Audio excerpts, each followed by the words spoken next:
Doom 2016 is the ultimate Christian sci-fi action shooter game, putting you in the spacesuit of a Martian space marine fighting off an invasion of literal demons from literal hell, armed with nothing but your fists, a bunch of big guns, and the healing power of ultraviolence, all set to one of the greatest soundtracks in video game history. Ever since the release of the first game in this series over 3 decades ago, Doom has been a standout example of how to do an action game right, and the 2016 reboot of the series is no exception. Now, while story has never been one of the main focal points of the Doom series, I've actually found myself replaying this game for the story multiple times now, in part because despite the fantastic setting, it is just grounded enough to give the initial impression of a realistic science fiction game, especially in contrast to the sequel and prequel, which definitely lean a lot more into fantasy than science fiction. So this seemed like a good opportunity to do the same thing I've done with other video games on this channel, and apply the education and experience I've gained from 3 engineering degrees and a job at a commercial space station company to seeing whether or not this game is actually realistic. Now, I first thought that this would be a fairly easy task, since a lot of these science fiction details seem to be somewhat surface level at first. However, there ended up being quite a lot more detail in this game and a lot more thought put into it than I had originally expected. And so, as you can see from the timestamp, we have quite a lot to discuss on the topic of whether or not Doom 2016 can be considered realistic. Now, I do want to make one quick point before we get started, which is that of all the games I've reviewed so far, this is definitely the most violent and goriest of them. Now, if you've played this game, then of course you already know what I'm talking about, and if a tech YouTuber video can show a demon getting chainsawed in half and not have any problems, I think I'd probably be okay showing gameplay too, but just for the sake of people who are more interested in science than the red mist, and just to play it safe for the YouTube algorithm, I've cut out as much of this stuff as I could to focus on the science and engineering aspects of the game, and anything that's left is included for educational purposes. Now, in my reviews, I typically rely on what I call the Kakalios principle to determine the realism of a science fiction setting. This is based on an idea used by Professor James Kakalios in his explanation of the physics of superheroes, an excellent book I would recommend if you enjoy this type of video. This principle states that in order for a setting to be considered realistic, we allow ourselves one miracle exception to the laws of physics to explain how things are happening. This is why characters like Batman and Iron Man are generally considered to be more realistic than characters like Superman. When applying this principle to science fiction settings, this one miracle exception rather represents a revolutionary leap in our understanding of physics. An example of this could be the introduction of quantum theory in the 20th century. But these leaps don't come around very often, and so to preserve this sense of realism, my current rule is that I allow a science fiction setting one miracle exception for every 500 years in the future that we go. This works out in the favor of games such as Dead Space, but it also places greater restrictions on games that are set in the near future, such as, for example, Doom 2016. Now, the ironically named miracle exception that we will be employing in this review is the existence of a form of exotic matter known as Argentium. To fully explain this choice, we'll have to look at quite a lot of the story to see how Argentium is used in the setting, but there are essentially 3 key points that need to be addressed by the existence of this substance. The first and most obvious is the presence of Argent energy, which is a key focal point of the story. This energy is produced through mechanisms of Argentium processing, and eventually we will be able to come up with some details on how this works.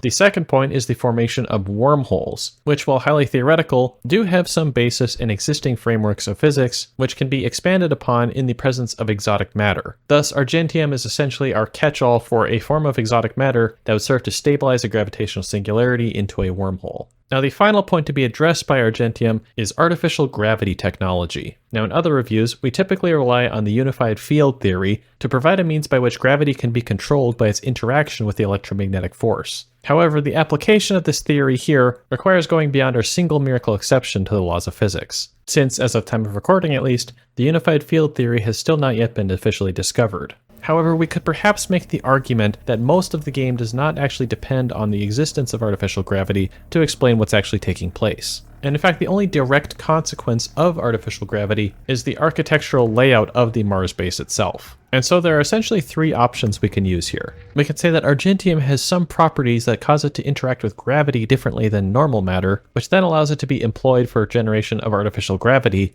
Or we could say that we require a second miracle exception to fully explain the setting of Doom. But I think in this case the third option is probably the one we'll want to go with here, which is the fact that since the artificial gravity plays such a minor role in the story, it can effectively be disregarded in our consideration of the overall realism of the setting. If you've been watching this channel for a while, we essentially did the same thing with Alien Isolation, where hypersleep would require a miracle exception to explain, but it wasn't really essential to the overall story of that game. And so we can say that as our starting point, our single allowed miracle exception for Doom 2016 to be considered realistic is the existence of Argentium. Now, as we'll see, this doesn't get rid of all of our difficulties in explaining how realistic this game is, but it will go quite a long way. Now, there are a few other boundary conditions I have to impose on this review before we get started. As this review is already quite long, for the most part, we won't be discussing details of how the majority of the guns operate in this game. Now, there is some technology displayed in certain weapons that is relevant to our analysis of certain other technologies in the setting, so we will cover those guns to some extent. Likewise, we also won't discuss in great detail the Praetor suit worn by Doomguy, partially since this would also serve to greatly increase the length of this already long video, and also because, as of time of recording at least, we don't really have a complete picture on the origins of the Praetor suit. And so to some extent, we don't have enough information to make a complete analysis. For the most part, and for similar reasons, we also won't discuss the other spacesuits that we do see throughout the game. We also won't be covering the multiplayer side of this game, partly because I tend to forget that it actually exists, but also again to keep our scope manageable. On the point of exclusions from this review, as of time of recording in late 2025, Doom 2016 is in the middle of a reboot trilogy, following Doom the Dark Ages and followed by Doom Eternal. Both of these are great games in their own right, but the expansion of the story beyond what we see in Doom 2016 vastly overcomplicates our analysis of the science of Doom. And a lot of the science and story, really, would quickly balloon way out of proportion to the point where numerous miracle exceptions are needed to explain everything. So for the sake of our own sanity and for setting an achievable goal, we're only going to be examining the realism of what is presented in Doom 2016 alone. Now, of course, this isn't to say that we won't reference the Dark Ages or Doom Eternal as it becomes relevant to do so, but rather we won't rely on those games to explain or complicate what we see in Doom 2016. Expanding upon this caveat, I feel like this is also the point where I should mention that the reboot trilogy is the only 3 Doom games that I've actually played myself. I know, I'm sorry. And to that effect, I won't be able to reference things from the previous Doom games except by whatever is written on the wiki. So if you do happen to have more experience in the Doom franchise, please feel free to correct me in the comments if I miss a key reference. And expanding on that point, if you do notice any problems with the accuracy of anything I'm presenting here, or you happen to be more knowledgeable about one of the many subjects that I am not an expert in, please feel free to leave a comment to either correct me or explain something in more detail, or ask for more information if there's anything that doesn't make sense as I've explained it. A big part of these videos is the peer review process, and I've made some modifications to my methodology based on previous comments that I've gotten. And so I welcome your feedback in the comments of this video as well. Now, one final point I'll make for first-time viewers of this channel is that a lot of the points that I'll review in these videos have to do with the topic of human factors. This is essentially the process of designing a system so that it is more compatible with the humans that will be operating it. Rather than requiring the humans to adapt to the machine is built for ease of use by humans. This is a major design consideration for systems that humans will be heavily interacting with, such as space stations, for example. And a lot of times in these reviews, that analysis sort of manifests itself as a safety inspection. So if at times this video feels like a space OSHA walkthrough, it's because features such as accessibility and safety are important design considerations to make in human-facing systems, such as, again, space stations and Mars bases. And so with all of that said, we are finally ready to actually get started with this review. They are rage, brutal, without mercy. But you will be worse. Rip and tear until it is done.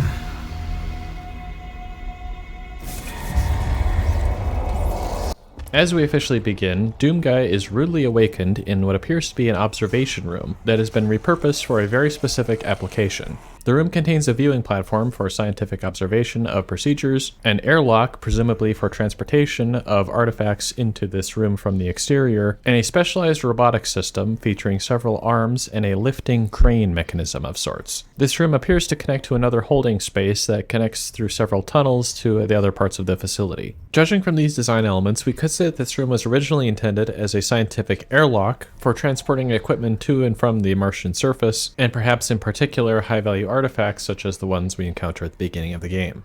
Before we get too carried away though, there's a few things to look at within this starting room. Most immediately, we can see on the poetically named Before airlock that there are caution and warning signs to indicate that there is potential hazards to decompression, and that there is a manual release at the bottom of each side of the door such that the door can be opened manually in an emergency. There is a strange block in the center of the doorway on the lower half that does not seem to fit into either side of the door or slide directly into the ground. This could perhaps just be agreeable to help with the design, or we could suppose that it is part of the sealing process.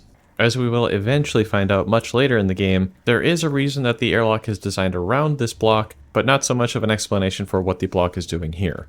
We also can't really tell conclusively whether or not this airlock leads directly to the Martian exterior, or if it is leading into another airlock that then itself leads into the exterior. Optimally, you would probably want to have an additional airlock door behind this one, so that you can keep all your exterior rated components within one particular area, and then have all your internal components in an area that's going to be kept pressurized at all times. This would probably also depend on the applications that this airlock and preparation rooms are intended for.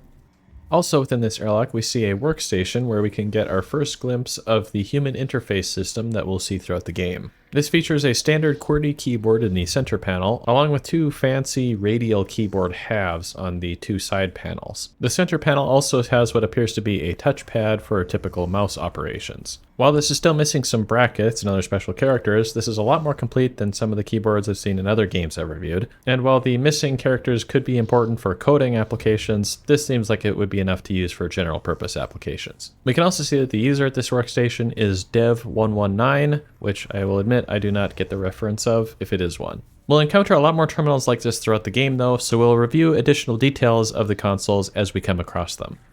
The robotic arms that apparently have been used to unseal the sarcophagus appear to be general-purpose robotic arm designs with what appears to be a cutting torch as its end effector. I say general purpose because there are a lot more degrees of freedom and joints to these arms than is necessary for this task, in particular the universal joint that appears to be used as the wrist of the arm. If, as we said, the airlock is originally intended for general-purpose scientific applications, then it makes sense to have arms here that you could swap out the end effectors for other tools that would also be necessary or more useful for preparing certain artifacts or items for transport to or from the exterior. We can also see that there is a significant number of exposed pipes on the ceiling of this room. And while this would be good for making sure that they are accessible for repairability, since this is an airlock, they technically would need to be rated for exposure to the Martian atmosphere, versus if they were contained within the pressurized section of the room, or at the very least behind some sort of closeout panel to prevent dust from potentially damaging them. Assuming the airlock is only operated for short durations,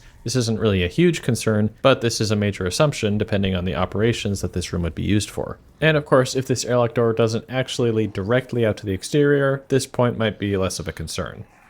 Occasionally through the game, we encounter these echo forensic reports that holographically replay particular actions taken by people within certain locations. In addition to highly effective holographic emitter technology, this would also require highly effective motion capture technology as well, in order to recreate people's motions and appearance with this level of accuracy. As far as motion capture goes, this is something that can be done with typical cameras, perhaps with a little bit of AI assistance thrown into the mix, but you would need quite a few different cameras and a lot of different angles, and this would also depend on the lighting conditions in the room. Additional accuracy could perhaps be achieved using laser imaging systems, but you're still going to need multiple emitters to get complete coverage for accurate capture. The Echo system also appears capable of capturing and replaying audio that was present at the source of the recording. The system does seem capable, however, of replaying audio as if it was originating from its original source location. This is of course technically possible, but it's a lot easier to do when you're wearing headphones. And so I would imagine you need quite a lot of motion tracking capabilities for the listener or listeners to be able to determine their location with respect to the original audio source.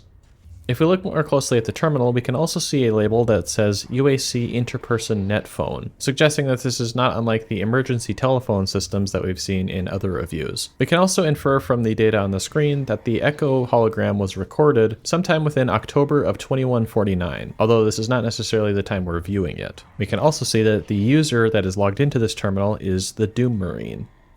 In the next holding room, we see a much more specialized robotics system in place. This consists of two rack and pinion tracks on either side of a central platform, with armatures mounted on either track. The track running up the wall suggests that it is intended for all of the arms on the track to be able to access either from the floor or the wall, whatever the system is working on at the time. The center of the system has a holding arm that appears to be specially designed to hold the sarcophagus that we see here, along with a posable light fixture on the ceiling directly above it, and an apparently identical track on the opposite side of the platform, with one of the arms having been replaced with a console. Altogether, this design does suggest that this robotic system was built specifically for operation of the Praetor suit, or perhaps for scientific testing of the suit. It could also be possible that the system was built to assist with equipping spacesuits for venturing out onto the Martian surface, or perhaps for equipping UAC-designed power armor of sorts. In this case, we would also say that the end effectors of these arms have also been swapped out with the cutting torches that we saw in the other sarcophagus.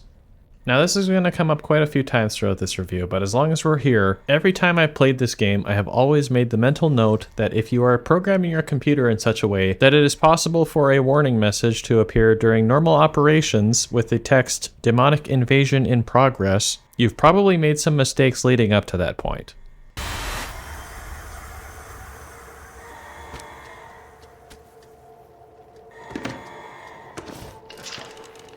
After being reunited with the Praetor suit, we find that the facility we are currently located in has lost connectivity to the primary network. Several other nodes within the network are still connected, suggesting that most of the base has been disconnected from a primary or master node. This particular connection is located within the ResOps Center. As we'll see, this is a major point of infrastructure in the Martian base, and so it does make some sense to have a primary connectivity point here, but it also doesn't make much sense that there's only one connection point to the primary network, that being this ResOps satellite. If the primary node is too far away for a hardline connection, then there should at least be a backup transceiver, which this particular antenna could be.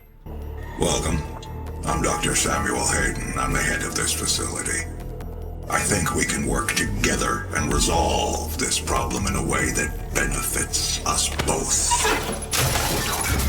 In the corridor we then walk down, we can see that the walls and ceilings are lined with pipes, at least some of which are carrying combustible materials and others are carrying fluids at high pressure. Optimally, you would probably want some sort of paneling to protect the walkway from these pipes in the event of a burst or a leak as we see in the game. If this is a low traffic area, this might be less of a concern, but such panels would also help reduce the likelihood that a leaking pipe could damage other pipes in the process, such as if it were spewing out flammable materials. On this note though, it is nice to see that there are readily available fire extinguishers, at least near high traffic areas such as by doorways. These systems also appear to allow the fire extinguishers to be recharged on site, which is a nice little bonus to help reduce waste and also the time it would take to bring all these fire extinguishers back to be recharged.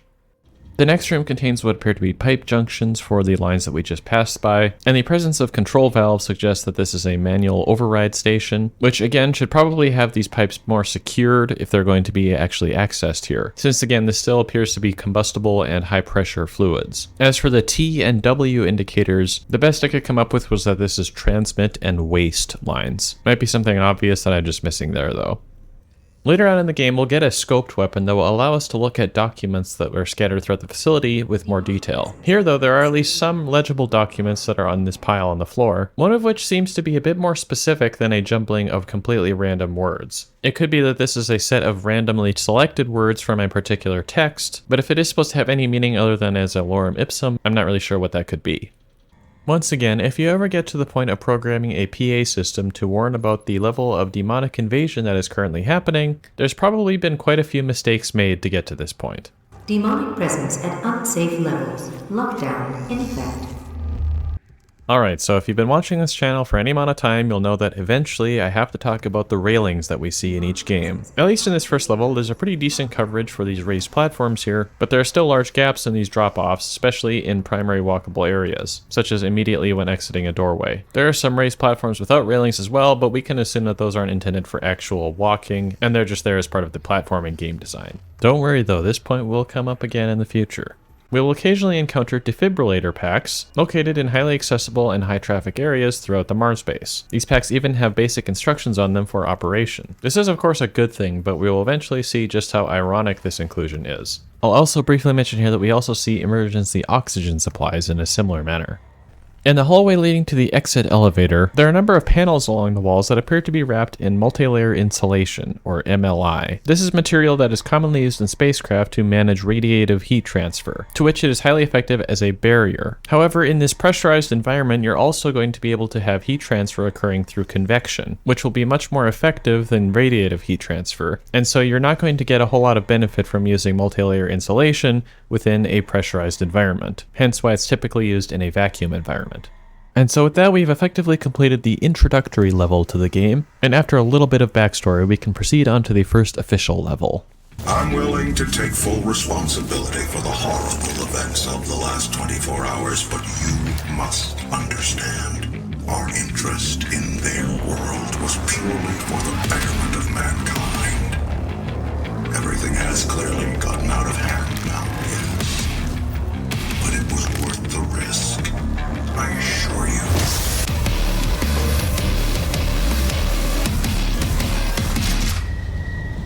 And so with shotgun in hand, we're ready to begin our journey across Mars and beyond. Immediately upon exiting the elevator, we can see what appears to be a sharp mountain range off in the distance. This is a nice segue into the topic of areography, the Martian equivalent of geography, as well as an opportunity for us to determine the location of the UAC facility on Mars. Later on in the game, we are told that the facility is located within the region known as Hellas Planitia, because of course it is. This is a large plain in the southern hemisphere of Mars, located within a massive impact basin. Now, the fact that we are seeing mountains when we initially exit the elevator means that we must be close to the edge of this basin, since, as we can see from a topographical map of Mars, the plain is mostly a plain, without very much variation in elevation. This gives us a general idea of where we are, but we can narrow it down a little bit further. In the initial damage report for the facility, a trace route comes online showing network nodes throughout the facility. This map includes some details on the topography of the surrounding terrain. Now, it's hard to know at what scale this map is being displayed, but I was able to find a region on the northern side of Hellas Planitia that has some resemblance to this topographical map. However, we can go a little bit deeper to verify this using some additional observations we can make on the environment around us. For one, we can observe the wind patterns. Now, because Mars doesn't have any oceans or bodies of water, its wind patterns are much different from those on Earth. But generally in the southern hemisphere, the wind tends to blow from the southeast. This is due to an effect known as the Hadley cell, in which winds will circulate between the polar and equatorial regions, flowing towards the equator from the poles at lower altitudes. If this was the case for what we see in game, then this would mean that the wind is blowing towards the east direction, which would also match with the position of the sun. This would mean that we are facing north upon exiting the elevator and facing towards the area of higher elevation. This is, however, slightly complicated by the fact that in elevated regions of Mars, katabatic winds tend to occur, which is flow from higher elevation to lower elevation. So if we also include the influence of katabatic winds into our analysis of the wind patterns here, we could suppose that winds blowing from the southeast are tempered or balanced out somewhat by katabatic winds flowing from the north, producing an overall wind that blows from the east. Taking all this into account then, we can say that the wind is blowing from the west to the east towards the setting sun, and that we are then facing northwards towards the outer rim of the Hellas Planitia. If we align this with the topographical map that we saw earlier, then using our best approximations, this would put us somewhere in the vicinity of negative 30 degrees latitude and negative 70 degrees longitude on the Martian surface. Now, of course, this is a very simplified analysis. However, it is still in keeping with the information that we're presented with in the game. And whether or not these details were intentionally included, they do at least seem to make sense altogether.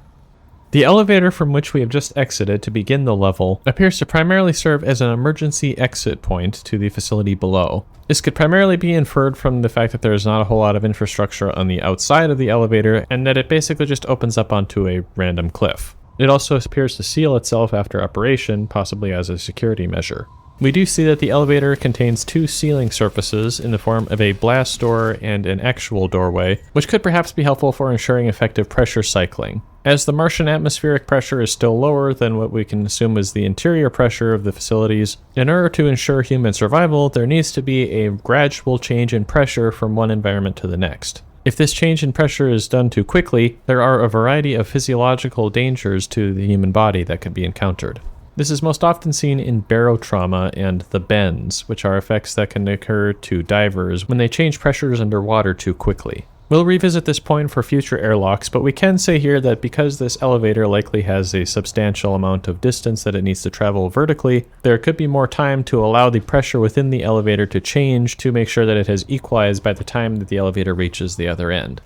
We can also make a note about the presence of clouds in the Martian sky. These do occur naturally in the Martian atmosphere, but are typically composed of carbon dioxide and have much lighter colors than what we see in-game. More likely what we're seeing here is a result of a dust storm. Since CO2 precipitation occurs at a much lower rate than rainfall on Earth, dust will stay within the atmosphere for much longer and takes a lot longer to dissipate. As Hellas Planitia is a low and flat area of Mars, it is also a prime source of large-scale dust storms. And since I've just mentioned dust storms, I feel like this is a good time to point out that the density of the atmosphere on Mars is not sufficient for dust storms to occur to the extent that we saw in the movie of The Martian. But that's perhaps a discussion for another video. On some crates we can find throughout the vicinity, we can see a label for a max gross weight of 59 kilograms or 121 pounds. Assuming that I'm reading this relatively low resolution texture correctly, this is not the correct conversion between kilograms and pounds, at least within Earth's gravitational field. Unfortunately, this is also not the correct conversion for mass within a Martian gravitational field. In fact, if we use Newton's equation, this conversion is valid for a gravitational acceleration of 9.11 meters per second squared, which is about 90% the acceleration of the gravity on Earth. Remarkably, this is almost the same gravity ratio indicated by the informational signs, which we see in another facility towards the end of the game.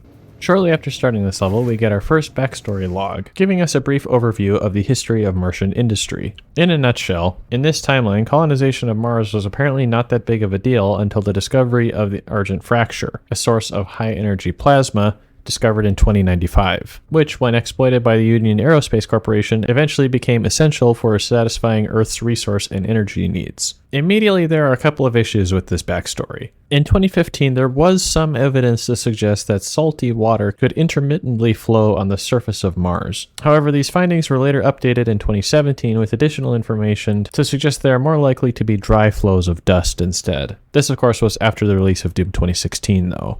We could also take issue with the statement that the colonization of Mars had little appeal beyond exploration for the next century. There's probably something that could be said here about the budget cuts to NASA in 2025, but I don't think it's worth going into great detail on. The promise of a new energy source being present on Mars, however, does seem like a very valid motivator for companies to attempt to establish a presence on the Red Planet. There's also a note that the discovery of the Argent fracture occurred in 2095, and an outpost was established in MTC 2096. This distinction is likely due to the fact that days and years on Mars are different than they are on Earth. While days are quite similar in length, a Martian year is nearly twice that of Earth. And as of recording, there is not one standardized method of timekeeping between both planets. Since the number is so similar to that of Earth, it's likely that MTC, or Coordinated Mars Time perhaps, is based on the existing Gregorian calendar that we all know and love, with a reference point being made in 2095 with the Argent fracture discovery, allowing the years to progress on Mars in a similar manner than they do on Earth, but using its own local standard. I'll also mention here that we will get to the fermionic transference pattern and the production of Argent energy later on in the video when we have more details to discuss. Lastly, the log also mentions a rich atmosphere on the surface of Mars, assumedly the result of terraforming operations. This is supported by the presence of open flames on the Martian surface, which would need some sort of oxidizer in order to burn. However, as we'll see later on, spacesuits are still required for human personnel to operate on the Martian surface. So while there is perhaps more oxygen in the atmosphere than there is in current day, it's still not enough for the atmosphere to be fully breathable. This could also mean that the atmospheric pressure of the planet is higher than it is in current day as well, but it's difficult to determine the extent to which this will impact our analyses of the game without knowing more details on the extent of the terraforming. We will revisit this point briefly though when we get to the next airlock sequence. Now throughout the game we're going to see quite a lot of ledges at about a certain height that of course don't have railings on them. And in this regard I think we do have to afford the game some leeway to account for the platforming level design. Otherwise this video would end up being very long and me talking about nothing but ledges without railings.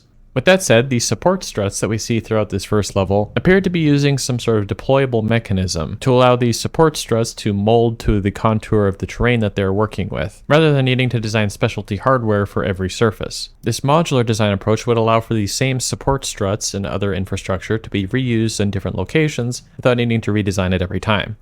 Several locations throughout the Mars facility utilize access control systems that require particular keycards to access certain areas. This of course is achievable using RFID tags, but as we see in game, you don't need to present your card to the reader in order for the gate to open. An extended operational range, such that you wouldn't need to worry about presenting the tag to the reader and that it could just read it on your person, can be accomplished with active RFID tags, in which case rather than simply being a card, the tag itself is also transmitting a signal. This would require the tag to have its own dedicated power source and would increase the bulk of the tag more than just a piece of plastic, but this is in keeping with what we see in the game for the keycards, and at this point in the future, having a small power source required for access control seems like a pretty minimal expense. Also throughout the facility, we can find a large number of green lights, suggesting potentially important paths one might take. In addition to just good game design, this could also be an effective way to help prevent people from getting lost throughout the sprawling facility, or lead to important locations such as emergency shelters or exits. The green color of the lights is also reminiscent of the radioactive glow of tritium, a rare isotope of hydrogen that has potential for use in nuclear fusion applications. It has historically been used in small quantities for illumination purposes, such as on iron sights and watches. If these are supposed to be tritium-based lights, we could possibly explain the abundance of them here by the fact that a large amount of tritium could have been collected for use in nuclear fusion power generation on Mars, but with the discovery of Argent energy, these fuel reserves effectively became obsolete. And so these various path lights we see throughout the game could be a way of reusing tritium rather than disposing of it in a potentially environmentally destructive manner. There are several large mining machines that we encounter in the Martian exterior during this first level. While they do bear some resemblance to a pump jack for water extraction from underground, some of the design elements suggest that this could be a fracking machine, perhaps in combination with a pump jack. More specifically known as hydraulic fracturing, this process involves injecting high-pressure fluids into the bedrock in order to free up additional underground reserves of valuable fluids. On Earth, this would typically be something such as oil and gas, but on Mars it could also potentially be used for extracting underground water supplies. At the base of the machine, we can see what appear to be inlet and outlet pipes, which we could suppose would be a way to supply high-pressure fluid to the site and then extract release fluids after the machine cycles. We can also see that the piston mechanism of this machine is mounted on sliders on the several towers that support it, which would allow the mechanism to be moved lower into the ground as the well gets deeper. I'm definitely not an expert in oil and gas operations though, so if this machine makes more sense to anybody else who's watching, please feel free to correct me in the comments. We can also note here a warning label alerting nearby personnel to the danger of potential arc flashes. This is essentially a very, very powerful electric discharge through air, leading to extreme temperatures and very bright lights. And as the warning label states, appropriate personal protective equipment, or PPE, should be worn in proximity to this equipment. How such PPE would differentiate from a pressure suit that you would need to wear to the exterior of Mars anyways is another question that we probably don't have enough information to tackle. The label also mentions appropriate SDE required, which as far as I can tell is a fault trip indicator to determine whether or not an arc flash is likely to happen in the first place, and so it acts as an indicator that a problem has occurred in the circuit so that you can fix it before turning the thing on and potentially blowing everything up. This also seems like something that could be included as part of the design of the mechanism though, but perhaps this is referring to an additional diagnostic circuit that could be included as part of repair operations. Finally, while this label does make sense here, we will eventually see these labels throughout the game in places that are maybe not as likely to make sense. Near this mining machine, we also see a large vehicle that is partly buried in the sand. I'll hold off on discussing these vehicles until a later level, at which point we'll be able to get a better view of one without having it being partially covered by sand. In each level of the game, we encounter an automap station. These terminals provide local geographic and topographical data to be downloaded onto the user's mapping software. This then implies that the pause menu map is something that actually exists in the game universe. And especially in an area with difficult terrain like the region of Mars we're located in, this definitely sounds like a good idea. Without downloading automap data though, we are still able to discover different parts of the map just by walking through them. While it could be argued that this is just video game logic, we could perhaps say that this is accomplished using some sort of 3D scanning device that is located on the user's spacesuit, such as a LiDAR device. The fact that the map is relatively low resolution could also mean that this is just done using image recognition, and so only a basic camera would be necessary to accomplish this. Probably the more interesting point to note about the automap though is that it interfaces pretty seamlessly with the Praetor suit. As with the rest of the suit's onboard software, we can probably say this is just a game design element.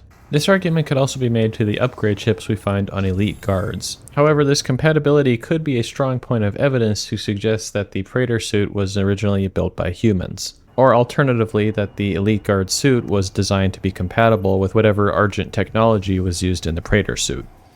Near the edge of a cliff on this plateau that we're currently located on, there is a docking platform for a cargo transport ferrying ship, for lack of a better term. Based on the layout of the thrusters underneath the ship, they would not be able to provide any forward or reverse thrust in order to drive the ship forward or backwards. Forward thrust could be achieved with an additional thruster located on the back of the ship, but that still wouldn't be able to allow it to reverse directions, and so it would have to make a full 180-degree turn every time it wanted to reverse. The problem could perhaps be solved with thrust vectoring, which would be the ability to rotate the nozzles to face different directions, but even in that case, unless you're rotating the thrusters almost 90 degrees to face backwards, you're not going to get very effective forward thrust.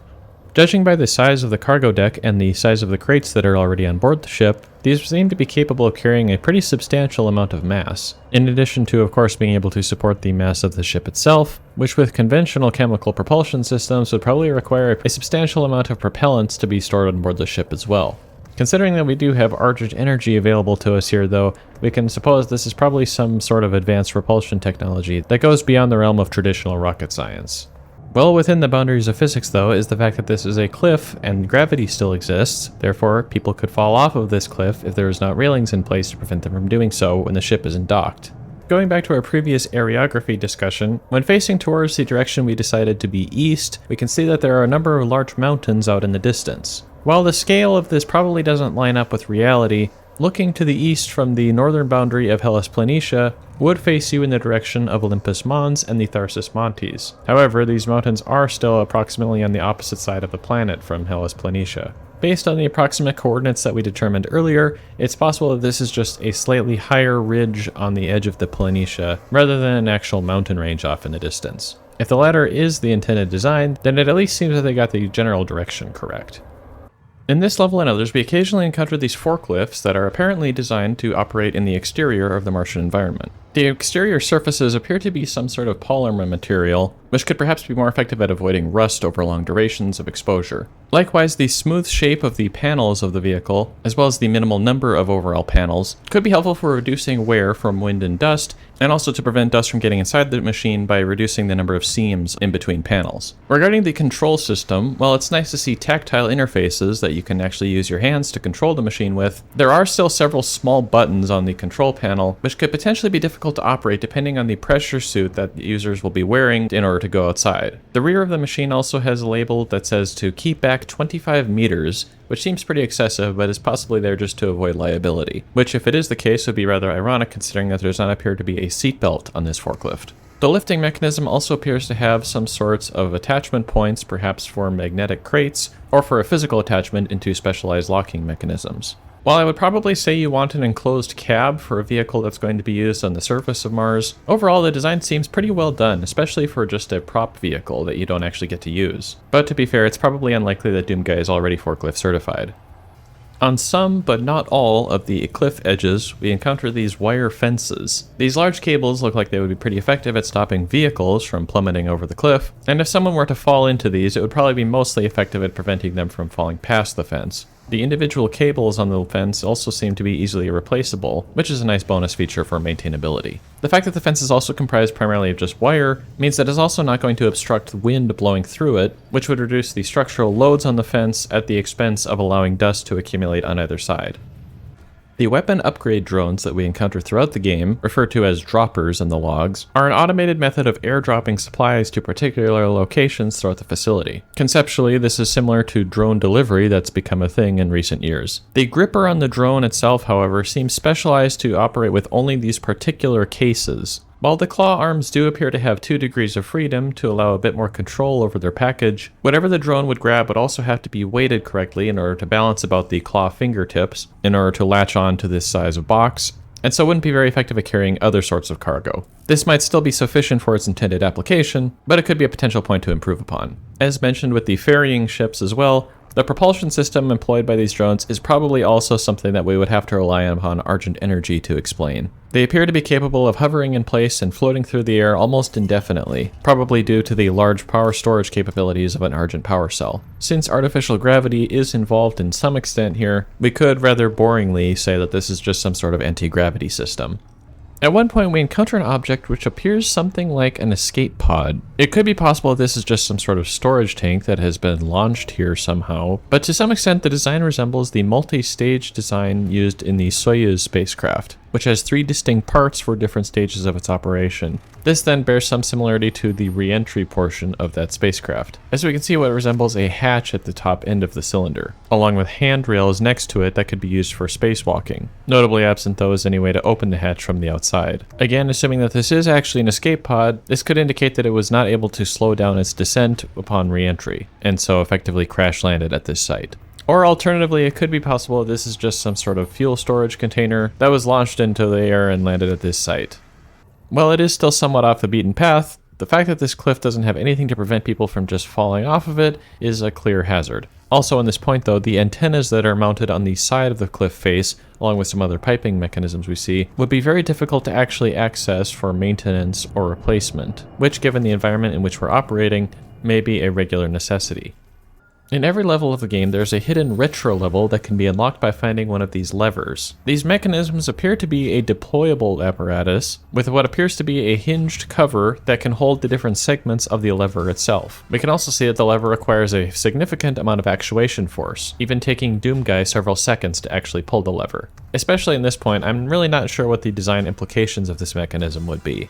If you've been playing video games for long enough, you probably know that any barrel painted red will probably explode if you shoot it. This classic element of video game design is often attributed to the original Doom game. However, by technicality, there were games before Doom that did have barrels that would explode or catch on fire. It appears the earliest version of exploding barrels was from a game called Speed Rumbler, where you could drive over barrels to make them explode. Also by technicality, the original Donkey Kong game featured barrels that would catch on fire. However, neither of these games specifically feature barrels that explode when you shoot them, the idea of which we can probably attribute to the original Doom. As far as the actual functionality of barrels that explode when you shoot them, there are a number of problems with this as a concept. For one, in order for this explosion to happen, there needs to be a proper mix of fuel and oxidizer along with an ignition source. In this situation, the ignition source would typically be a spark produced by the bullet or projectile impacting the barrel itself. The fuel then would be some sort of volatile component stored inside the barrel, and typically the oxidizer involved would just be the oxygen in the air. Actually getting the container to combust, though, might require a second shot, since the first one would simply puncture the barrel to allow air inside, as demonstrated by Mythbusters among others.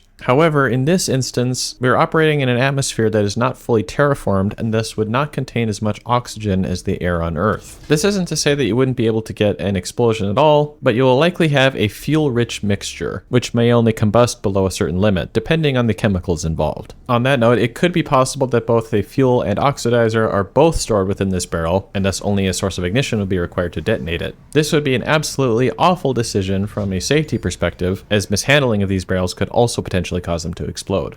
We could also note the prevalence of these exploding barrels throughout the entire facility, and given the extreme hazard of having these things just everywhere, we will probably have to resort to video game logic to explain how widespread they are. But since this is Doom after all, I don't think we need to hold this one against the developers. At the boundary of an exterior platform next to the tramway, there's a slight gap that is drawn attention to with a sign on the ground. While this is a nice little safety detail, you probably could have filled in this gap if you really wanted to. Once again, there's also not a rail on this platform, and there doesn't seem to be any other way to access it other than from the tramway, which is the opposite direction that the text on the label is facing. Additionally, just below this platform, there is a warning sign indicating that you should really be using handrails around here. While I'm sure the irony is clear enough already, it's also just a little bit strange that this sign is placed often to a part where there's not going to be much foot traffic. On the ground level, we see a blast door that appears to have lived up to its name. Several components of the door are out of alignment, and the door itself is partly open to allow us to see the flames inside. The partial opening of the door could perhaps be beneficial for absorbing the shockwave of the blast, as by allowing some of the air to escape, the door doesn't need to absorb the full force of whatever explosion occurred behind it. This would still be a potential hazard for people on the other side, but this could perhaps be a preferable solution than having the entire door fail in the event of an explosion. Throughout this level, we encounter an elevated tram system that passes over us as we traverse this terrain. The tram appears to connect between other local buildings with a basic rack and pinion drive system, making it essentially a railroad system. The tramway is also wide enough to allow people to walk along either side of it, and much of the tram has barricades on either side to prevent people from falling off. Thus, this would also facilitate the ability to walk between buildings at the expense of needing to go outside, but without needing to worry about treacherous terrain.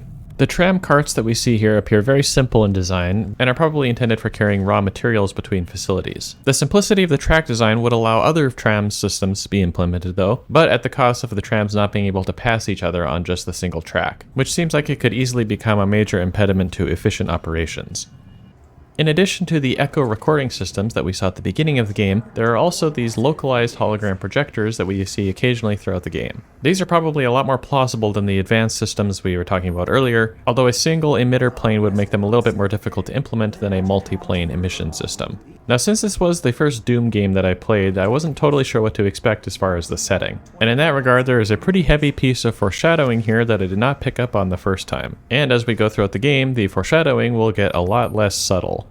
God rested on the seventh day, but imagine how much further along we would be if he hadn't. The UAC is committed to excellence. That's why we implemented the 7-day work week. Now you can achieve greatness alongside your coworkers every day. Let's never stop achieving.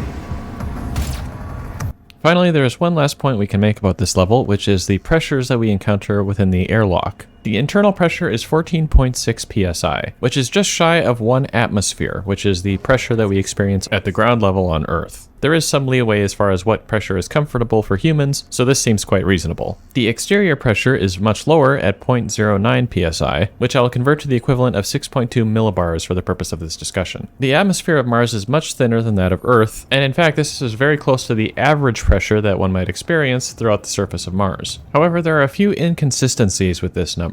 For one, air pressure is dependent upon temperature, and in addition to varying at different times of the day, this would also vary with the season. Since we don't know the exact time or day of this incident, we can probably let this one go, since this value is within the bounds of expectable pressures. However, we are also informed that some terraforming operations have taken place on Mars, and so at minimum we should expect at least a higher partial pressure of oxygen. Again, we probably don't have enough information to know whether or not this is sufficient to raise the average atmospheric pressure across the whole planet, but there is one final inconsistency here, which is the location. Since we are located within Hellas Planitia, this is a low point in Martian geography, and in fact is closest to the lowest point on Mars. In addition to temperature, atmospheric pressure also varies with elevation, since at lower altitudes there is more air on top of you. And in this case, in Hellas Planitia, at the lowest point on Mars, the average pressure can get up to 14 millibars. While we can tell from the exterior that we're not at the lowest point in the plane, we could probably still expect the atmospheric pressure to be somewhat higher than we would in other parts of Mars, even without considering terraforming operations. Thus, while this atmospheric pressure displayed on the airlock screen is probably not totally unrealistic in its own right, it seems a little bit lower than we might expect for this particular location on Mars. And with that, we have reached the entrance to the facility proper, as well as the conclusion of this level.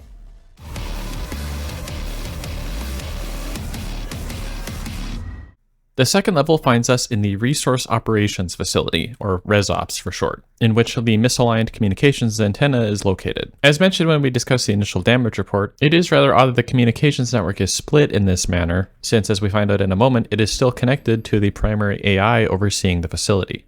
Hello, I am VEGA, the sentient intelligence assigned to Mars.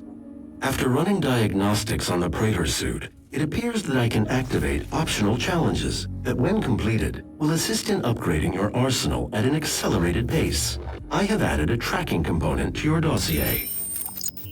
Now, since there's a lot to discuss regarding VEGA, and since we don't get all of the information right away in the game, I'm going to spread the discussion out over the length of the video, and we can talk about different aspects of the AI as we encounter them. From our initial introduction, we learned that VEGA is managing all operations of the UAC facilities on Mars. The log mentions that this includes day-to-day operations of the facility, but doesn't say how far down this control actually goes. In practice, it could be more effective to have localized control systems to manage individual facility buildings, or centralized operation centers, and then have these distributed control centers controlled by VEGA from its central location. This would also lead to improved redundancy, such that if one facility went offline, the rest of them could still function. And similarly, if VEGA were ever to be unavailable or inoperative, each facility could still manage itself. In terms of scalability, we're told that there are over 60,000 employees in the Argent facility. This is approximately a quarter of the population of the Fargo-Moorhead metropolitan area in North Dakota, which is about the biggest city I can wrap my head around, which means that the size of this facility is larger than a lot of towns in North Dakota. I know that's probably not a helpful reference point to most people, but the point is that this is essentially a whole city that this AI is managing.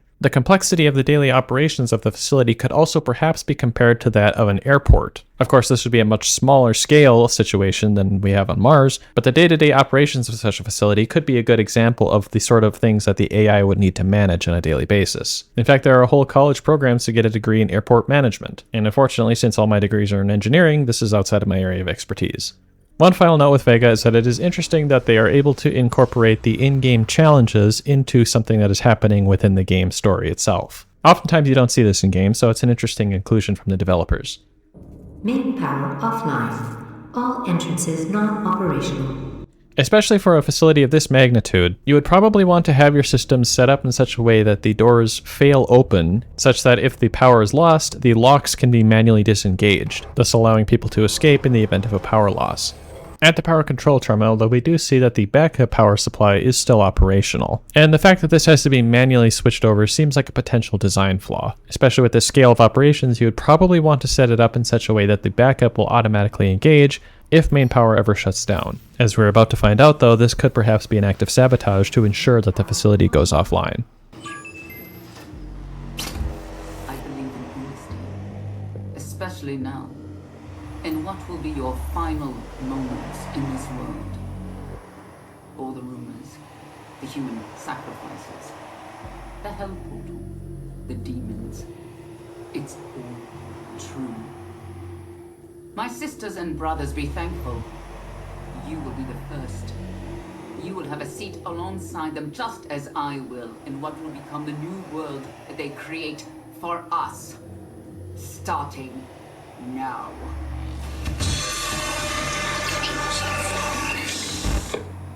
And so with that, you kind of get an idea what we're dealing with here.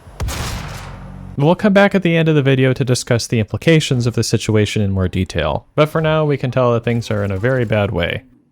One of the screens in this control room shows a location on the map that is marked as the Argent Collider. This is actually the same location and animation that we saw earlier in the first level, which marked the location of ResOps. This could just be an asset reuse, or the Argent Collider, whatever that is located in the same facility. We also see a map of what is apparently an Argent distribution network. Presumably this shows the extent of the UAC facility in this location, but this map does not actually connect to the location indicated as the ResOps facility. So it seems kind of likely that this map is just intended as a background asset more so than an indication of what the facility layout is like.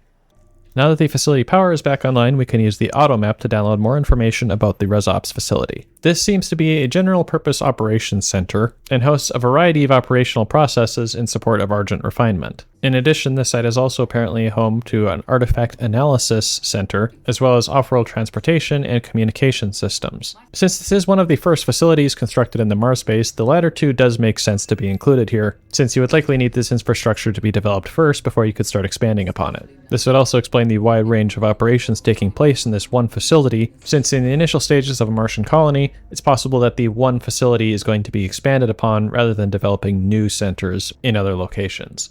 There's a note in the log that mentions that recruits must submit a Delta Q Delta form to be granted access to secure locations in ResOps. While I haven't played the game myself, this could perhaps be a reference to Doom 3, in which the Delta Labs has many of the same facilities as ResOps does in this game.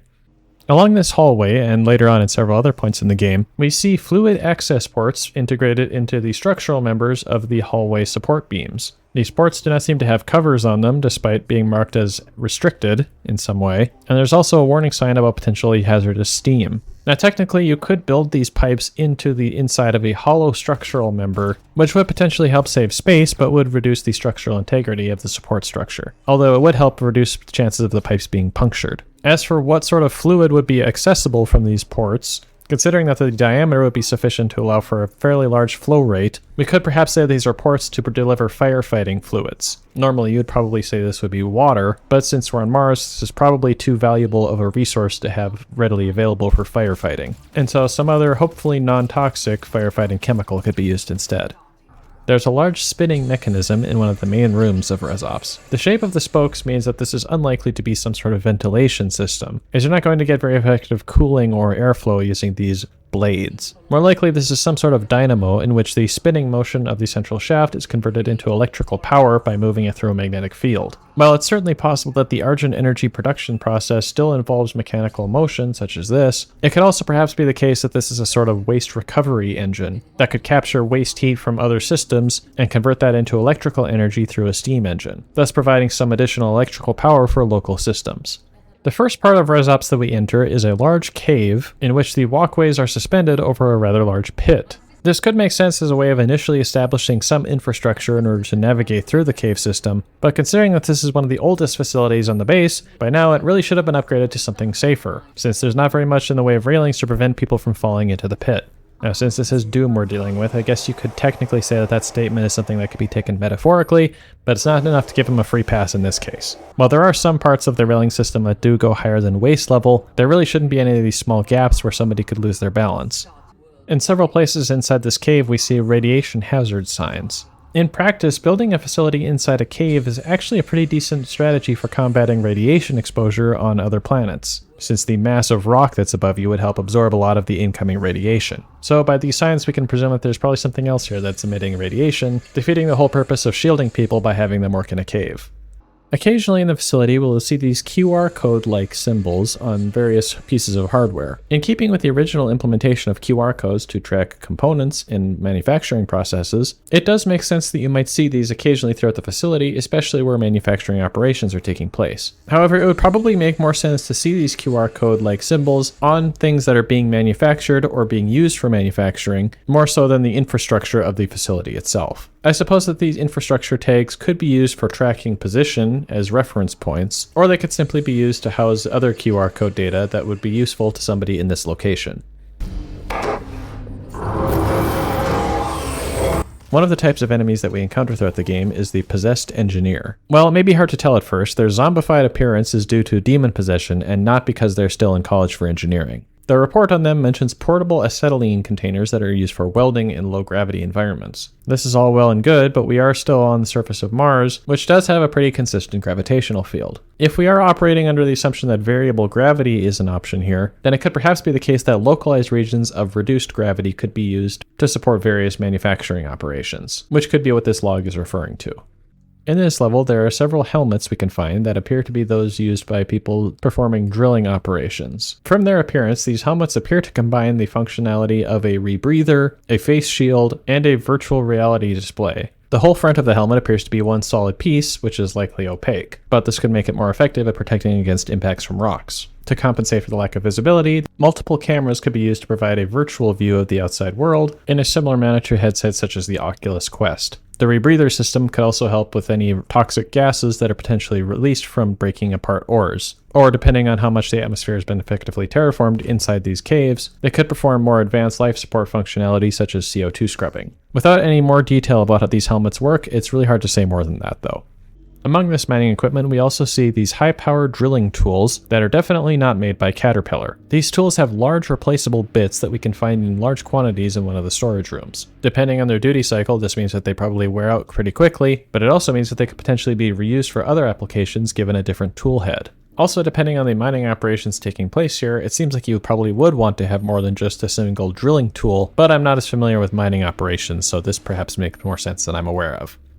A very tall rail system can be seen transporting containers from the surface level above down to the bottom of the pit below. Presumably, this would also allow transportation of resources up from the mine in the opposite direction. This elevator does pass somewhat close to one of the walkways on the current level, but the amount of walkable surface around the elevator doesn't really seem very optimal for actually accessing or maintaining these containers as they move between levels. We do see an emergency stop button for these elevator controls, which is nice, but it also seems like it takes a while for the containers to actually stop, and it's not necessarily consistent on where the stopping occurs. This is perhaps understandable though, given that this is essentially a vertical railroad track.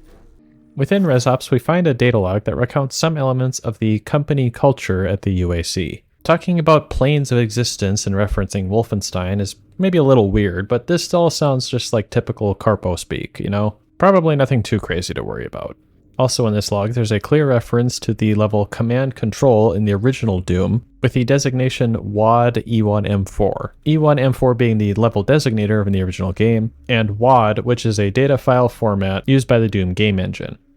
Occasionally throughout the game, we encounter these health stations that, with simply a quick scan, can restore its user to working order in no time at all. As is often the case in advanced science fiction, this is done using nanomachines to deliver drugs to individual cells. While I don't think I'm confident enough to say that these nanomachines would require a miracle exception to operate, since this is pretty far out of my area of expertise, there does appear to be an inconsistency in the description of how this health station operates. The data log mentions that the health station uses atomic force microscopy to scan the subject's arm. This is a very advanced imaging process that can work on the nanoscopic level, but this process is only used to provide images of surfaces. Thus, its ability to image insides of cells, or even cells still inside the skin, would be limited. This could still perhaps be useful for healing burns, as long as the burned appendage is inserted into the health station. Aside from that application, though, this does appear to be a misuse of technical jargon. But again, this is outside my area of expertise, so feel free to correct me in the comments. One other interesting note about the health station is that the screen that displays while it is operating is a karyogram, which is a graphical depiction of the complete set of chromosomes in an organism. Now again, it's probably outside my area of expertise to say whether or not it makes sense that this machine is able to perform genetic sequencing of its user in this short of amount of time,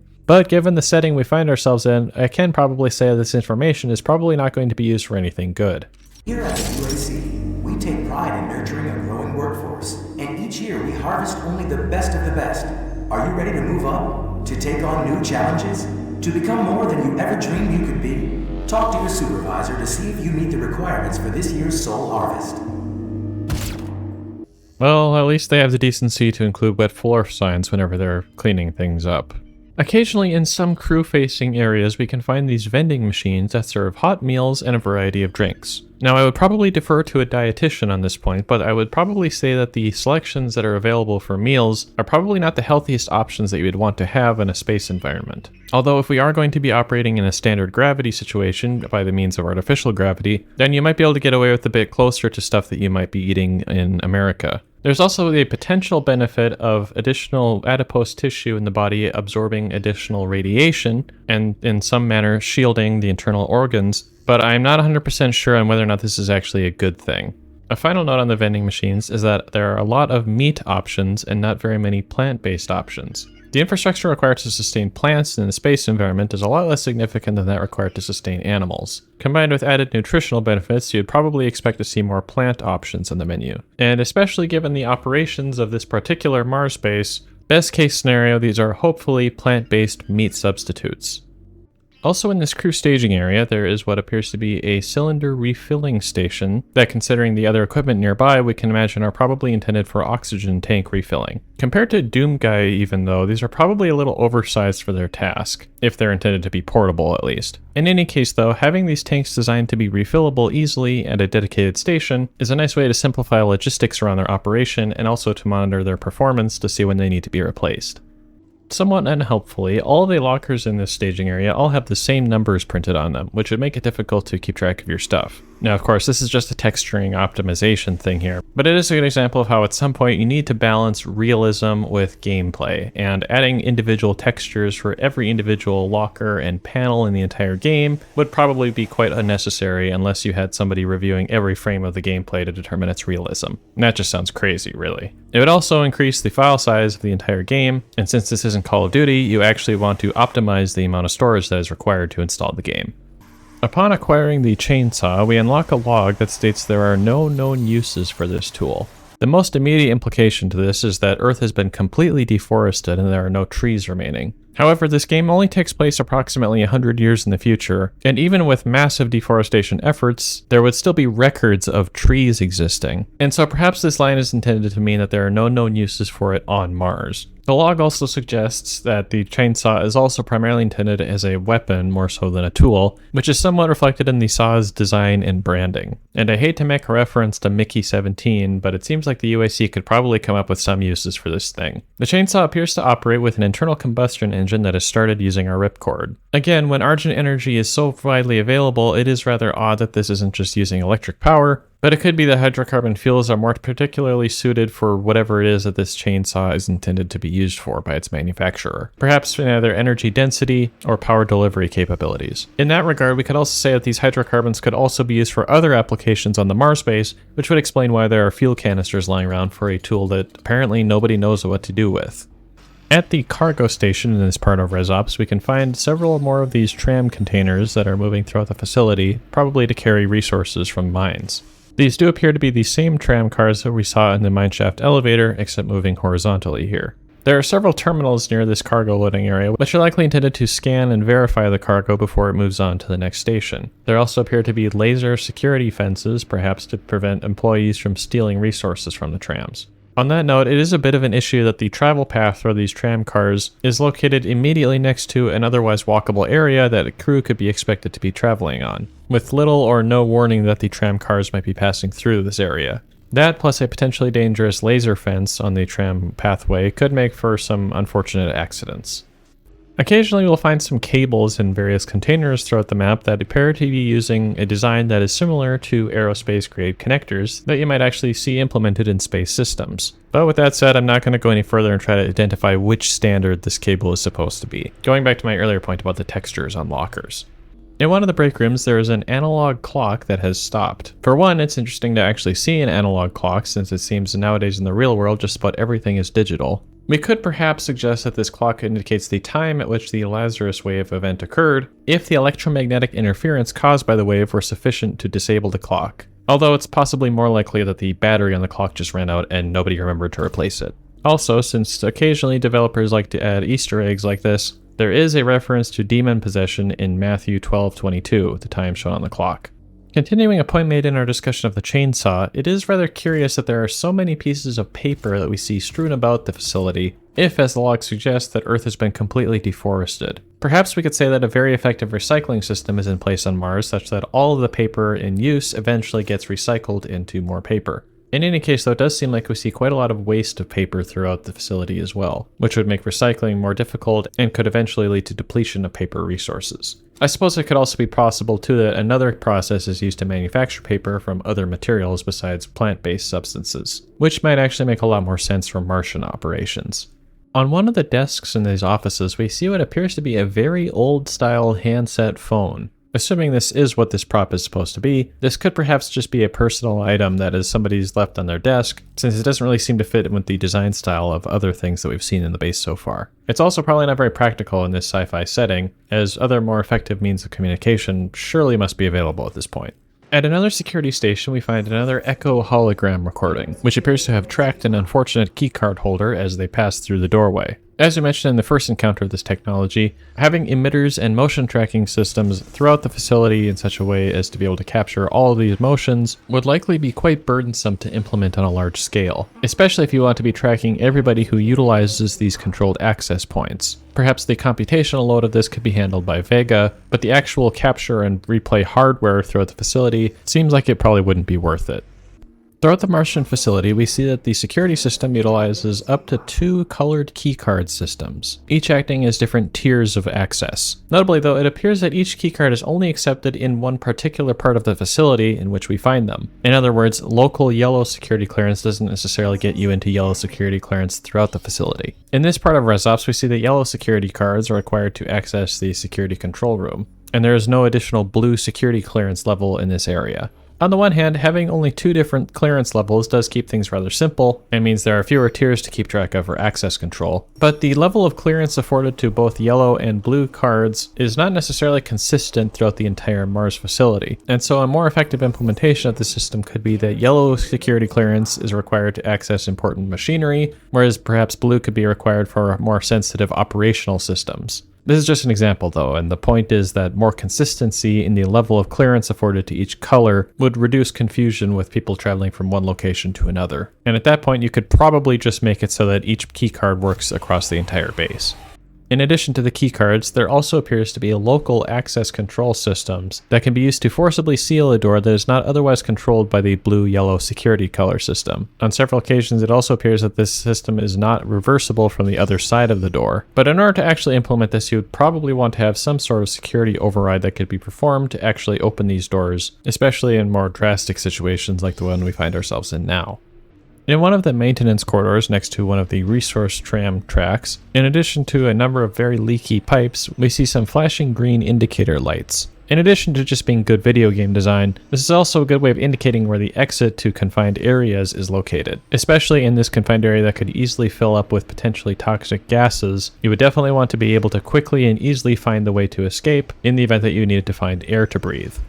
At the other end of this maintenance shaft, there is some sort of mechanism that moves across the doorway as the lift for the tram moves up and down. Now at the very least, it does say that port access is restricted, but a warning sign is not the same as something preventing a person from accidentally falling into this mechanism and potentially getting cut in half. And there isn't even an emergency stop button anywhere near this doorway that somebody could press in an emergency. At the top of the lift, the situation isn't much better, as there's nothing to prevent somebody from falling down off the ledge onto the lift. And really, access to this area could probably have been managed a lot better using a simple ladder, or maybe even better, stairs.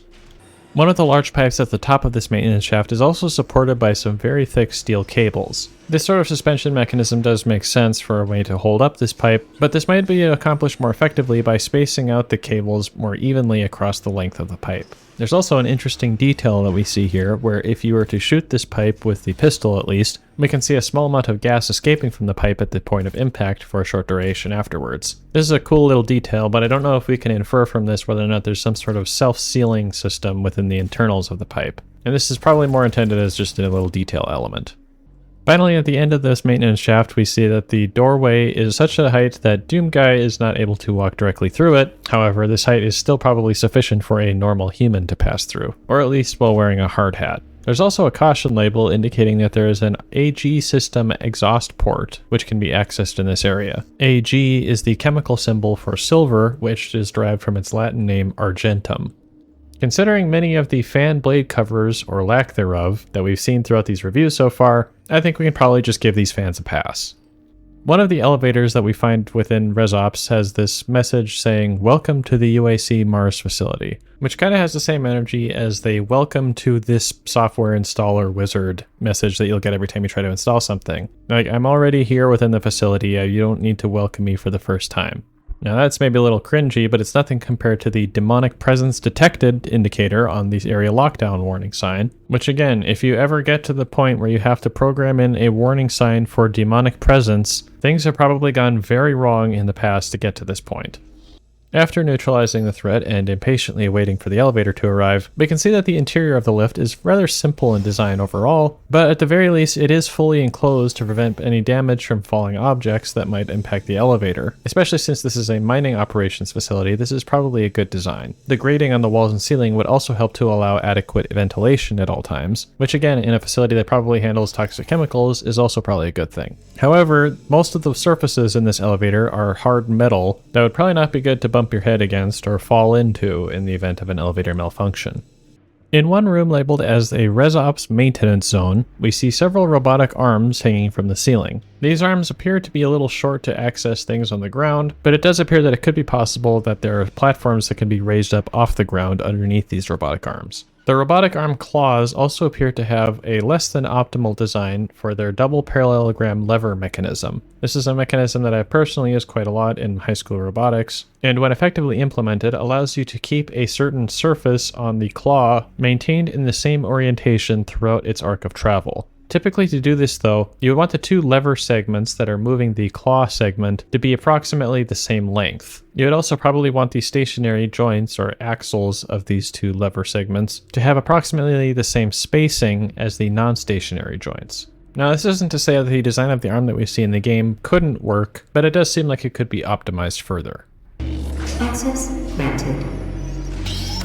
Welcome to the UAC's Mars installation, located in the vast Hellas Plain impact basin. This high-tech mining and research facility is pushing the boundaries of the imagination each and every day. As a valued employee, your loyalty is more than just a commitment to the UAC. It's a commitment to the future of mankind. Thank you for your service. Upon entering the dish access room, which leads to an airlock leading to outside, we see that there is a site for cargo loading and unloading using forklifts, as well as the charging infrastructure for these machines. This floor layout is a little odd since the only door in and out of this room appears to be the yellow security door that we just went through, which might be a tight fit for the forklifts themselves. Additionally, these forklift batteries that we see on pallets bear some resemblance to lead-acid batteries, which at least in this setting would be pretty antiquated technology when Argent fuel sources are available. useful. Of course, we can't say conclusively how these batteries are operating just from their appearance, and it's much more likely that this is some sort of more advanced battery technology. In addition to these human-operated forklifts, we also see these forklift-like robots in this airlock as well. And it could be the case that one or the other of these machines is more specialized for certain applications, while the other is intended for more general-purpose applications of lifting things up and putting them down. Unlike just about every other sci-fi game we've reviewed so far, and many depictions of depressurization in science fiction movies and TV shows, the airlock cycling process that we see in Doom is probably the most realistic one we've seen so far in these reviews. While the pressure differential between the inside of the airlock and the exterior atmosphere is fairly large, there's only so much air in this room to actually rush out to the exterior, and the resulting movement of air effectively equates to a very light gust of wind. Now, without doing mass analysis on all these individual things that move around when the airlock opens, we can't really say how realistic it is that they move in this manner, but this is a much more realistic depiction of what we would expect to see in this scenario than everything getting rapidly sucked out of the airlock into the near vacuum, like we often see in science fiction. Recalling our previous areography and atmospherics discussion, we concluded that the sun is currently setting on Mars. The glow of the sunset would most likely be more of a blue color than the red that we see in-game, due to the large amount of dust present in the Martian atmosphere. However, additionally, we are also able to see a large number of stars in the sky at this point. Disregarding terraforming effects, although Mars' atmosphere is a lot thinner than that of Earth, it's still sufficient to prevent most stars from being visible, especially during the day. Although, under optimal viewing conditions, it is possible to view all of the inner planets from the surface of Mars. Once again, more unattended pressure vessels left sitting out in a place that anybody could accidentally bump into them and knock them over. These things are very dangerous if you were to accidentally puncture one, such as by shooting it. Pressure vessels can turn into projectiles if they were punctured in certain manners. Okay, never mind. I guess these ones are okay. Alright, I know I said I wasn't going to go too crazy on ledges and lack of railings in this game, since this level design is pretty heavy on platforming, but this large drop-off in the primary walkable space of this area is particularly egregious. Not only that, but part of the railing is secured with a fence gate that opens up to a ledge where somebody could fall off the entire cliff face. There's also a bit of a crevasse between the walkable area and the actual superstructure of the building here, and there are gaps in the taller railing system that somebody could fall through. The large gap in the primary walkable space makes me suspect that there is supposed to be some sort of ramp here, so perhaps the infrastructure in this area just hasn't been fully installed at this point. But that's about as much slack as I'm willing to cut them here. Some of the suspended walkways in this area are held up by what is known as cantilever supports, which means that the platform is only supported on one side, and hangs like a lever off the supporting beam. Since the structure does look pretty lightweight, considering that it's mostly made of grates, this might not be too much of a concern if the primary purpose of this is for personnel to walk across, but if you're going to be using these platforms to support heavy loads, you could potentially run into issues of excessive bending moments if the loads are too heavy for the support structure, which could potentially lead to structural failure. At least one of these platforms does have railings though, so at least there's that. Many of the large pipes in this area are surrounded by semi-structural frames. It would appear that the primary purpose of these frames is to prevent punctures or damage to the pipes themselves, since most of them in this configuration would not be very effective at supporting the primary structure of the building, since the attachment points are simply sticking out of the walls rather than supporting them in a vertical direction. As far as protecting the pipes go, it would probably be most effective against large falling boulders, since the large gaps in the truss would not be very effective at stopping small rocks from impacting the pipes. I said I didn't want to talk too much about rails, but come on, you guys could easily have filled this gap in the railing here. Honestly, at this point, I'm starting to get the sense that the UAC doesn't seem to care for the safety of their workers. There is a fairly well-designed cargo loading system in the exterior of this building around this corner area. The placement of this loading system is a little odd though, since there doesn't really seem to be many places where the cargo could actually go or come from. It could be possible that there is a landing pad for some sort of aerial transportation that has fallen off the cliff due to damage. The cargo moves along a monorail system overhead that can carry standardized cargo crates. It then arrives in this recessed area, which appears to have some sort of conveyor belt, which seems like it would accomplish the same purpose as the monorail, but perhaps with better accuracy or control. It then moves into what I suppose is supposed to be a door, but doesn't really look like one. Of course, there's no railings around the recessed area, and so I'm not sure what the intended application of this cargo loading system is supposed to be as we see it here. But it might make more sense if we saw this somewhere else in the facility, perhaps with more access available to other locations. On a storage tank on the roof of this part of the facility, there is what appears to be an NFPA hazard diamond. which is a standardized method of communicating hazards of a certain substance that is stored within the container. However, eventually we do see this symbol up close, and it only has the text OP63 on the lower diamond, which is not part of the current standard. This would suggest that this is not actually the same standard in place here, which could be confusing for workers from the early 21st century. But it is still possible that this is still a new standard for safety considerations, and simply using a legacy design for the symbol. Also on the roof of this building, there's a pretty nice railing system that has warning signs on it to prevent people from getting too close to these pipes. While this is nice from a safety perspective, it is somewhat curious that the warnings are for high temperatures and burn hazards. Oftentimes, when you want to store a large amount of a certain gas, it will be cooled to below its boiling point, making it a liquid. This usually requires cryogenic temperatures to do this, which would mean this would be very low temperatures to worry about. Of course, we have no way of knowing what fluid is actually inside these pipes, and for all we know, they could be carrying something like steam from steam trams. To my knowledge, it seems probably more likely that you would have low temperature fluids than high temperature ones, but I would probably defer to a chemical engineer on this matter. There is a deployable hose or cable that can be extracted from a panel on the roof here. This could be something for firefighting or an emergency power supply, but in either case, the hatch underneath which the hose or cable is stored would pinch down on the hose or cable after it's closed while the cable is still deployed, which could be easily alleviated by having a small cutout for the cable in the top of the hatch. Part of this roof is sloped somewhat steeply while transitioning between two levels. While the precipitation on Mars is probably sufficient to not need to worry about snow loads, this slope seems like it could potentially be an issue for people walking on the roof, since it's not very clearly labeled where the slope begins from the upper level. There's also no handrails to steady yourself on when you're walking up or down. Upon reaching the satellite control security station, we are able to exploit a particular flaw in the biometric security measures to reactivate the satellite control antenna. Fortunately, it does appear that there is a security override lockout to this system. Well, fortunately for the facility operations at least, not so much for us. I'm blocking your access to the facility scanner. Come to the VEGA terminal, and I'll give you what you need.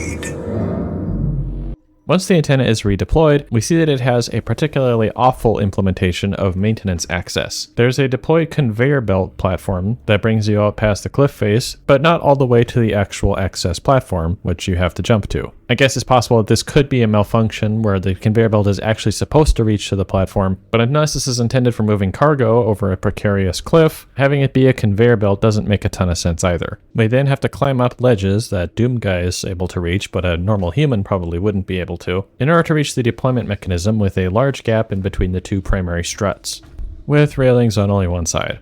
The antenna deployment mechanism itself seems to use these two large struts as a slider for the entire tower that supports the antenna, such that this whole stack can be moved further away from the building to give the antenna better clearance and access to the sky. If this is the case though, it seems that you could more easily access the antenna for maintenance when the antenna is retracted to be closer to the building. Now I suppose it could be possible that you do need to access the antenna while it's deployed for maintenance, and in that case it makes a lot more sense to use this upper access path than the parkour track we had to follow to get up here. In the airlock to reach the VEGA processing center, we see several pressure suits that are stowed and ready for use. Now, it would take quite a long time to go into detail on these pressure suits, and we probably don't have enough information about them to do that. But we can note that the gloves and boots are separate from the main suit, which would be helpful to be able to replace them as they wear out, which could happen more quickly than the rest of the suit itself. Also, regrettably, I have not actually finished playing any Half-Life games yet, but the suits appear to be inspired by that game's designs. There is a log in this area regarding possessed security guards that is written in a way that makes the circumstances surrounding the origin of this report a bit confusing. In any case, it does mention that the security guard's outfit is used in UAC remote colonies, which would presumably indicate that the UAC has facilities on other planets of sufficient size to warrant a security force. It seems that even in the future of the UAC, we're still plagued with the issue of paper printers being basically unusable.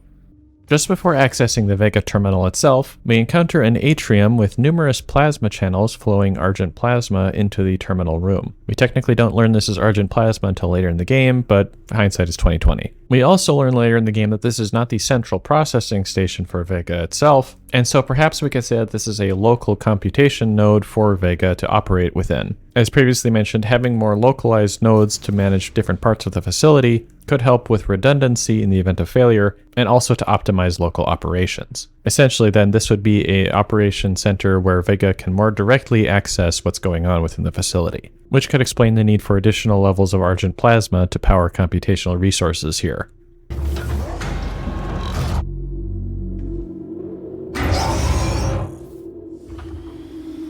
It's a gift.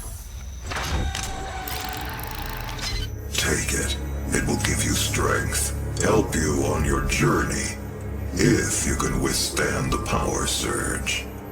It is also at this point that we encounter the Argent power cells, but we'll discuss this in more detail once we get more data logs on them. At this point though, we can note that it is interesting that the developers managed to incorporate the leveling system into a physical part of the game story, and we can also see that more of the Praetor suit user interface is written in English.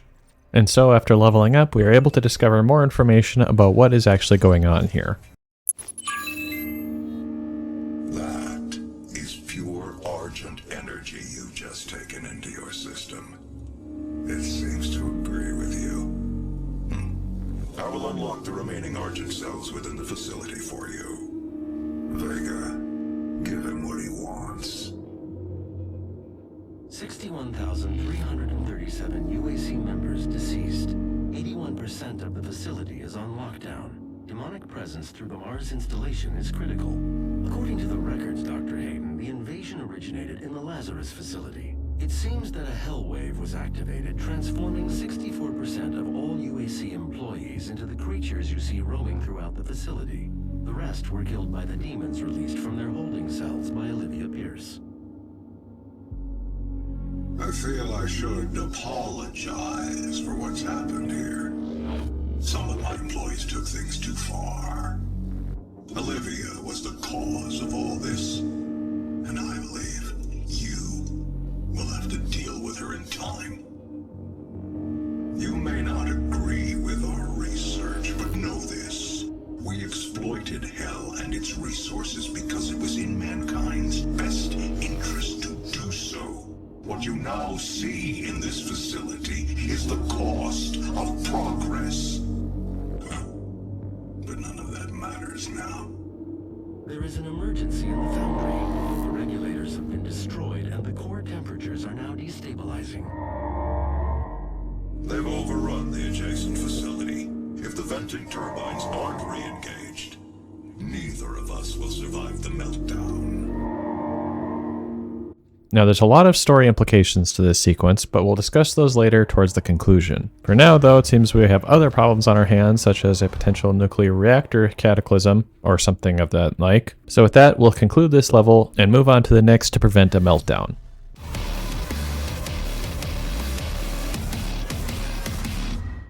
The next level takes us to the Foundry, the materials processing facility of the UAC Mars base. From context, we can also gather that power production operations take place here, as it is stated that in this location there are reactors that are in critical meltdown. Now, while it is possible this is intended as a colloquial statement, as in the reactors being online is critical to operations of the facility, therefore their melting down is dangerous, in terms of nuclear fission energy generation, the term critical meltdown is actually incorrect. To very briefly explain how a nuclear power plant works, a certain amount of nuclear reactor fuel will become self-sustaining when the number of neutrons emitted by radioactive substances is the same as the number of neutrons absorbed by that radioactive substance. When these two numbers are equal, this means that the reactor is in critical state. When more neutrons are being absorbed than are being emitted, the reactor is subcritical and is winding down. And so by process of elimination, when more neutrons are being emitted than are being absorbed, then you're in a supercritical state, which unless you're just starting a reactor in a very controlled manner, generally don't want them to be supercritical. And a supercritical reactor can eventually lead to a reactor meltdown, while a critical reactor is operating at normal capacity.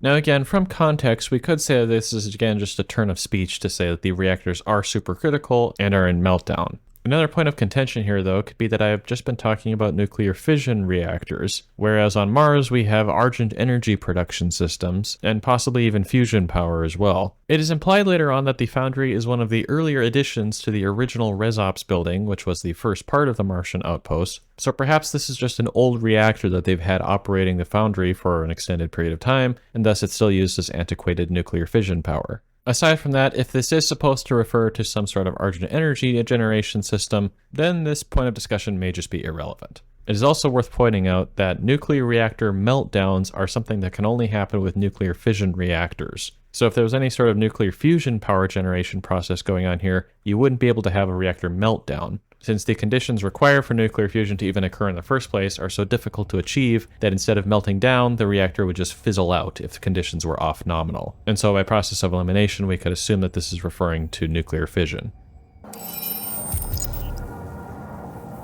The facility will not allow you access to the turbine room unless the demonic threat level is brought down inside the Foundry. Our security systems cannot be overridden. The fact that the reactor cooling system is secured in the event that a threat is detected is a good thing. The fact that the facility's security protocols cannot be overridden, even presumably by VEGA, is possibly a cause for concern. In a situation like this, for example, where a potentially catastrophic failure of the reactor system may be occurring, the inability of the security system to be overridden to allow the cooling system to be re-enabled and thus avert the catastrophe is a major potential point of failure. Upon acquiring a data log for the Foundry, we learn that it is primarily intended for processing of heavy elements involved in the refinement of Argent plasma, which requires transition metals and noble gases. This is very broad strokes chemistry here, since the term heavy metals can be used to refer to many different elements, and there are likewise quite a few transition metals on the periodic table as well. Noble gases makes a bit more sense because due to their minimal abundance within the atmosphere of Mars, you may want to have multiple collection sites throughout the Martian facility and then have them all funneled into one central location to ensure that you actually get a usable amount of them. Again, as far as how is this actually used to refine Argent plasma, we probably don't have enough information to say at this point. The data log also mentions that updates to safety procedures in this area have resulted in a significant drop-off in the official number of reported deaths. Of course, at this point, this isn't going to fool anybody, and we'll come to find out pretty quickly that there's not a great safety culture within the Foundry.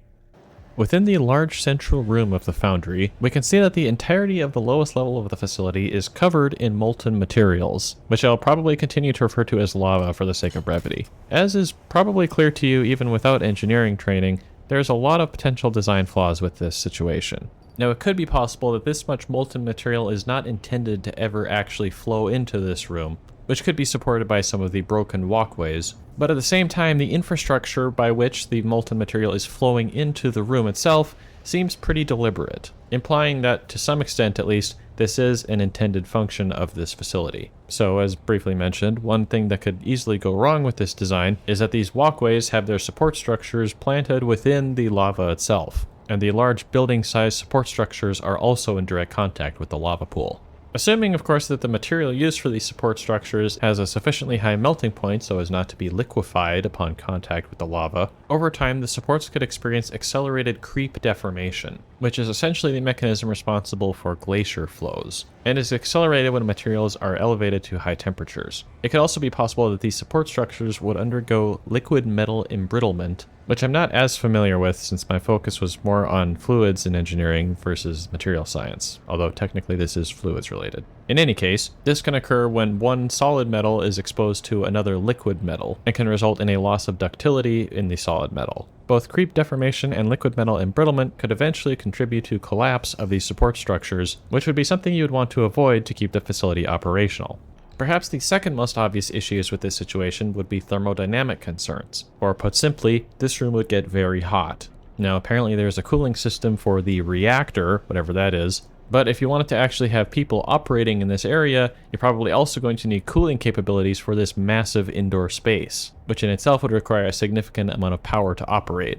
On top of that, in order to keep this material in a molten state, you would have to maintain the high temperature of the materials in order to prevent them from cooling and solidifying on the ground floor, which would presumably prevent them from being transported elsewhere for further refinement. Now, if you're going to be continuously pumping in additional molten material and thus adding heat to the lava pool, then you might be able to get away with just relying on that thermal mass transfer. But if the lava were ever to stop flowing in, you would need something on the ground floor to keep the temperature high enough that the lava doesn't solidify. And so in essence, you would need a very, very high power heating system on the ground level of this room and a very high power cooling system to remove the heat from the air in the room. I suppose technically you could also use a heat pump to capture heat from the air and bring it back into the floor, but this is still going to require a significant amount of power to operate. And an alternative design that could solve these problems would be to have these liquids contained within a dedicated holding vat, which could still be fairly massive as long as it's properly insulated.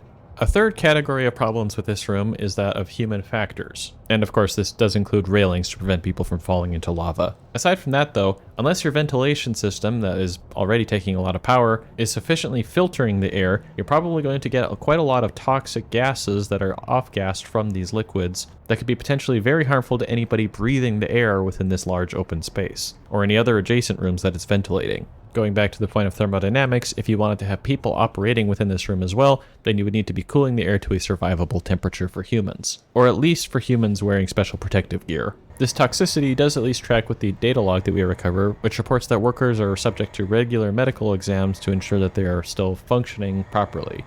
One final concern we could note here is that of operational capacity of this room. In metal refinement, once the material is liquefied, impurities in the substance, or slag, will float to the top and then can be scraped off with a dedicated collection system. In this room that we're seeing here, you're probably going to get buildup of slag in various tight corners around the support structure, or at the very least on the surface of the support structure, which could further lead to structural issues. While this would technically be removing slag from the overall major flow, it would result in a loss of the total amount of slag collected, which could be an issue if you wanted to repurpose it. And so with all that said, this room doesn't really make a ton of sense scientifically, but as far as level design goes, it does look pretty cool. So at least we can give it that.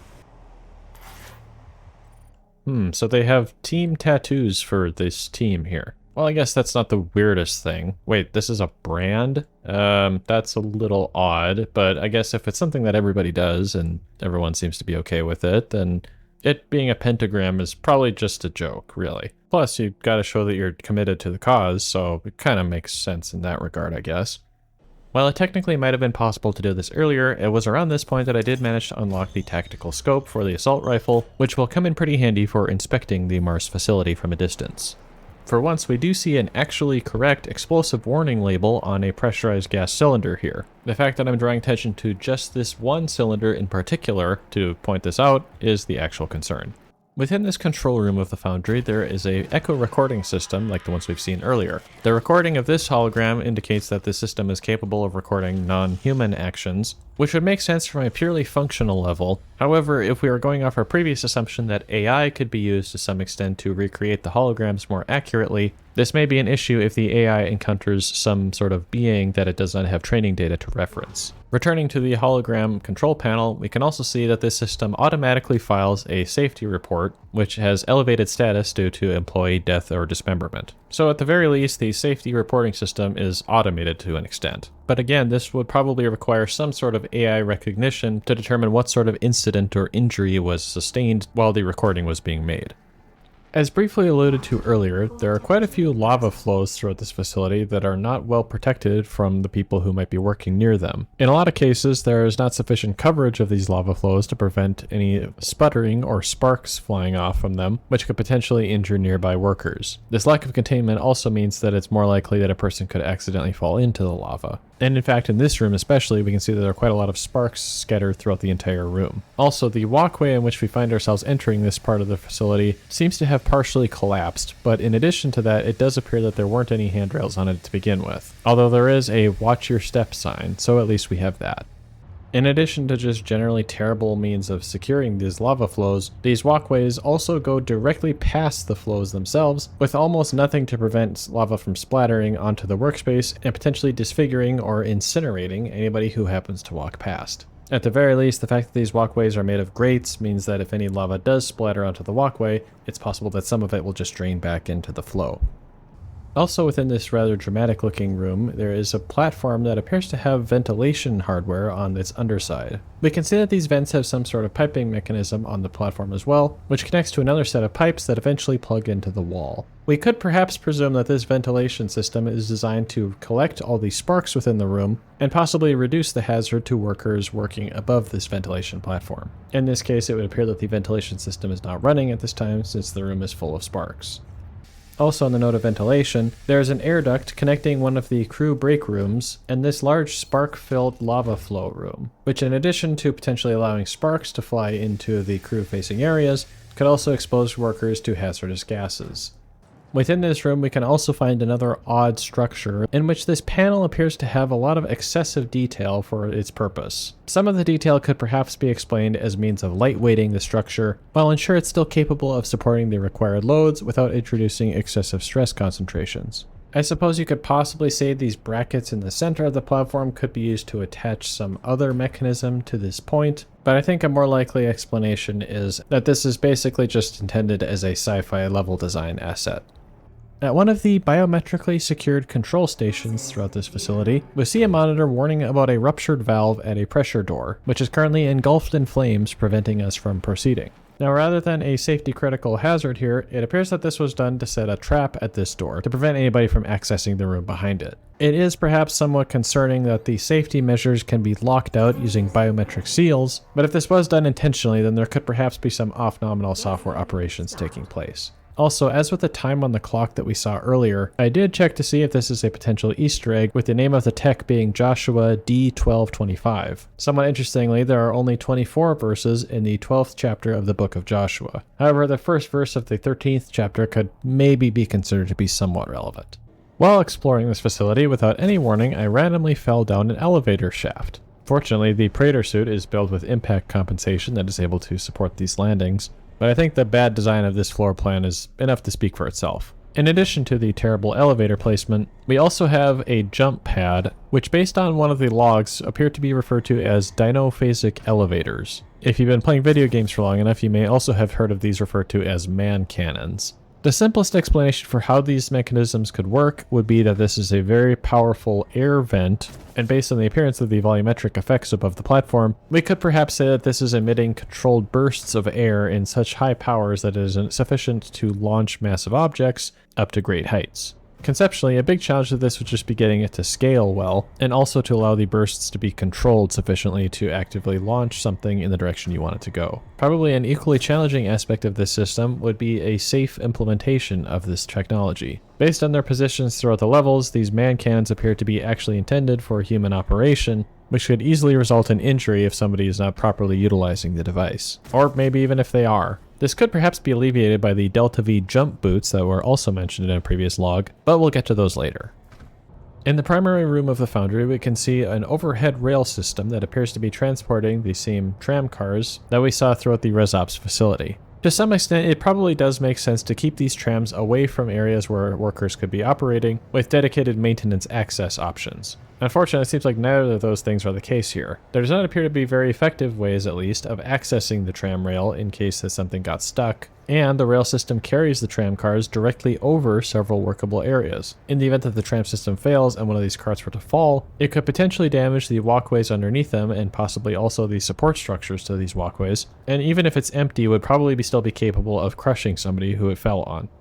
On some sort of bulkhead shutter mechanism that we can find throughout this maintenance shaft, there is a rather clearly written warning to watch your fingers, as it appears that the mechanism is capable of pinching them. Now, the fact that there is a label here is nice, but it's also not very clear about what the dangers of this machine actually are. And really, I'm kind of just guessing about what this machine is actually supposed to be doing in the first place. In any case, in the same room, only a few feet away, there's another one of these bulkhead mechanisms without these warning signs. The second machine also has a lot more red on it than the one with the warning label.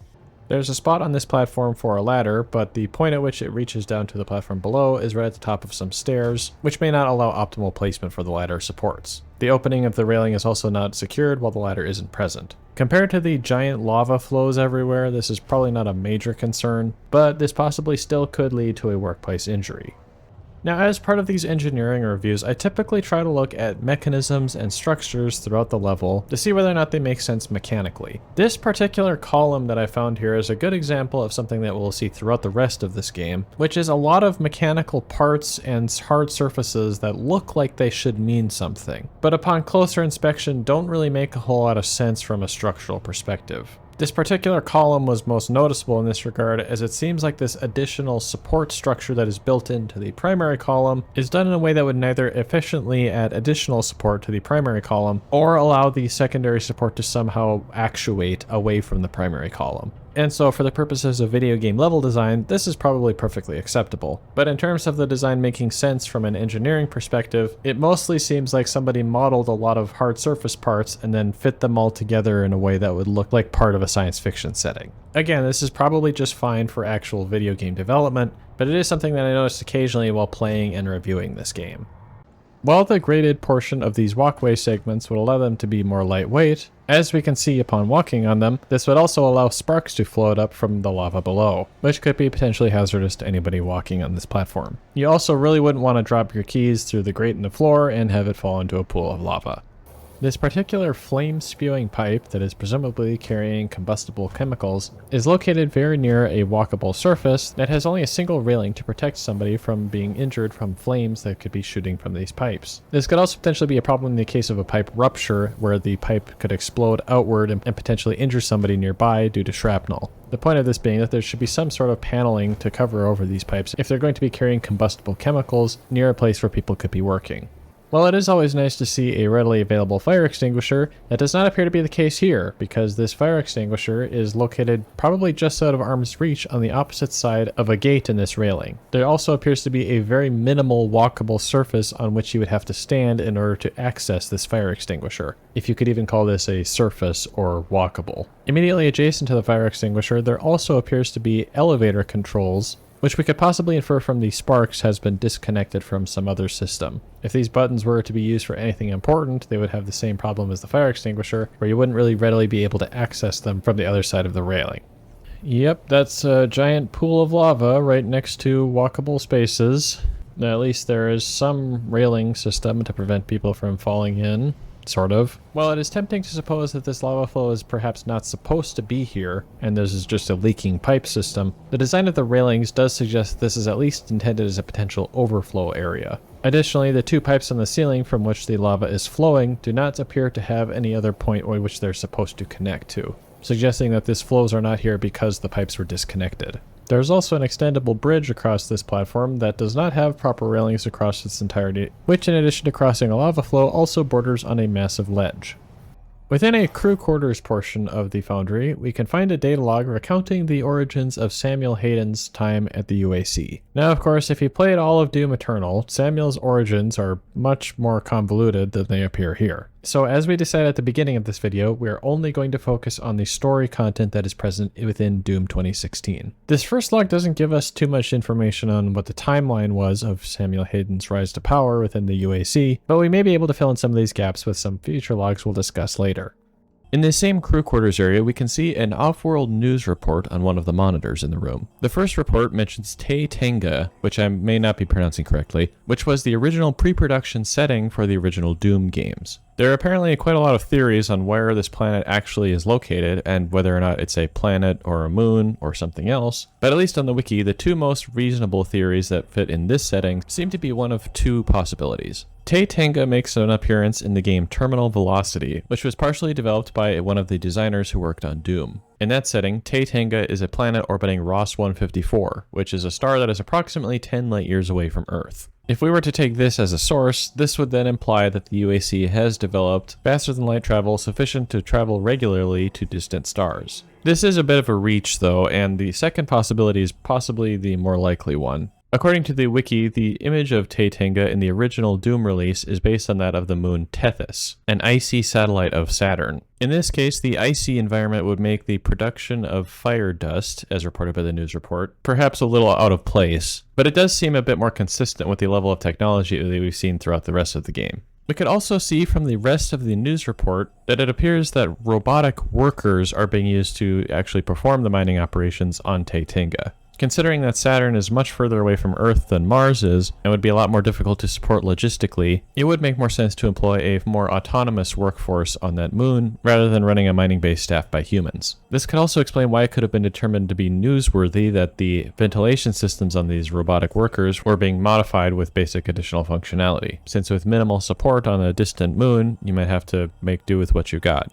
The second half of this news report is also rather informative, in which it is stated that the UAC is utilizing indentured workers to perform mining operations that would otherwise have been done by robotic operations. This would suggest at least two possibilities for how the UAC is operating on this base. The first being that the UAC is utilizing forced labor to perform its mining operations on a hazardous distant moon, and the other being that Tethys is being utilized as a prison colony of sorts, with the UAC running operations at least in the Tatanka mining station. Considering the UAC's track record on Mars, both of these situations seem almost equally plausible. One final note we can make about this off-world report is that the report number is 93, the original release year of the first Doom game. Since Tatanka has never actually officially been included in the Doom series, at least to the best of my knowledge, it is possible that this whole off-world report is technically considered an Easter egg from the developers and not entirely canon. And to that point, the official canon of Doom is rather up for debate as well. But this is about the best I could do to fit it into the setting of Doom 2016. One last note we can make while still in this crew quarters area is that after evacuation, at least part of this area was sealed, with a presumably high security clearance being required to access it again. This, along with the previous station where we saw biometric security being used to employ a trap, suggests that there was at least some resistance and possible evacuation after the initial Lazarus wave event. But that's about all the optimism we're going to get out of this setting though. In this particular cargo handling section of the Foundry, we encounter a series of crates with malfunctioning robots servicing them. The most obvious intent of this design is that these robotic arms are used to weld the caps onto these crates. For this purpose though, these robotic arms seem rather overbuilt with more degrees of freedom than would probably be necessary, unless they're also going to be manipulating the lids of the crate, which would seem to require an additional end effector. In this case, it could be possible that the same robotic arm is used for both welding and grabbing operations, with the tool head replaced on either the welders or the grabbers, thus reducing the number of unique mechanisms in place here, and also reducing the difficulty of procuring additional types of robotic arms, as well as keeping just a single type of machine to operate. The arms being on a slider implies that they are designed to work on the crates as the crates are moving down the conveyor belt. However, at least currently there's only one arm on each rail, and if there were more arms per rail, then they would not be able to pass each other. And so the system seems like it could be simplified by just having the crates wait at a particular location for their robotic arms to operate on them before traveling further along the conveyor system. Within this conveyor room, there is what appears to be an emergency fire hose on the wall. However, the sign directly above this hose indicates that it is an oxygen site. Now, this being on Mars, it would make sense to have supplemental oxygen available even inside the facility in the event that life support systems were to go offline. However, it is rather curious that this form factor is that of a hose more so than an oxygen tank that could be brought to somebody in need of additional air. And so it seems like this hose would be better suited for fire suppression more so than fire oxidization. Remember, the Blind Council is always watching. You filled out your UAC accidental death and dismemberment form yet?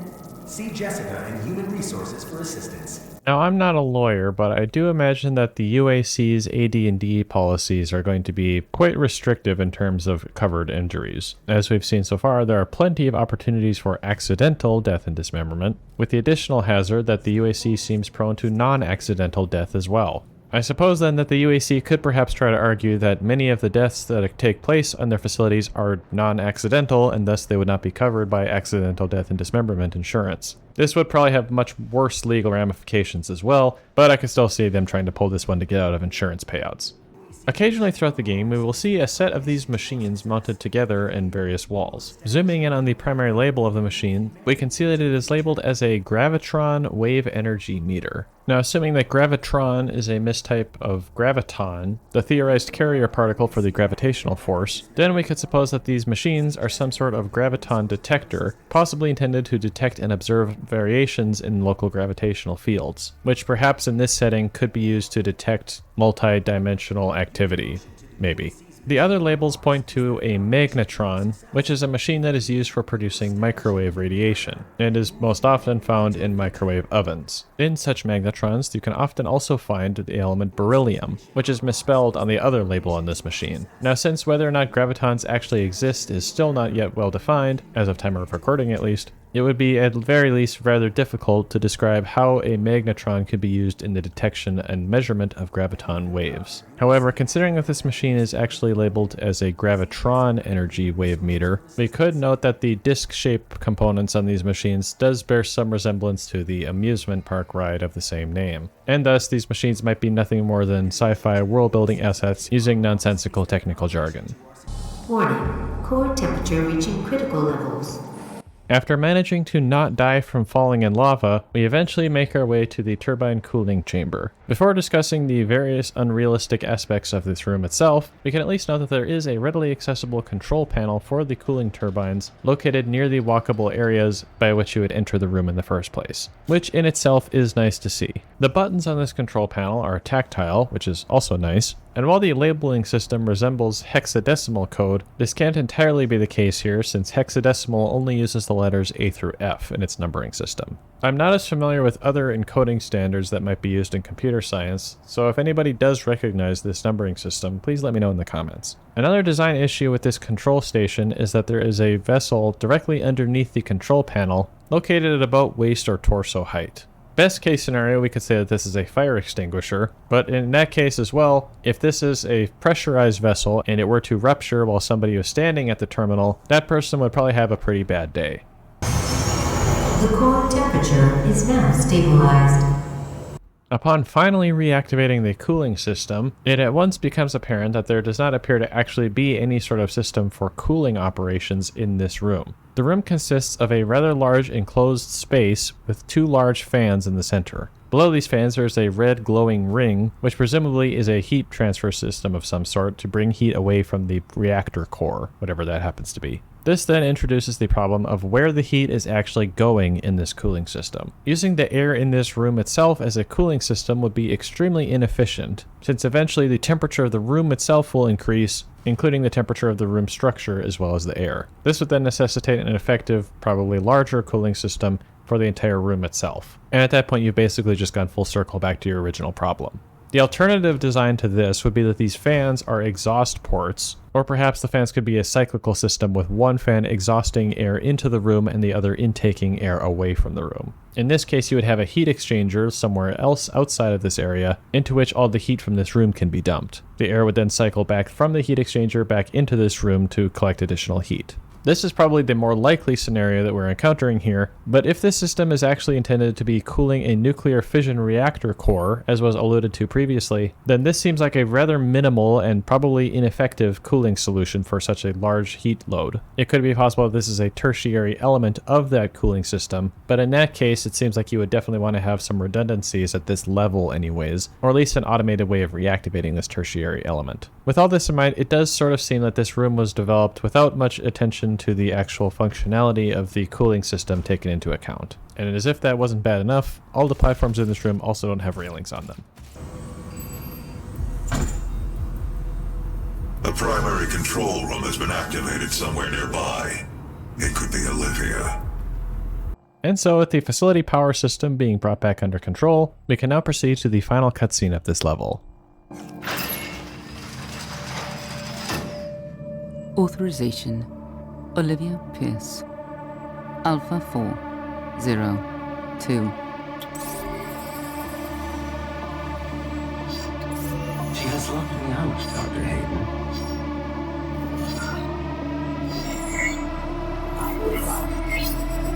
All power rerouted to Argent Energy Tower. She is trying to tear open the portal between our world and theirs.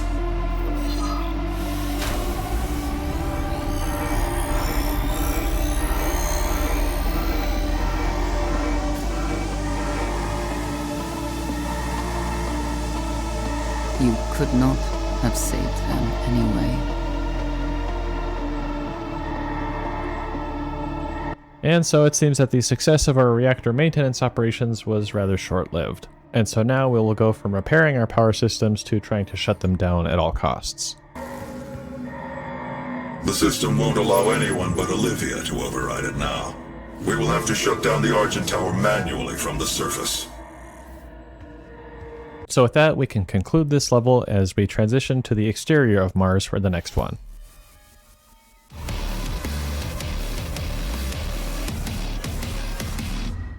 At the beginning of this level, we are tasked with shutting down the Argent Tower, and to do this, we need to disable energy filters, or induction filters, located throughout the Argent facility. Now, the most sensible explanation I can give for these terms being used interchangeably to describe what we need to disable is that this is some sort of filtration system servicing an induced flow of plasma, perhaps, that takes place during the Argent energy delivery or refinement process. Now, while we don't know what this process itself might actually be, the fact that these are described as filters suggests that these are non-essential components of the refinement process, or in any case that disabling them might not completely prevent the system from producing additional energy. Thus, we could then further infer that by disabling the energy filters, the Argent energy production output is reduced below sustainable levels, or the energy production system engages a failsafe to prevent contamination of the Argent plasma. Now again, this is all speculative as to how this system actually operates, but in the latter case at least, this would mean that the system would still be functional of being restarted in the future, simply by replacing the energy filters. We'll come back to this point later in the level though, as we will eventually get a closer look at these filters, as well as perhaps some supporting factors that might suggest that this is the reason that they're being disabled.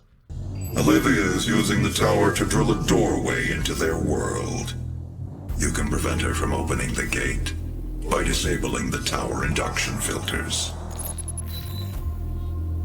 Before reaching the exterior surface though, we first have to pass through an interstitial room featuring a bottomless pit, or at least a room deep enough to give that appearance. In addition to the obvious safety hazard with the railings here, it's not immediately clear why there needs to be this giant bottomless pit within this room, unless perhaps this room system was built on top of this pit after it was already dug as part of a mining operation.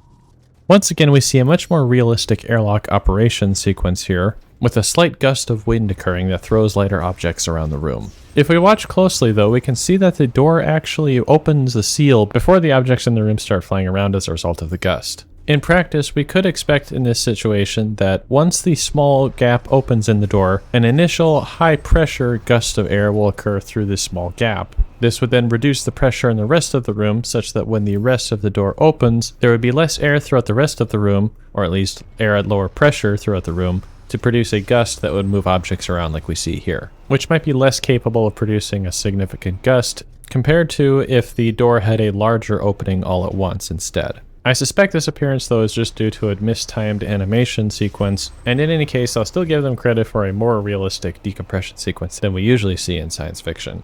Untethered cross-dimensional activity is a frequent occurrence outside of the base, so it is recommended that workers buddy up when journeying onto the Martian surface.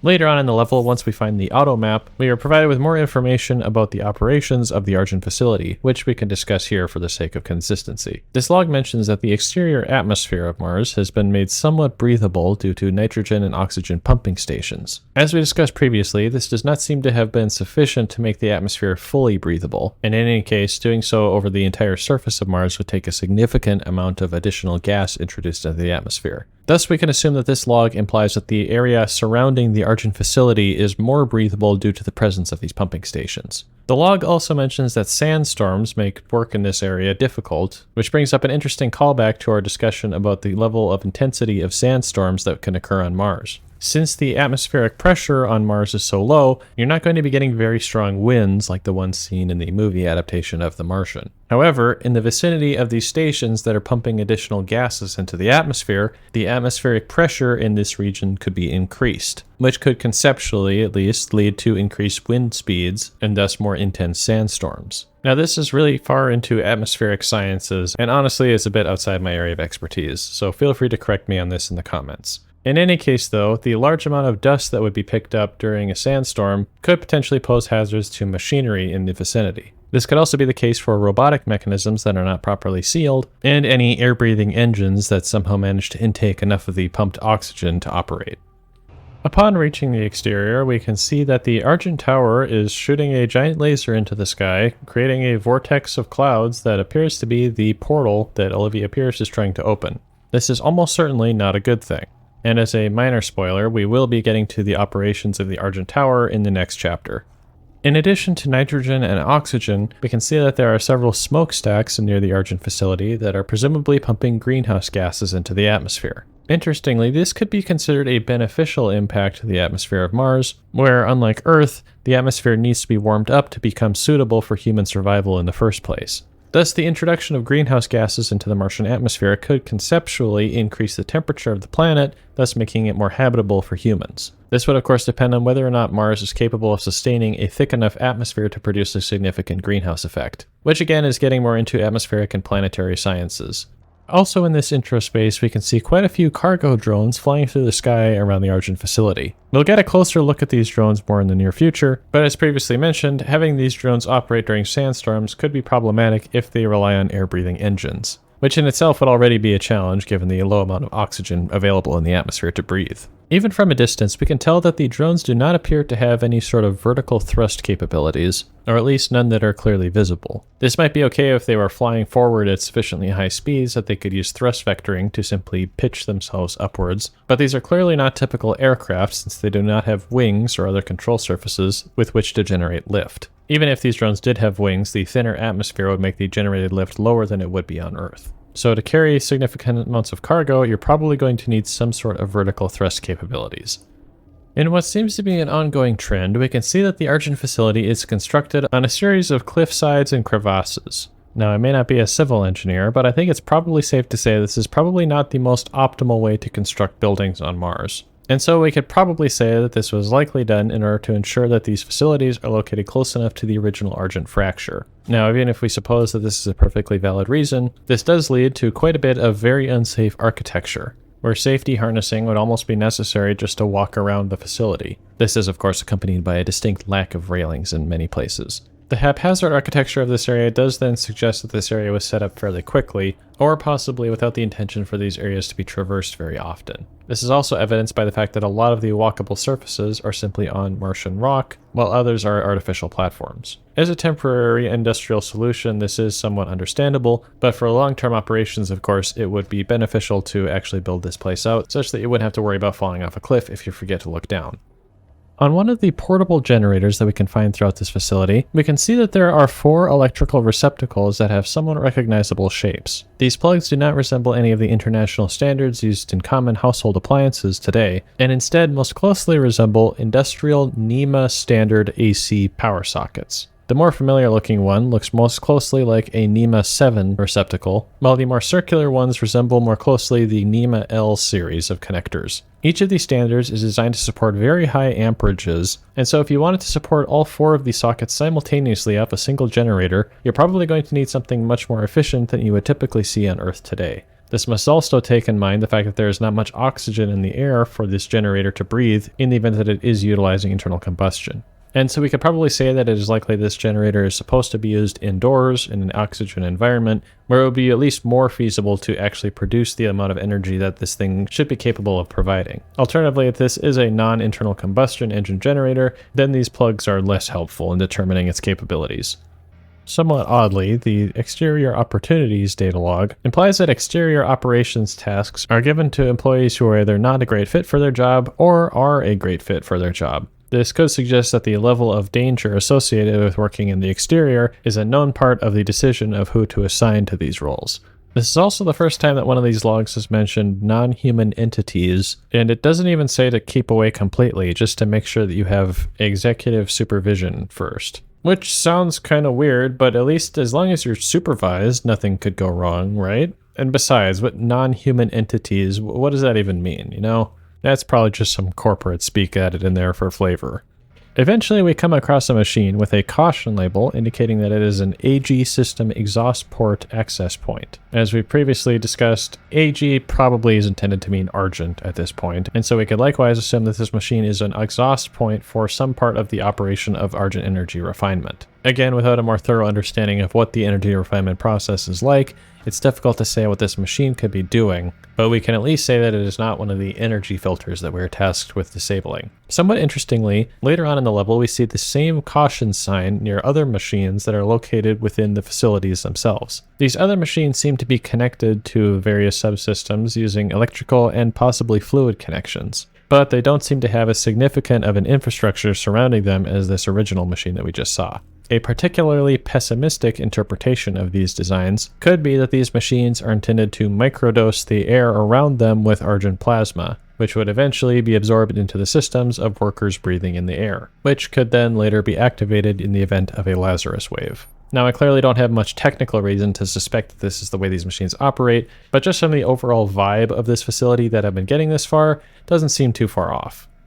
In the center of the Argent facility is what appears to be a cargo loading platform used by the ferry drone ships. As we'll come to see later in the level, there are also servicing centers for the drones in this area, and garages for storing them when they're not in operation. From the scale of this facility, it doesn't seem likely that this is the primary hub for transportation equipment, since there's only one docking bay for the ferry drone. It could be possible that the other side of this building has additional docking sites, since with the number of drones that we see stored inside the garages here, you're probably going to be capable of processing a lot more cargo throughput than a single dock would allow you to handle. This could also be the case for maintaining drones, as if you're going to be storing a lot of them in one place, it might also make more sense to invest in the equipment that would be required to maintain so many of them in one place, rather than having to spread out the equipment over various parts of the Mars base. In this case too, then, you would want more than one docking platform for these drones. That being said, the layout of this cargo platform does seem fairly competently put together, especially compared to some of the other places we've seen so far, with a lot of open area for moving cargo around safely, as well as railings on most of the higher levels. There are multiple cargo cranes that we can see in this area, but it's not immediately clear if these cranes are capable of moving cargo all the way over to the ferry drones. Technically, you could just fly the drone underneath the crane instead of bringing it to the docking port, but this would sort of defeat the purpose of a lot of this infrastructure.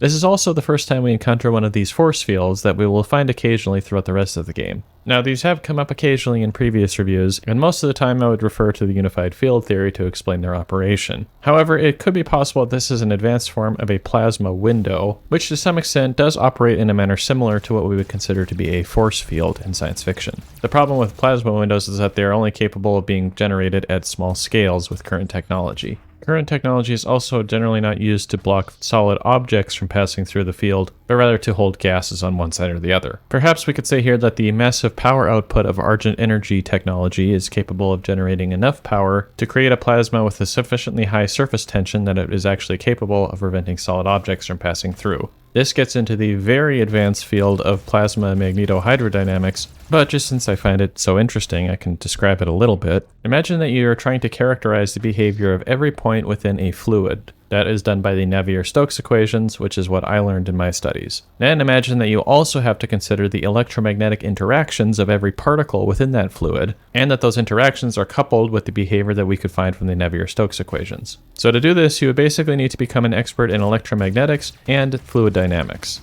And so, as you can imagine, it would be a very advanced science that I'm only probably capable of speaking well on 50% of. Eventually, we will revisit this topic of magnetohydrodynamics when discussing a potential method of energy generation using Argent plasma. On both sides of the force field, we can see that there is a track system that apparently is used for loading and unloading cargo from the ferry drones. This could imply some level of automation, but it does at least seem like a good optimization of the cargo handling process, since you're going to be needing to move cargo on these areas repeatedly anyways, you might as well make the process easier. And that is a good example of a practical problem that engineers can solve. Directly underneath the cargo station, there is another room that appears to be a sort of hangar-style design, housing what appears to be numerous generators. I could see this being done if the generators themselves are more fragile, and thus you would want to make sure to avoid damage to them in cargo handling operations, or perhaps to optimize power delivery systems. But in either case, you would still want to make sure that there is adequate access for personnel to get down here in order to work on these systems. And having to drop down over several cliff ledges doesn't seem like the most optimized method of access. Also within this power generator hangar, we can see that there are several generators that appear to be mirror images of each other. This is definitely something that makes a lot more sense in 3D modeling than it does in actual manufacturing, since unless the system was specifically designed for it, allowing the system to be assembled in a completely mirrored fashion would likely require remanufacturing all of the parts in the opposite configuration. This would also be assuming that the system is still capable of operating in this mirror config, which may not be something you can take for granted, especially with these complex machines like generators. This is also one of the few times that I'll point out that there should not be a railing here. Something else that we'll find throughout the game, but particularly stood out to me here, is that we will occasionally encounter what appear to be cardboard boxes. Now, of course, it's very difficult to tell what material these are actually made of, but based on their appearance, they do resemble a plant-based material, which, unless these are being made from entirely recycled materials, would suggest that trees are still a thing at some place in the solar system, the opposite of which was implied from the chainsaw description. Going back up to the cargo station, we can eventually find our way into one of the garages housing numerous cargo drones. Upon closer inspection, we can see that the drones do in fact use vectorable thruster pods, and not solely forward propulsion as we discussed earlier. The drone that operates inside the hangar doesn't appear to use the rear circular propulsion device, and instead relies only on these vectorable thruster pods for precision operations inside the building. The drones we saw earlier outside do appear to be using the rear center thrusters though. The annular shape of these thrusters most closely resembles either a rotating detonation engine or perhaps a truncated aerospike, both of which are relatively new rocket propulsion technologies that are not really in much use today, as of time of recording at least. The rotating detonation engine effectively uses a moving explosion around the ring, which continuously produces thrust as the explosion continues. The aerospike resembles a more typical rocket engine, except that a different shape of nozzle is used that makes it more effective at varying altitudes. Both of these technologies represent potential optimizations of standard rocket nozzle design, and so it would make sense to see them in this application here, since due to the relatively small form factor of these drones, you're going to want to get the maximum specific impulse, or performance per mass, out of your propellant as possible. Meanwhile, the thruster pods appear to have an oblong nozzle exit, which is pretty atypical for rocket nozzles. The one example I could find of this is the Virgin Galactic Spaceship 2 engine, which used a conical asymmetric nozzle to produce the thrust that provided an additional amount of upwards pitch to the ship. We can also note about the drone thruster pods that the exhaust appears the same color as the exhaust from the primary engine, suggesting that both thrusters use the same propellants, and presumably in the same or similar combustion processes. We can find more information about VEGA in a data log that we encounter in this area. The log notes how VEGA was able to successfully pass a Turing test with flying colors, and in fact even upset the test by playing the human element as well. Now in case you aren't aware of what the Turing test is, it might seem rather trivial in terms of modern technology. The point of the test is to determine from written responses only which of two players that you are communicating with is a human and which is an AI. When this was originally formulated by Alan Turing back in the 40s and 50s, this generated some significant philosophical debates, whereas nowadays this phenomena can be easily accomplished using just about any generative AI out there. Of course, this wasn't so much the case back when Doom 2016 was released, and so while Vega's ability to behave human-like is still impressive, especially considering that he was essentially running the whole test himself, it's definitely within the realm of possibility with modern technology nowadays, even without the massive computational resources afforded to Vega on Mars. Once we eventually find the first Argent filter station, we can try to make some deductions about how the Argent refinement process works based on the information we're given in this scene. From the graphical display on the screen, we can see that the filter is taking in something known as Argentium and combining it in some way with a supplied plasma. The term ion plasma is essentially repeating itself, since plasmas are primarily composed of both ions and electrons instead of complete atoms. We also can see that the filter temperature is marked at 298 Kelvin, meaning that this plasma is somehow existing just over room temperature, which is not really something that tends to happen with plasmas. However, in some circumstances, this is actually possible with non-thermal plasmas. The basic principle of this is that the electrons in the plasma do have extremely high temperatures on the order of thousands of Kelvin, but the ions in the plasma are at a much lower temperature that can be closer to room temperature. Interestingly, this technology has apparently been used for food preparation purposes, but it has also found use in electrical lighting. So while the low temperature may be a bit atypical, it's definitely not impossible in principle. Looking at the machine itself, we see that the inlet side of the machine with a red fluid passes through a central mechanism, presumably the filter itself, to produce a glowing blue fluid on the other side. This central part of the machine is what we're primarily concerned with. We're only temporarily disabling the tower. You need to remove each lens individually. Carefully release the hinges. Warning. Energy contamination detected. Destroying the production of Argent energy isn't necessary. After the central filter is destroyed, we can see that the outlet flow appears red as well as the inlet. Samuel's description of lenses within the filter would seem more likely to represent a magnetic lens more so than an optical one, which is an electromagnetic mechanism that could be used to focus a plasma flow. Once the lenses are destroyed, we can see that the filter temperature increases to 372 Kelvin, just shy of the boiling point of water, and which is also still very low for plasma. We also see in the destroyed state that Argentium is continuing to flow through the system while the plasma flow has stopped. Now we'll eventually get some more information on this process and some data logs later in the game, but from the information we have in it, we can make some suppositions about the process of refining Argent energy.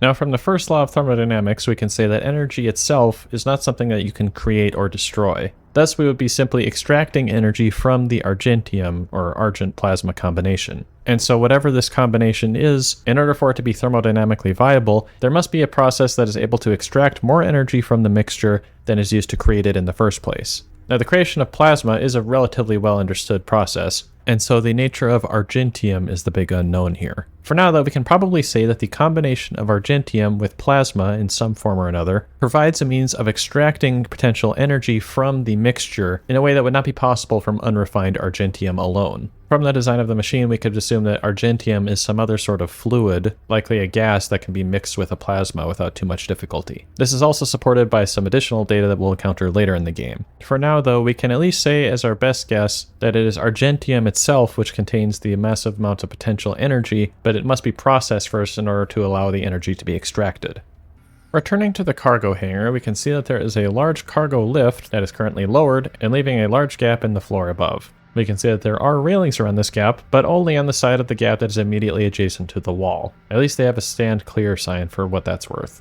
Also within this hangar bay, we can find several of these ferry drones, where we can also get a good look at the nozzles for their propulsion system. Interestingly, these nozzles do have a smooth surface towards the latter half of the nozzle, but the first half is most definitely not smooth, which would not be an optimal design for a typical chemical engine. What could be happening here is if this is a fusion engine, there are several small outlets surrounding the nozzle throat that could be used to outflow an additional sheath around the primary plasma exhaust, with these trapezoidal pads perhaps being conductor plates from which a magnetic nozzle can be projected, essentially making this a sort of fusion engine with a partially external reaction process. This is of course quite a reach though, as we don't have a whole lot of information on how this nozzle would work. If you could contain a fusion reactor in this small of a space though, this would be a very effective means of providing propulsive thrust with a relatively low amount of propellant required. And of course the energy necessary to sustain the fusion process could probably be easily sourced from Argent energy. Aside from the dual aft-facing thrusters, we can see that these ferry drones also have vertical thrusters as well, that for the sake of consistency and simplicity, we could presume use the same form of propulsion technology.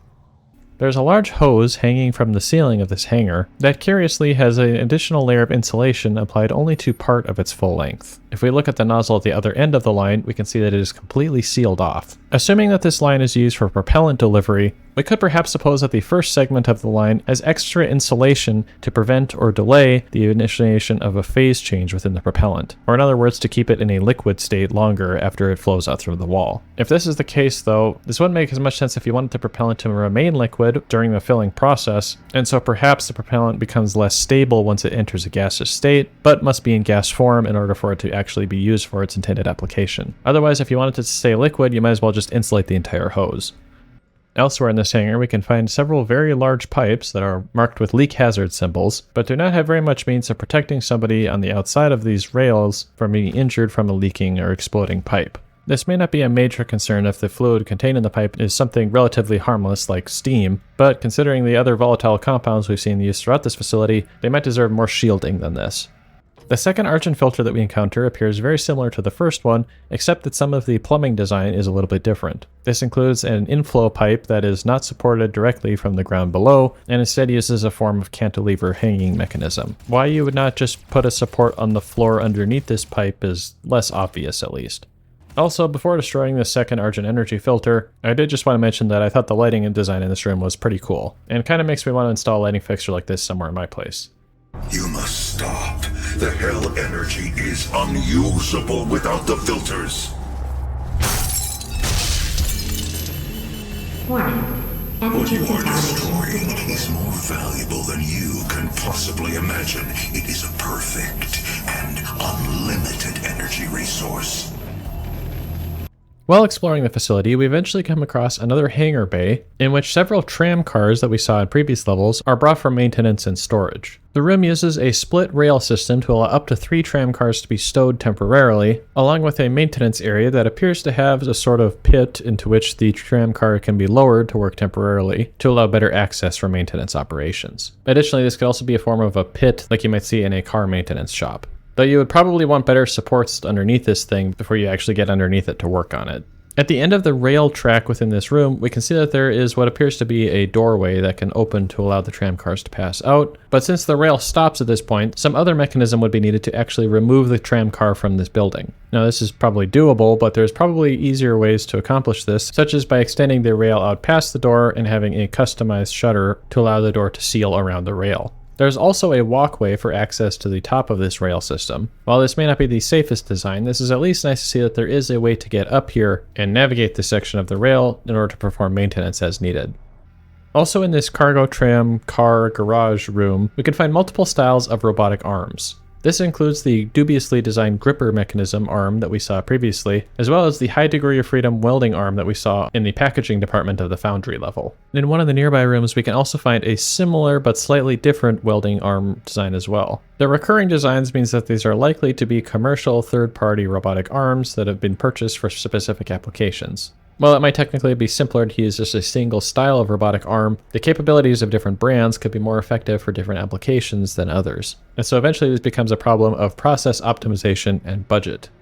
Within the ferry drone hangar bay, we can encounter these cylindrical machines. While there's not really a lot of context of what their purpose is, based on their shape, it's probably not far off to assume that these are supposed to be engines, considering the surface level detail that we've seen occasionally in structures and mechanisms in this game so far. In this case, if this is an engine, it is likely using some sort of thermodynamic process that is assisted or run entirely by Argent energy, and thus it will be pretty difficult to predict its performance. The multiple cylinders could suggest that this is some sort of reaction process that takes place inside the engine, or alternatively, this could just be an effective way of storing Argent plasma. Or, even more alternatively, this might not even be an engine at all.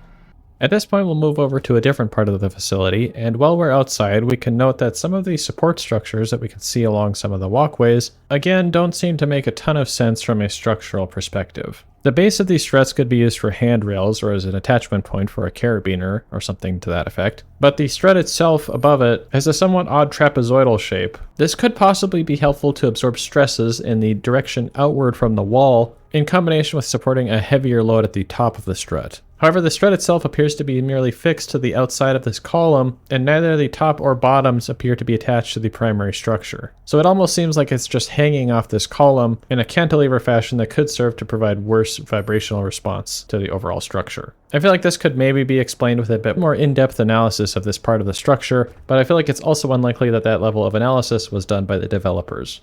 On another exterior walkway in this area, we encounter a pair of oxygen synthesizer machines. Presumably this is one of the O2N2 pumps that was mentioned previously in a data log, and while oxygen synthesizer could just be a brand name, this could also be an example of the technology demonstrated by the MOXIE, or Mars Oxygen In Situ Resource Utilization Experiment. This was a device that was sent to Mars on the Perseverance rover that was capable of producing oxygen from the carbon dioxide in the Martian atmosphere. This was a small-scale experiment to test if this was even possible, but the experiment was a success, showing that breathable oxygen can be produced from the carbon dioxide in the atmosphere of Mars using solid oxide electrolysis. There's some pretty serious chemistry that goes into this process, so I would definitely recommend checking it out if that's your thing. As for the machines seen in-game, though, we can note that they have a graviton sensor attached to them, but otherwise don't have very many user-facing interfaces by which to access or operate the machine. Additionally, the machines have what appear to be piston mechanisms, suggesting some sort of linear motion would take place during the operation of these machines. Conceptually, this seems rather unnecessary, and might be another example of hard surface design that looks cool, more so than being actually functional. Of course, it's difficult to predict how this technology will scale up this far into the future, and perhaps this mechanism is a part of the optimization of this process further than what we have today.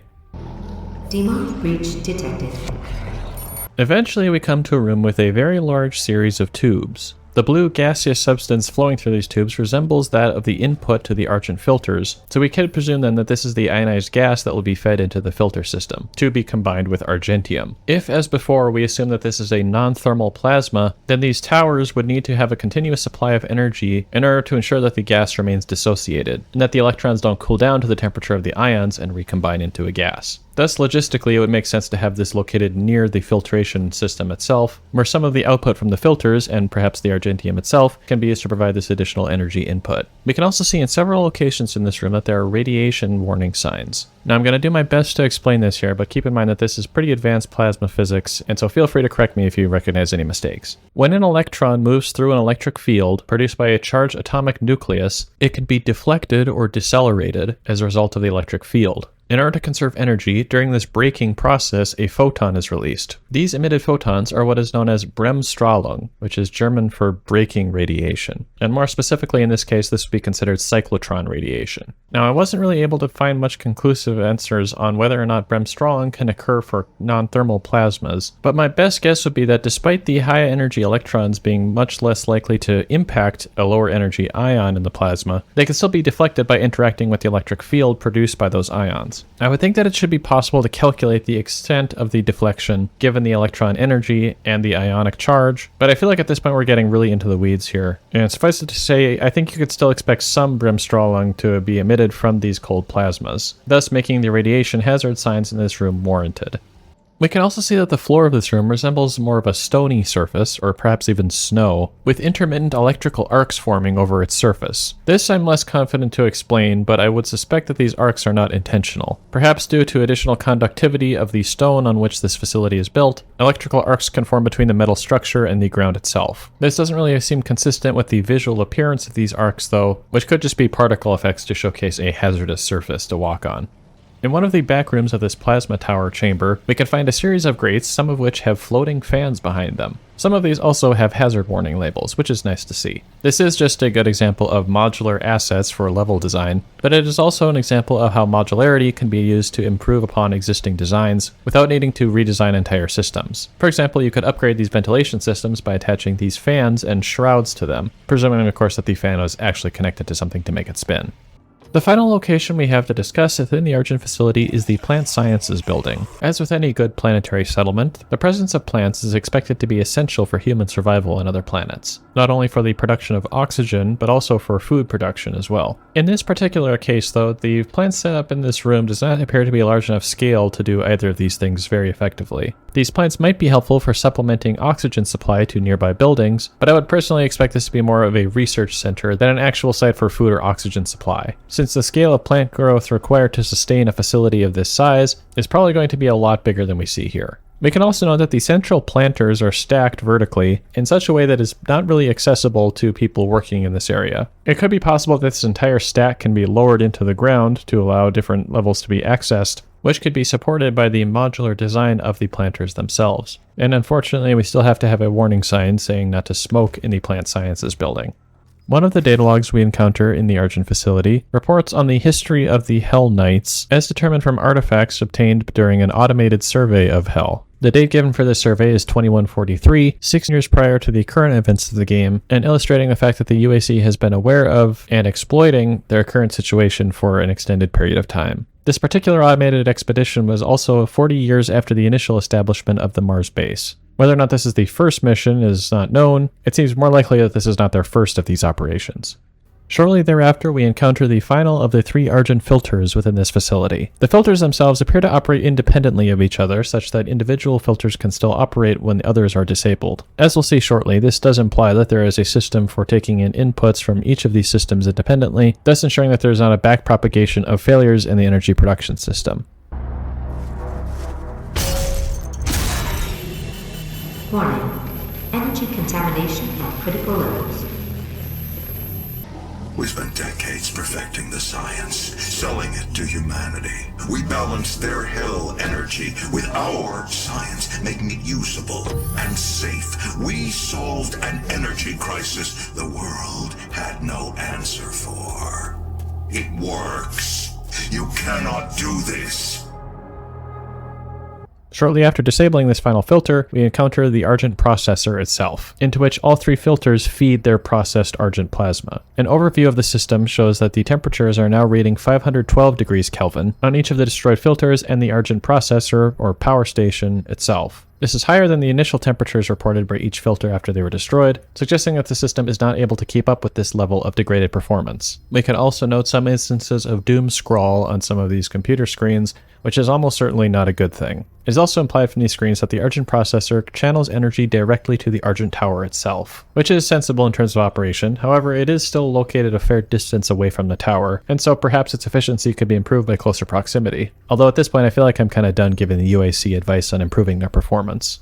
Looking at the machine itself, it appears that the processor does have some additional filters, perhaps for a final refinement stage before the plasma flows to the processor itself. We can also see that one of the components of the processor has a label marked UAC approved 2165. This is still 16 years in the future from when Doom 2016 occurs, so it's likely that this indicates a compliance date, or essentially a manufacturer's warranty. There's also a primary coolant tank next to the machine, possibly to cool electronic components of the system, or to ensure that the plasma does not reach excessive temperatures. On that note, there's also a 680 psi fuel sticker on the plasma inlets, which appears to just be a reused decal asset, but it does present the interesting question of what sort of pressures you might be expected to transport plasmas at. There's a lot of factors that would go into actually calculating this number, and we probably don't have enough information to do that right now. Plus, it's almost the end of the level, so I feel like we can just wrap this up for now. One last note about the processor that I didn't actually notice in my initial playthrough was that the outlet pipe appears to just connect to the glass window without a direct connection to another pipe on the other side of the glass. This could just be due to the angle I'm looking at this pipe in, or it could just be a development oversight.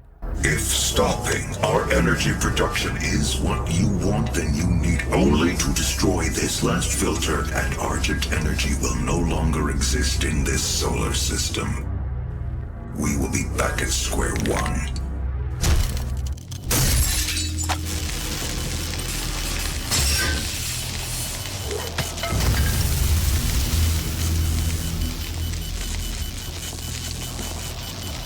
You have no idea what you have just done. Olivia is still alive. I've detected her life signature at the Argent Tower. She has removed one of the accumulators from the tower base. It has a unique energy signature that we can track. Well, that's it then. There's nothing else to be done. And so with the Argent processing facility shut down, there's only one thing left to do to stop the invasion, which we'll get to in the next level.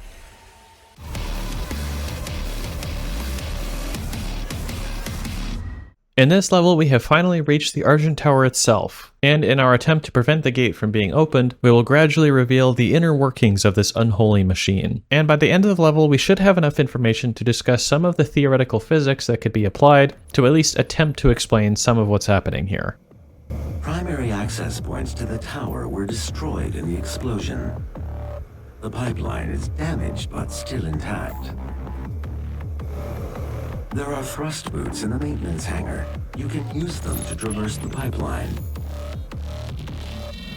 Aside from the cloud vortex having dissipated, we can also immediately notice the green color of the sky. This can be somewhat easily explained by considering that the operation of the Argent Tower could have introduced additional particles into the atmosphere with different light scattering properties than that of the terraformed atmospheric particles. I suppose given the color of the sky, it might be possible to back calculate some properties of these particles, but that might be going a little too far down the rabbit hole at this point. The Argent Tower appears to be connected to the primary Argent facility, as well as some other supporting infrastructure around it, via large pipelines. Interestingly, the one connecting to the Argent facility is much larger than the Argent processor that we just destroyed in the previous level. To the best of my knowledge, I wasn't able to determine conclusively that the Argent Tower is located anywhere near the Argent fracture, where Argent energy was first discovered. Thus, the Argent plasma that is obtained from the fracture must be transported to the tower itself, presumably by these pipelines. Now, for transporting plasma over large distances, you're going to run into the problem of the particles not remaining dissociated and returning to gaseous state unless enough thermal energy is applied to the plasma to keep the particles at high energy. Thus, it would make more sense to transport the Argent plasma in gaseous form, so that the entire pipeline wouldn't need to be heated and maintaining the plasma in an unstable and high energy state. The gas could then be reionized upon reaching a destination where it is needed in plasma form for processing. Demonic presence at unsafe level. The Argent Tower is our first point of introduction to the Revenants. This is our first indication that the UAC has gone beyond simply studying demonic forces and have begun actively using technology to enhance them. Most immediately, we can note that the multiple launch rocket batteries used by the Revenants don't appear to have any way of actually reloading themselves, although to be fair, reloading guns isn't really a thing in Doom. The Revenant also possesses a form of jetpack which it can use to fly around and cause trouble. The form factor of this jetpack is not very conducive to operation from a typical sized human, and so perhaps this is a modified drone chassis that's being used here. An additional data log we can find details the gruesome method by which the Revenants are created, effectively erasing all sympathy for the UAC in the process. There is one interesting point to be made about one of the other data logs we can find regarding the explanation of why the revenants are so tall. This other log indicates that Argent energy causes mutation of Ossian proteins, which leads to increased growth of the skeleton. Putting aside the possibly erroneous medical terminology, loss of bone density is currently one of the major unsolved problems of long-duration space travel. This is due to bones either not rebuilding themselves fast enough, or from bone recycling cells working overtime. Solving this problem is going to be a major key for long-duration space travel, and unfortunately it seems that the UAC technically may have found a solution, albeit a very unoptimal one. Demonic presence eliminated. Lockdown disengaged. One of the forklift robots that we saw in previous levels can be seen holding a hazardous cargo container, which itself is marked with a safety warning, indicating that safety procedures must be used when handling. As unbelievable as it may seem, this does indicate that there are safety procedures in place at this facility, which may be a small win, but we'll take it at this point.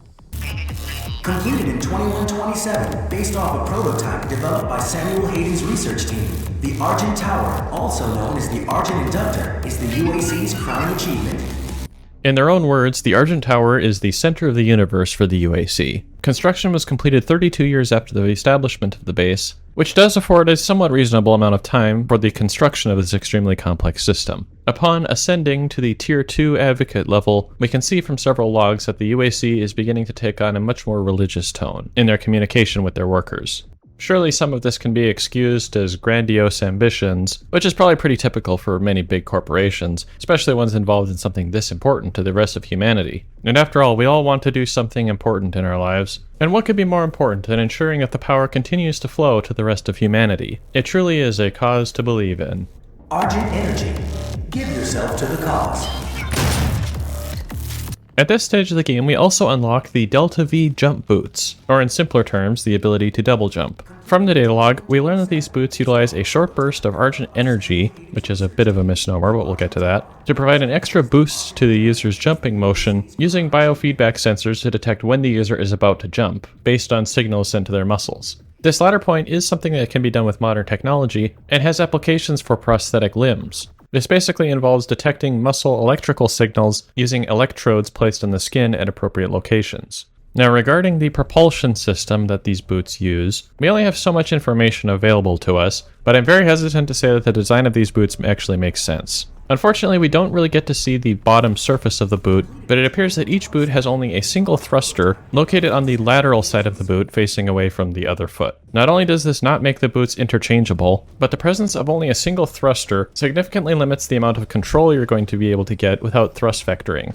If the user jumps while standing straight up, then the boot's control system can reasonably expect to understand its orientation during the thrust process. However, if the user's feet are not properly aligned when they're jumping, you'll be much more likely to produce thrusts that would result in an uncontrolled spin, which in the case of a human basically just means you would spin around and hit your head. A solution to this could be a combination of multiple thrusters, such that when a jump signal is received, the control system can identify the orientation of each boot, and then fire the appropriate thrusters such that the overall resultant force is in a vertical direction. This would ensure that there is always a controlled response from the boots, rather than them blasting you in whatever direction your feet happen to be pointing at that time. Speaking of blasting, the log mentions that the boosts provide this thrust by forcing a short burst of Argent energy through a booster nozzle. In a purely thermodynamic sense, this sentence makes some level of sense, although I don't like to admit that, since technically energy is leaving the nozzle. But in order for this to actually work in a propulsive sense, there would have to be some working fluid that is being ejected from the nozzle in order to provide the reactive force that the boosters are using to propel the user. In this case, we can then suppose that this fluid is Argent plasma. Since, as we've seen quite a few times so far, the terms Argent energy and Argent plasma are fairly often used interchangeably and sometimes incorrectly so.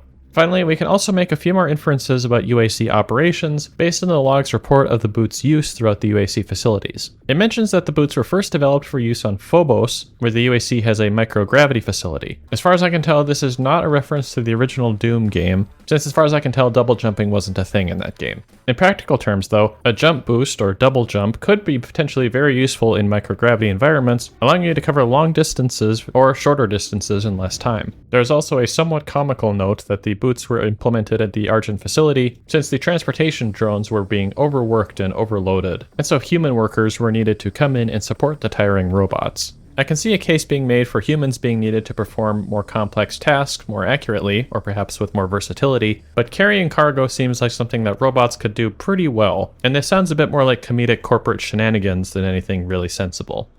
One additional note to be made about the Delta V boots and the ability to double jump is that from here on it becomes a little bit more difficult to discern which areas of the map are intended for walking on and which are either not intended to be accessed or are used for service only, since double jumping can be used to reach otherwise inaccessible surfaces. While technically this would expand the ability for workers to access parts of the facility, it would also introduce quite a few additional safety concerns, such as certain areas being accessible only while using jump boots and not having a clear escape route in the event that the boots fail. I suppose the argument could be made that this would also reduce the need for railings, since everybody could just jump to reset their fall damage after falling off a ledge. But we have to at least attempt some sense of realism here, and if the boots were to fail, you'd still be in the same problem as before. In what is presumably a maintenance bay, we encounter this large, multi-purpose exterior vehicle, which is presumably intended for humans to drive out to the exterior of Mars, with a large robotic arm in the back giving it some versatility for operations on the surface. The presence of these vehicles in this part of the facility, though, is a little bit odd. As we see here, there are garage doors that lead to some other location, but given the map geometry, this would lead underneath the platform that we started this level on. Thus, an interior drivable space would probably be required for this. We can also see in the expanded maintenance area that there is a loading dock serviced by a ferry drone, but there's not enough space for these vehicles to drive between the loading dock and this maintenance bay. Although at the very least, it does appear that the vehicles are just narrow enough to fit on the surface of the ferry drones. It is a pleasant surprise to find a fire extinguisher alongside some medical supplies in a presumably high-traffic location in this facility. Unfortunately, this is not a very common occurrence, and really there should be quite a lot more of these throughout the base. Recalling our previous discussion about jump boots and otherwise inaccessible areas, there is a valve handle on this pipe up on what is essentially a rafter between two support struts. In addition to only being accessible via double jump, the wheel itself cannot really be accessed fully without leaning over this ledge, which is of course a safety concern, but also an operational one if this valve were ever needed to be closed.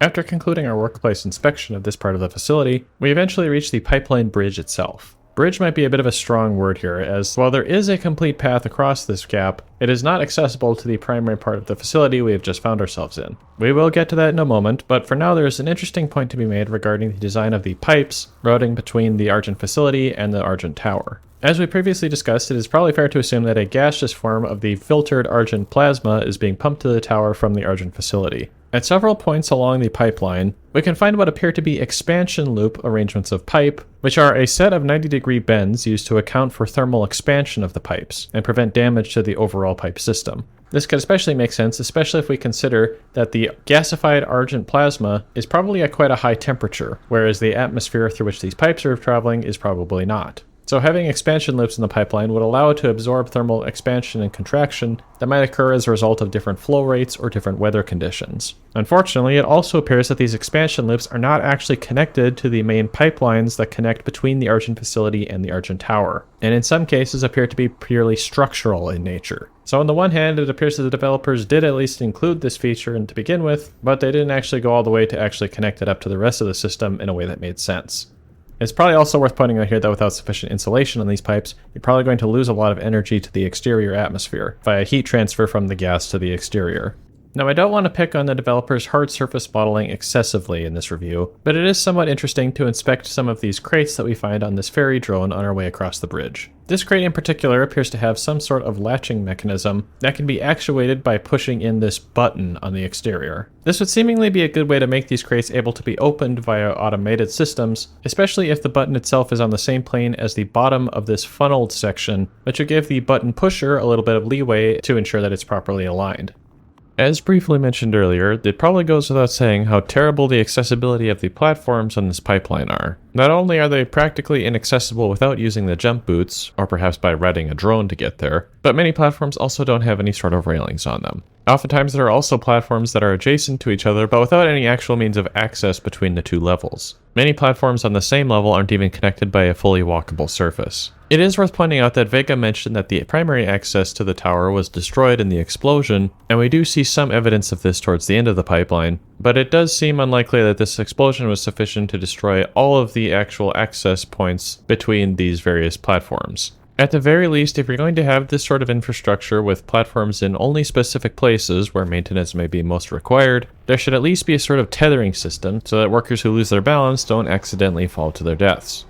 Occasionally along the pipeline support structure, we can find these interfaces to which cables are attached that provide tensile support to the structure. The ends of the cables utilize a fastener system known as a clevis. A pin holds the clevis head by passing through holes in both the clevis and the interfacing structure. Now again, I'm not a civil engineer, but I would say that this structure could possibly be optimized by redesigning the interfacing flange to which the clevis is attached. As it is now, the cable is going to be pulling on this flange in a diagonal direction, such that approximately half of the force applied to this flange will be tensile, while the other half will be compressive, and produce a moment about the center of the flange base. Now this isn't necessarily a deal breaker, but the flange design could perhaps be optimized with a shape that would allow the cable to be producing exclusively tensile forces within the flange itself at least. However, this would require changing the interface from the flange to the support strut on which it is located, which already doesn't seem to be extremely well defined based on the 3D modeling that we see here. But in the event that a more complex interface is required, the manufacturing costs associated with changing these struts to support this interface might be high enough to justify sticking with the existing design.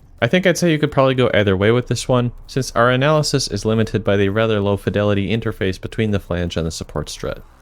At approximately the midpoint of the pipeline bridge, we can see that there are two control rooms held up on towers right above the rest of the pipeline. Rather unsurprisingly, actually accessing these control rooms is quite unintuitive and overly hazardous. Only one of the towers actually has a walkway that leads up to the control room, which is fair enough, but that walkway is only accessible from another platform that does not have any way of accessing it other than jump boots or drone delivery. At the very least though, these towers seem to have done a fair job of having enough railings around the walkable surfaces, including the bridge connecting the two control rooms. The windows in the primary control tower have been sealed by blast doors, likely due to the windows being destroyed during the Argent Tower explosion. And so it is fortunate that there are blast doors here to maintain an atmosphere inside. However, there's not actually an airlock door required to enter this room, making maintaining an atmosphere in this area difficult. It's possible that these towers are only pressurized when human occupation is required, which may not be continuous since they are rather out of the way. After reaching the control towers, we find out that there is actually a complete bridge that spans the entire length of the pipeline, but which we were not able to access from the Argent facility side, due to one of the doors being locked. Unfortunately, it seems that VEGA was unable to unlock this door specifically. To be fair to him, this bridge was destroyed in the explosion, but it's a lot more direct than the rest of the pipeline that we had to traverse to get to this point in the first place. And it's also the only jumping off point left to get to the other side.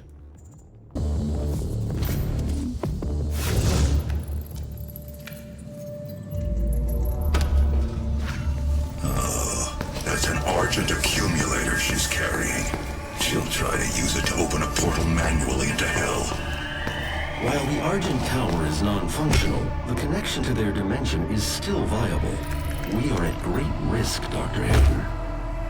And so at this point we have reached the base of the tower proper, and for the rest of the level we will have to chase Livia to the top of the tower in an effort to beat the elevator without any stairs. Hello, and welcome to the UAC, home of the patented Argent energy filtration system developed by Dr. Olivia Pierce. We are the only corporation with this technology, able to convert pure hell energy into clean, controllable Argent energy. It powers this facility and is broadcast throughout the universe from Argent Tower, providing all the energy a family needs to live a fun and productive life on Earth and the surrounding colonies. But we can't do it alone.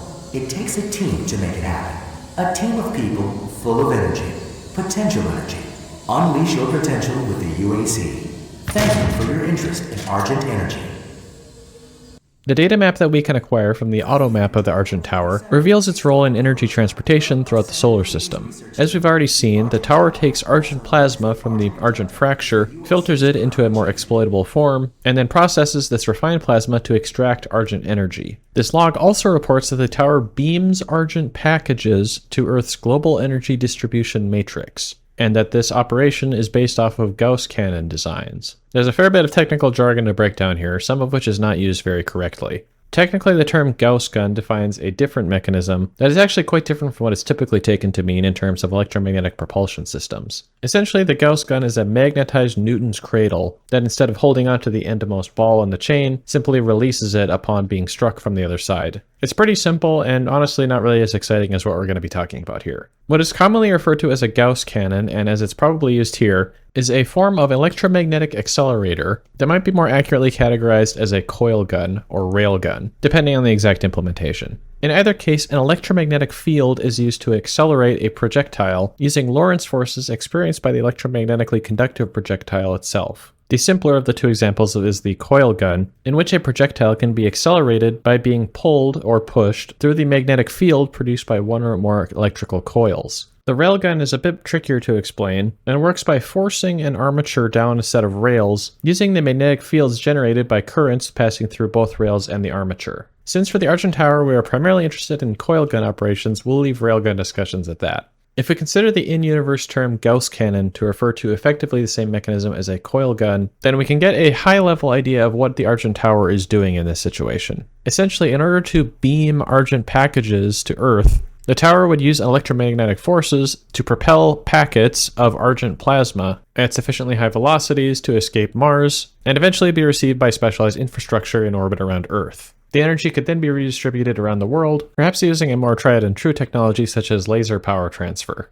Now, as we'll learn shortly, the operations of the Argent Tower are much more complex than a simple coil gun. But as far as general method of operation goes, this does at least give us a general idea of what this process is actually entailing. A potential problem to be faced by this approach is the fixed direction that the tower is pointing away from the surface of Mars. While Hellas Planitia is not terribly far off from the equator of Mars, it is still far south enough that the tower would be pointing away from the Martian ecliptic, which is the plane in which Mars orbits around the Sun. Thus, the launched Argent energy packets would eventually then have to be redirected towards Earth. Given that these packets are likely to be highly electromagnetically conductive, this may be more feasible than a typical rocket system, since the high-energy plasma could potentially be redirected by passing through a controlled electromagnetic field. The location of this redirector spacecraft, or satellite, would also have to be variable, since the tower is not always going to be facing the same direction relative to Earth. It would also seem to be not too far off to assume that the trajectory of the high-energy plasma packets could be affected by solar wind, further complicating trajectory calculations and redirections. All of this isn't to say that this is necessarily impossible, but it would require a significant amount of power expenditure in order to get the system to work in the first place,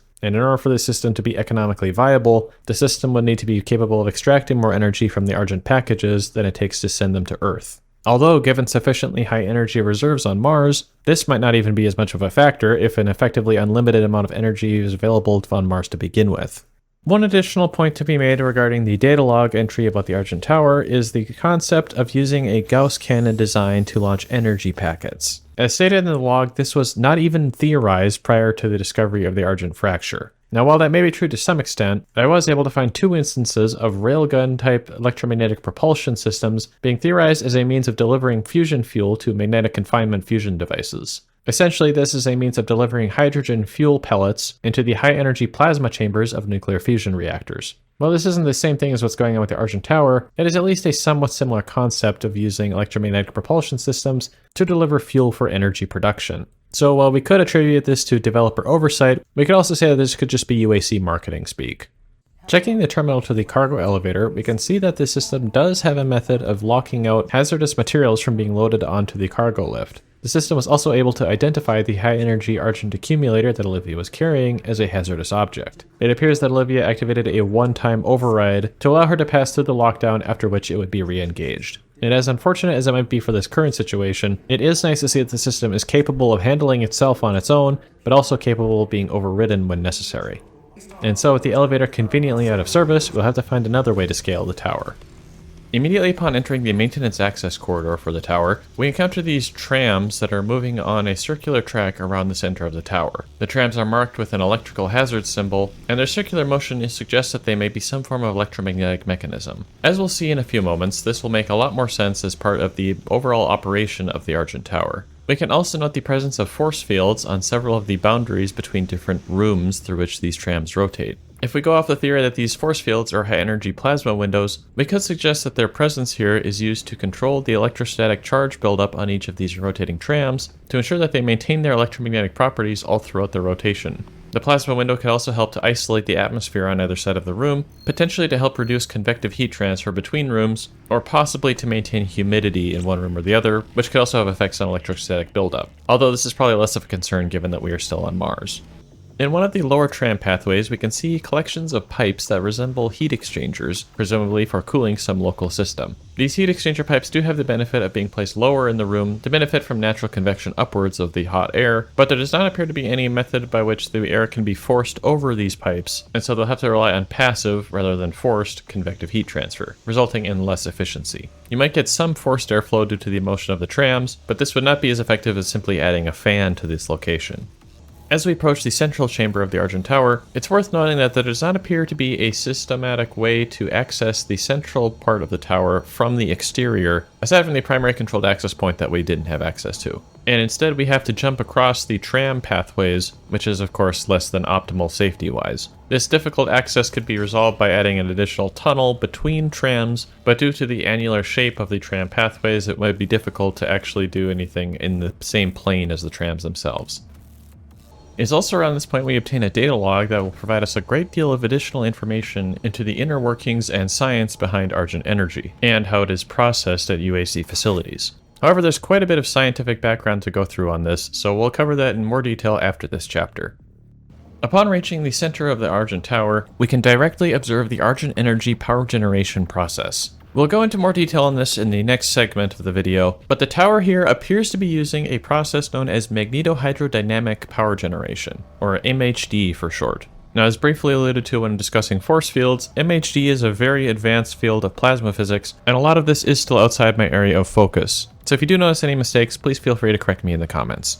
The primary concept behind MHD power generation is Faraday's law of induction, or the Faraday-Lenz law. This is most easily recognized in the operation of a generator. When a rotating armature moves through a magnetic field in the generator, a voltage can be produced along a closed loop which the armature is part of. The voltage on this loop can then be used to drive a current and then produce electrical power. A key thing to note about this though is that there must be some variability in the configuration of the system. That is to say, either the armature must be moving, or the magnetic field must be changing in either intensity or direction. Mathematically speaking though, there is not actually a requirement for this armature to be made of solid materials. And so, in the presence of a stationary magnetic field, an electromagnetically conductive fluid flowing through the field can also produce a voltage potential and thus a current. This does include liquid metals that can be used for this process, but this isn't the primary aspect of this design that we'll be talking about here. What we are more interested in is plasmas. Since the atoms of the plasma are ionized, all of its particles have a non-zero charge. As these charges move through a magnetic field, a voltage potential is induced in the plasma, which occurs by way of the Hall effect. This induced voltage within the plasma can then be extracted using electrodes on the sides of the plasma channel. Electrodes on one side will require a charge opposite that of the other side, producing a voltage differential that can then be used to drive a current. Overall, this is essentially a conversion of kinetic energy within the plasma into electrical energy in a circuit. As a result of this energy transfer away from the plasma,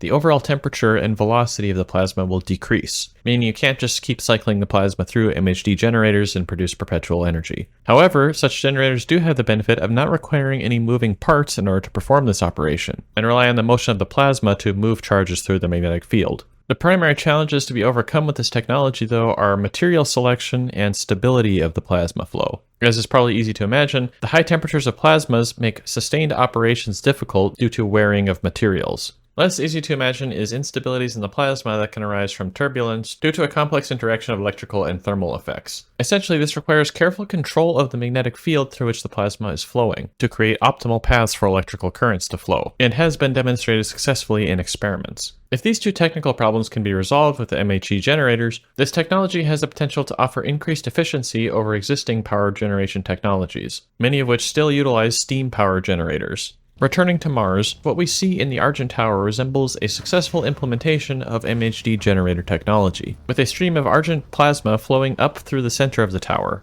We can then presume that many of the additional components that we see throughout the rest of the tower are used to produce and control a strong magnetic field through which the plasma flows. This may include the rotating magnetic trams that we saw earlier, which can serve to stabilize the magnetic field in the radial and tangential directions, although this is more of a guess on my part. It is worth noting that the plasma flow down the center of the tower is apparently unconfined, which, while this may be possible with sufficient velocity, could slow down the plasma flow due to viscous effects with the surrounding air, as well as potentially entrainment of the surrounding air into the plasma flow itself, thus reducing the efficiency of the image deconversion process. I suppose this could be resolved by having this room be entirely in a vacuum, although this may be a rather significant technical challenge to overcome for a room of this size. That said, we are looking at a giant stream of plasma though, so maybe this isn't too unbelievable.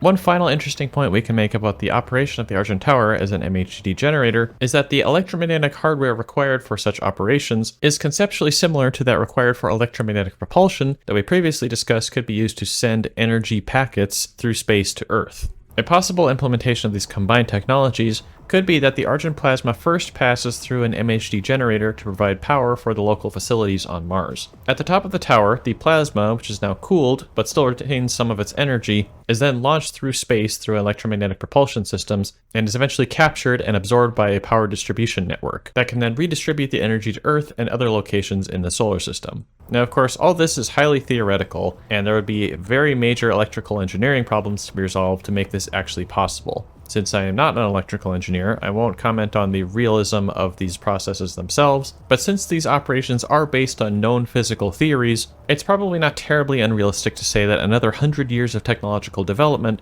could be sufficient to produce the system that we see in the Argent Tower. Especially when we are considering something so important as the energy economy and a potential means of outmoding even nuclear power, to which there would certainly be a significant amount of funding and resources available to research this technology and develop it for implementation on this massive scale. The accumulator's energy signature indicates that it is nearing the top of this Argent facility.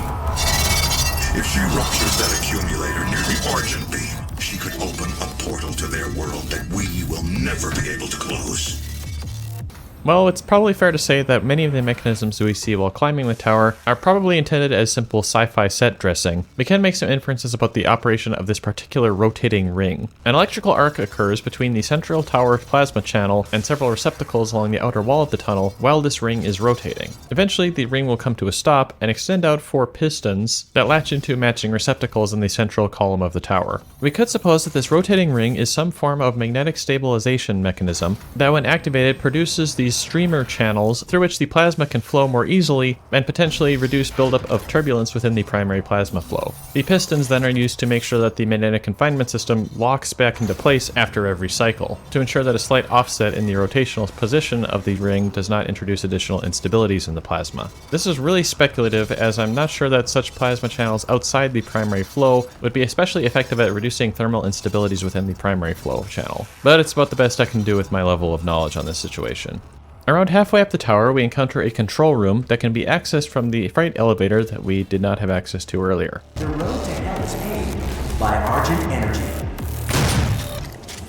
Within this room is a control panel through which capacitor drones can be activated. And according to the data displayed on the screen, these drones are used to transfer fuel cells throughout the tower. Now, speaking literally, a fuel cell is essentially a battery that makes use of an oxidizer and a fuel to produce electricity by means of a chemical reaction. This is different from a combustion engine in which the fuel and oxidizer react together by means of combustion. Instead, in a fuel cell, the reaction is performed by means of a catalyst that triggers the reaction once it comes in contact with the fuel and oxidizer. Ionization of one side of the catalyst results in the formation of electric potential, which can then be used to drive a current. Nowadays, you may hear of references to hydrogen fuel cells, such as with hydrogen-powered cars. A hydrogen fuel cell has the unique property of producing water as its byproduct. If enough hydrogen and oxygen are present, then these reactants could be combined in fuel cells for localized power generation, such as for magnetic field generators. Once the fuel cell has been expended, the reactants will have been merged together into water, which of course is a highly valuable resource on off-world human settlements. Thus, in this instance, we could suppose that the Argent Tower uses fuel cells to provide localized power to magnetic field generators, or other complex mechanisms that require significant amounts of power to be delivered in a localized area.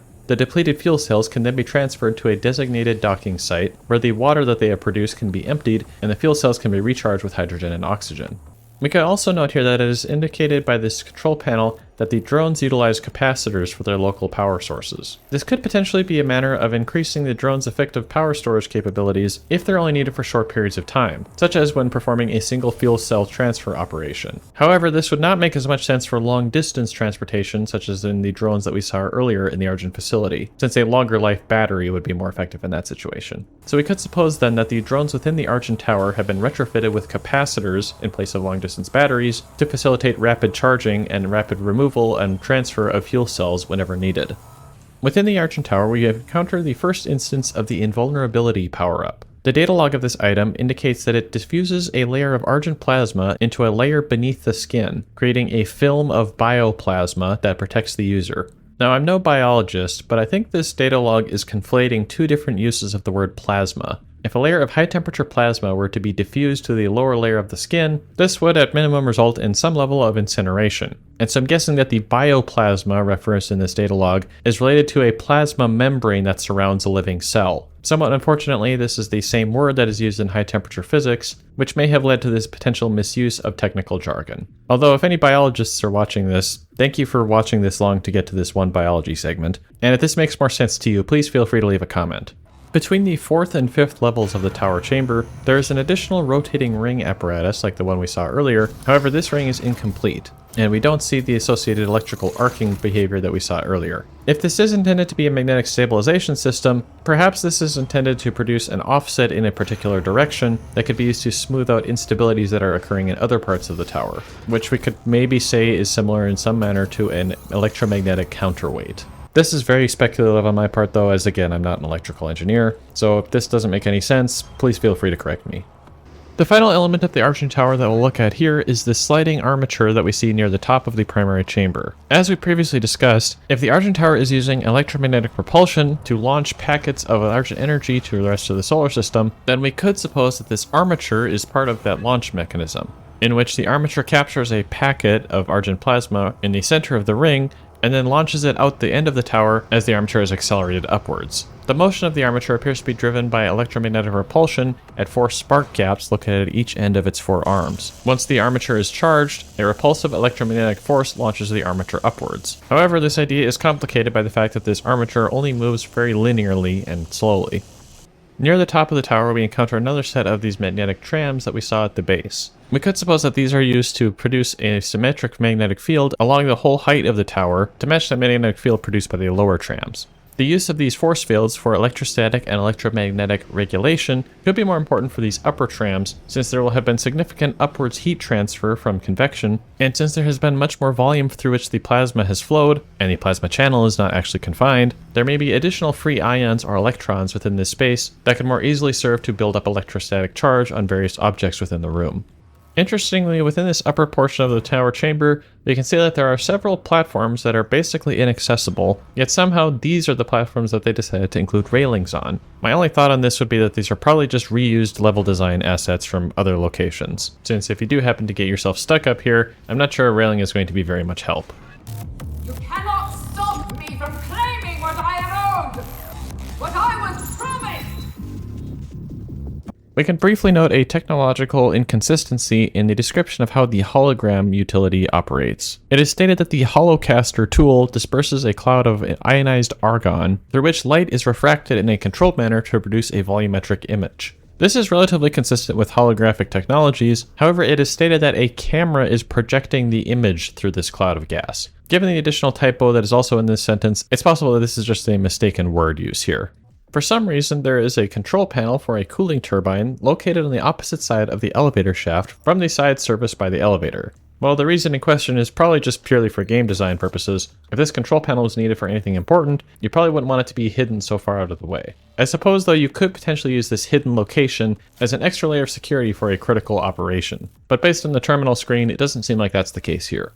The braking mechanisms on the underside of the elevator platform are relatively exposed. This could perhaps be done for improved cooling performance, since for an elevator of this size and this scale, it's possible that there could be significant thermal buildup due to friction when braking. It could also be the case that these brakes are left exposed to facilitate easier access for maintenance. Fortunately for us, this also means it's a lot easier to destroy them.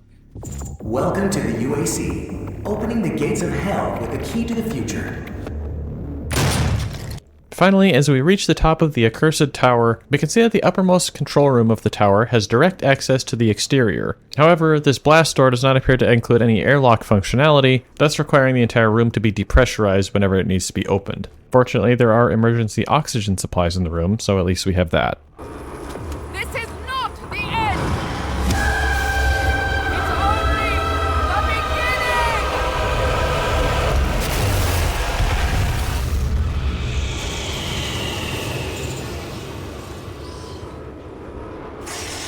And so, while we were unfortunately unable to prevent the gate from being opened, at the very least we can still do some physics analysis of the situation before we are inevitably sucked into the portal.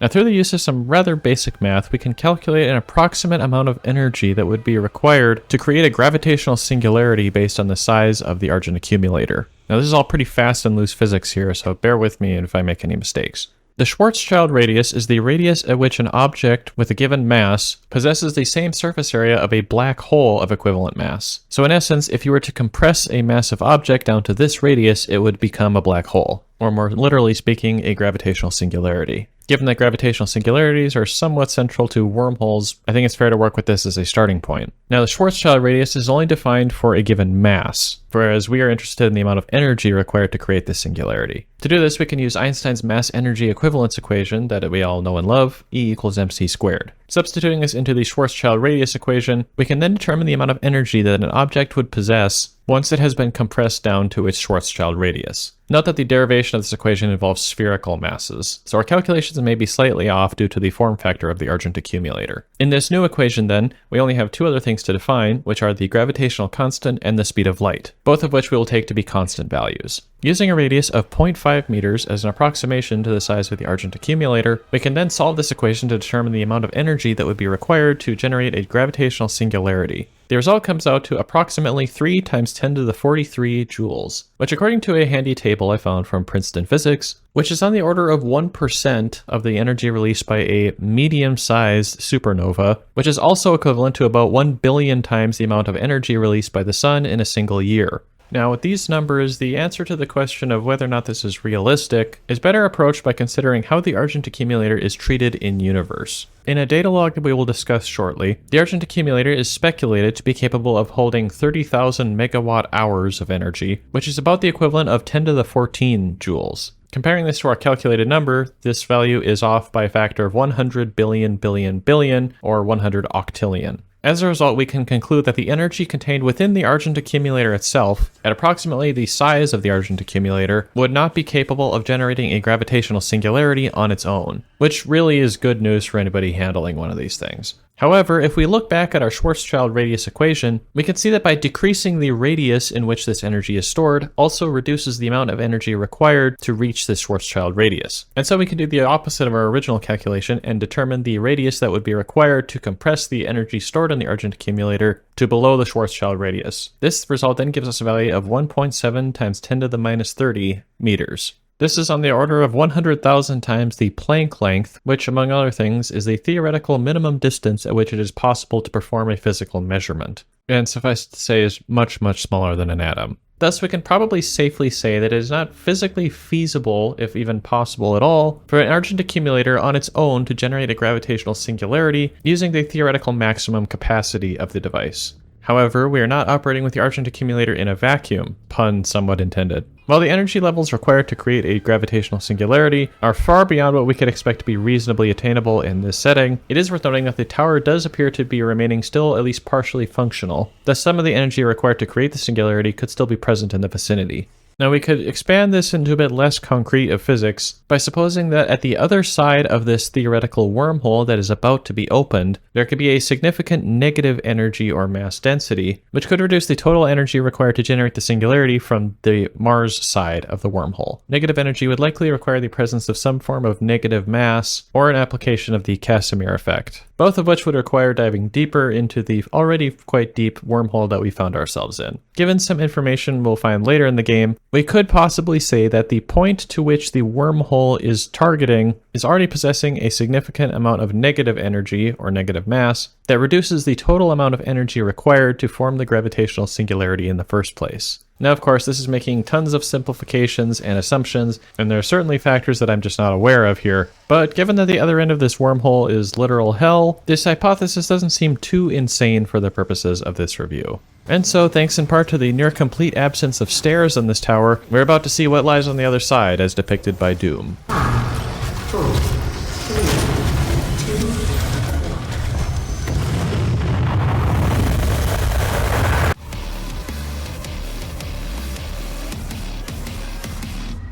Before beginning our review of Doom's Inferno, we can take a short break to review a log we found during this level that provides us with a great deal of information as to the process in which Argent energy is produced. Using data from this log and information we've learned along the way, I put together this flowchart in an attempt to explain how Argent energy is produced from Argentium. Now, since high energy physics is not really my direct area of expertise, I can't say conclusively how realistic all of this process is, but I think I've at least come up with something that is logically consistent enough for us to explain this process. And if you happen to have some personal insight into this field, please let me know in the comments if any of this needs to be corrected. The process begins at a dimensional rift, or small wormhole perhaps, with one side located within the region of Promethei Terra on Mars. This is not terribly far away from Hellas Planitia, the eventual location of the UAC Mars base. The game describes the substance that was first detected by the survey bot as an electrical gas cloud, which I'm not really sure how to interpret other than perhaps as a lightning-producing cloud.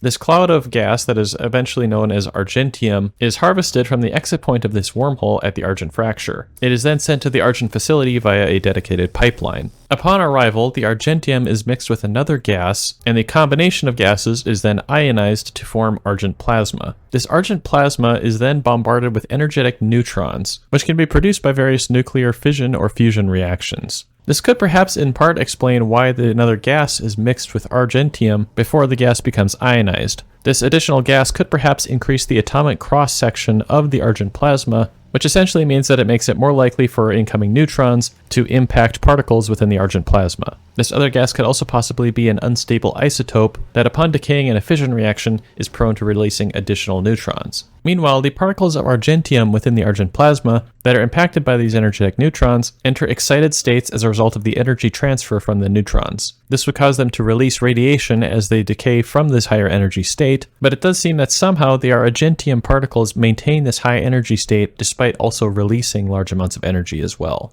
This could be the point at which Argent plasma seems to break from current understandings of particle physics. The total energy of the system should not increase more than the energy that is input into the system, plus whatever energy it had initially, but based on the in-game description, it seems that the Argent plasma maintains its high energy content despite also seemingly releasing energy at the same time. We'll revisit this point once we finish reviewing the energy production process. As the Argent plasma particles become more volatile, they continue to release energy in the form of radiation, and perhaps the carrier gas also releases additional neutrons to maintain the reactions. However, this process somehow remains stable, unlike a runaway nuclear fission chain reaction. The result is that the temperature of the Argent plasma increases. The in-game description states that this temperature can exceed previously accepted theoretical limits. It's unclear if this is referring to previous theoretical limits on plasma temperatures, or if this could perhaps be referring to the Hagedorn temperature, the theoretical maximum temperature for any hadronic matter. I'm inclined to think this simply refers to plasma temperatures, since the latter point would probably make containing this Argent plasma effectively impossible. In either case, this Argent plasma is now in a state in which energy can be extracted from it.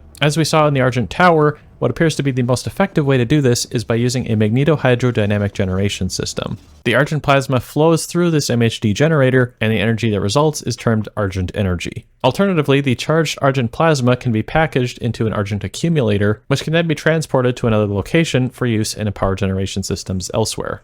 In addition to the Argent Tower and Argent Accumulator, we can also make a brief observation on the operations of the Argent Cache, the precursor to the accumulator technology. In a process somewhat reminiscent of our Schwarzschild energy analysis, when Argent plasma is compressed into a particular size, termed the Hayden radius, it will hold its shape in a spherical form due to surface tension on the plasma. This can only be done when the plasma itself is charged with enough radioactive isotopes. This could perhaps refer to the presence of a sufficient amount of the mixing agent used in the refinement of Argent plasma, which as we theorize could perhaps be a radioactive gas. A significant enough concentration of this mixing agent could serve to increase both the neutron emission counts and the Argent plasma particle cross-section to maintain the cascade of reactions within this Argent plasma sphere. Now, from some limited research, it does appear that surface tension in plasmas is physically possible, but in a manner resulting from electromagnetic properties of the plasma, more so than the typical fluid properties we would observe in liquids. I'm not as confident on this point, so feel free to correct me if you have more information. On this point though, we can also note that the surface tension is sufficient for Doomguy to hold the plasmasphere, and as the log notes, once the presumably very high surface tension is broken, the cache immediately discharges all of its energy in a process which somehow does not create a massive explosion. This energy is absorbed by the Praetor suit, so perhaps the rupturing of an Argent cache in other circumstances was determined to be too destructive for mass production. Now, as we briefly alluded to, there does appear to be some thermodynamic incompatibility with our current understanding of physics when Argent plasma reaches and maintains an extremely high temperature as a result of neutron bombardment. The data log also mentions that the development of Argent energy is speculated to involve spiritual energy field theory. I could not find any information if this is an actual thing or not, and if it is, it doesn't really sound very scientific, but the log does mention that it in some way involves channeling of resources from poorly understood extra-dimensional resources. We could suppose that this is the explanation for how the Argent plasma, in its excited state, appears to continue receiving energy from somewhere and releasing it in the form of radiation and heat, and that perhaps the Argentium is still somehow tied back to its original dimension, from which energy can still flow extra-dimensionally to these particles within our own realm. I could see how this could perhaps be possible in some sort of higher dimensional physics framework that could allow energy transfer between higher dimensions and lower ones. I would expect, though, that at this point we are extending beyond our current understanding of theoretical physics, and thus this would probably be the point at which we need to invoke our ironically named miracle exception. However, if this extra-dimensional energy transfer is something that is theoretically possible within current understandings of physics, which would probably be a point I would defer to an actual physicist on, then perhaps we could manage to explain this without the need of a miracle exception, which we could then reserve for the various inconsistencies with the wormholes depicted in this game. On a more practical note, the log makes the bold statement that conventional nuclear power is obsolete, and states that an Argent accumulator can hold the same amount of energy that a nuclear reactor would have needed a whole year to produce. Based on some existing data, this is a little bit hyperbolic, since the 30,000 megawatt hour capacity of the Argent accumulator is about 1% of the yearly output of a modern Gen 4 nuclear reactor, which is still very impressive to be fair. However, this introduces another inconsistency in this particular log, which states that the global energy deficiency was exacerbated by the depletion of plutonium and uranium reserves. Now, immediately we can note that the mention of plutonium reserves is a little bit inaccurate, or at least misleading. While plutonium does occur in very small amounts naturally, in modern times it is almost exclusively produced as a byproduct of nuclear reactor operations, resulting from the transmutation of uranium to plutonium. Of course, artificial stockpiles of plutonium could exist in the future, and do today as well, but it's generally not something you'll mine out of the ground. The other point we can analyze is the depletion of uranium reserves, which does actually come out of the ground. As of 2009, global reserves of uranium were estimated to last at least another 200 years, and in the past decade, the amount of uranium that is exploitable has increased by about 25% due to improved extraction methods and additional mineral exploration efforts. This would seem to make it less likely that the entire world would run out of uranium within the next 70 years or so. In addition to natural reserves of uranium, there has also been ongoing efforts in the past several decades to convert uranium and plutonium from nuclear weapons into fuels that are compatible with existing nuclear reactors, which serves as another source of uranium aside from ground mining operations. This does suggest the possibility that perhaps one reason that the world reserve of uranium has been depleted so greatly by this point is that a nuclear war took place on Earth between the years of 2016 and 2095. In which greatly accelerated rates of uranium mining and increased uses of uranium in nuclear weapons could have severely reduced the total amount of uranium left on Earth available for nuclear power generation. Considering the level of technology we see in this game, I would probably tend to say that this nuclear war theory is probably not the most likely, considering that this setting does exhibit technological advancement farther than our own, and that a nuclear war on the scale sufficient to severely deplete uranium reserves of the entire world would probably take quite a few decades to fully recover from.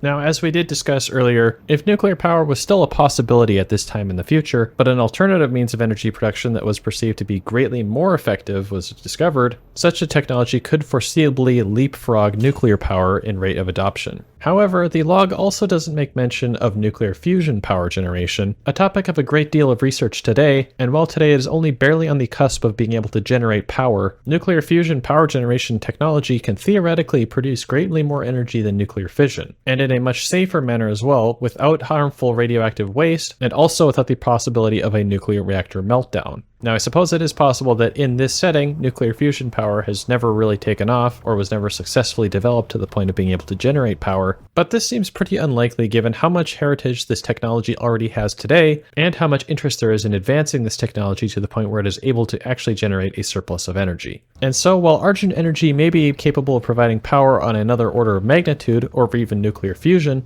it seems highly unlikely to say that within the next century, Earth was completely starved of both nuclear fission and fusion power generation capabilities. And so I'd say it's fair to say that the setting of a completely resource-starved Earth in the half-century following 2095 is rather unrealistic on the grounds of not having enough nuclear fission or fusion power to sustain itself.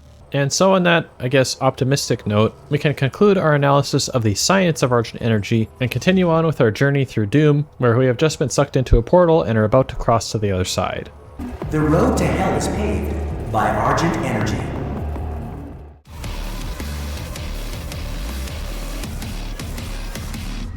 Having passed through the interdimensional gate, we now find ourselves within hell itself. The review of this level will be a bit shorter since there's not as many scientific aspects of it to review. Now, in planning out my review of this entire game, my original plan was to review these levels from the perspective that these are taking place within literal hell itself. However, there are some challenges to this approach, most of which boil down to the fact that we would be dealing with supernature rather than nature. And as I'm not a theologian by training, my expertise remains in the more familiar side of creation. And so as a way of compromise, I decided that the best way to approach this would be to review these levels with as much scientific rigor as possible without discounting the possibility of supernatural influence. As a result, our analysis of whether or not these levels are realistic is somewhat limited in this regard, since by definition, supernatural elements are not constrained to follow the laws of physics. So instead, to the greatest extent possible, we'll be looking at how much logical consistency there is within these levels, as well as keeping an eye out for any scientific phenomena that we can explain. And so, armed with as solid a grasp of reality as we can manage,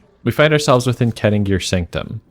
A first glance at our surroundings seems to suggest that the laws of physics are still mostly intact here. At least 3 phases of matter are currently visible, gravity still seems to be acting in a downwards direction, and sparks can be seen flying through the air in a manner that appears consistent with traditional fluid mechanics. Of note is the fact that the structure we are standing on appears to be floating, which we'll see is also the case for several small rocks throughout the area. The red lightning arcing between some of these smaller rocks suggests this could be a repulsive force enacted by Argent energy. This is at least not inconsistent with the laws of electromagnetics, and barring greater knowledge of the area outside this particular zone, we can suppose that this levitation is brought about by some similar effect to that of electromagnetic levitation.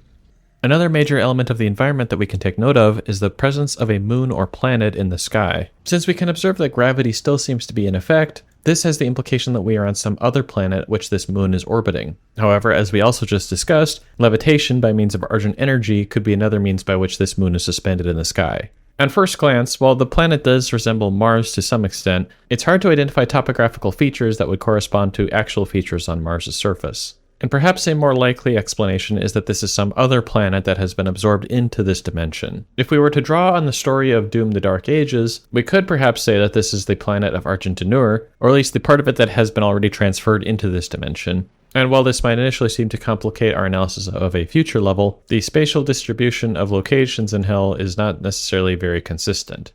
It could also be possible that this moon in the sky could perhaps be a reference to Deimos in the original Doom, in which the moon itself was absorbed into Hell.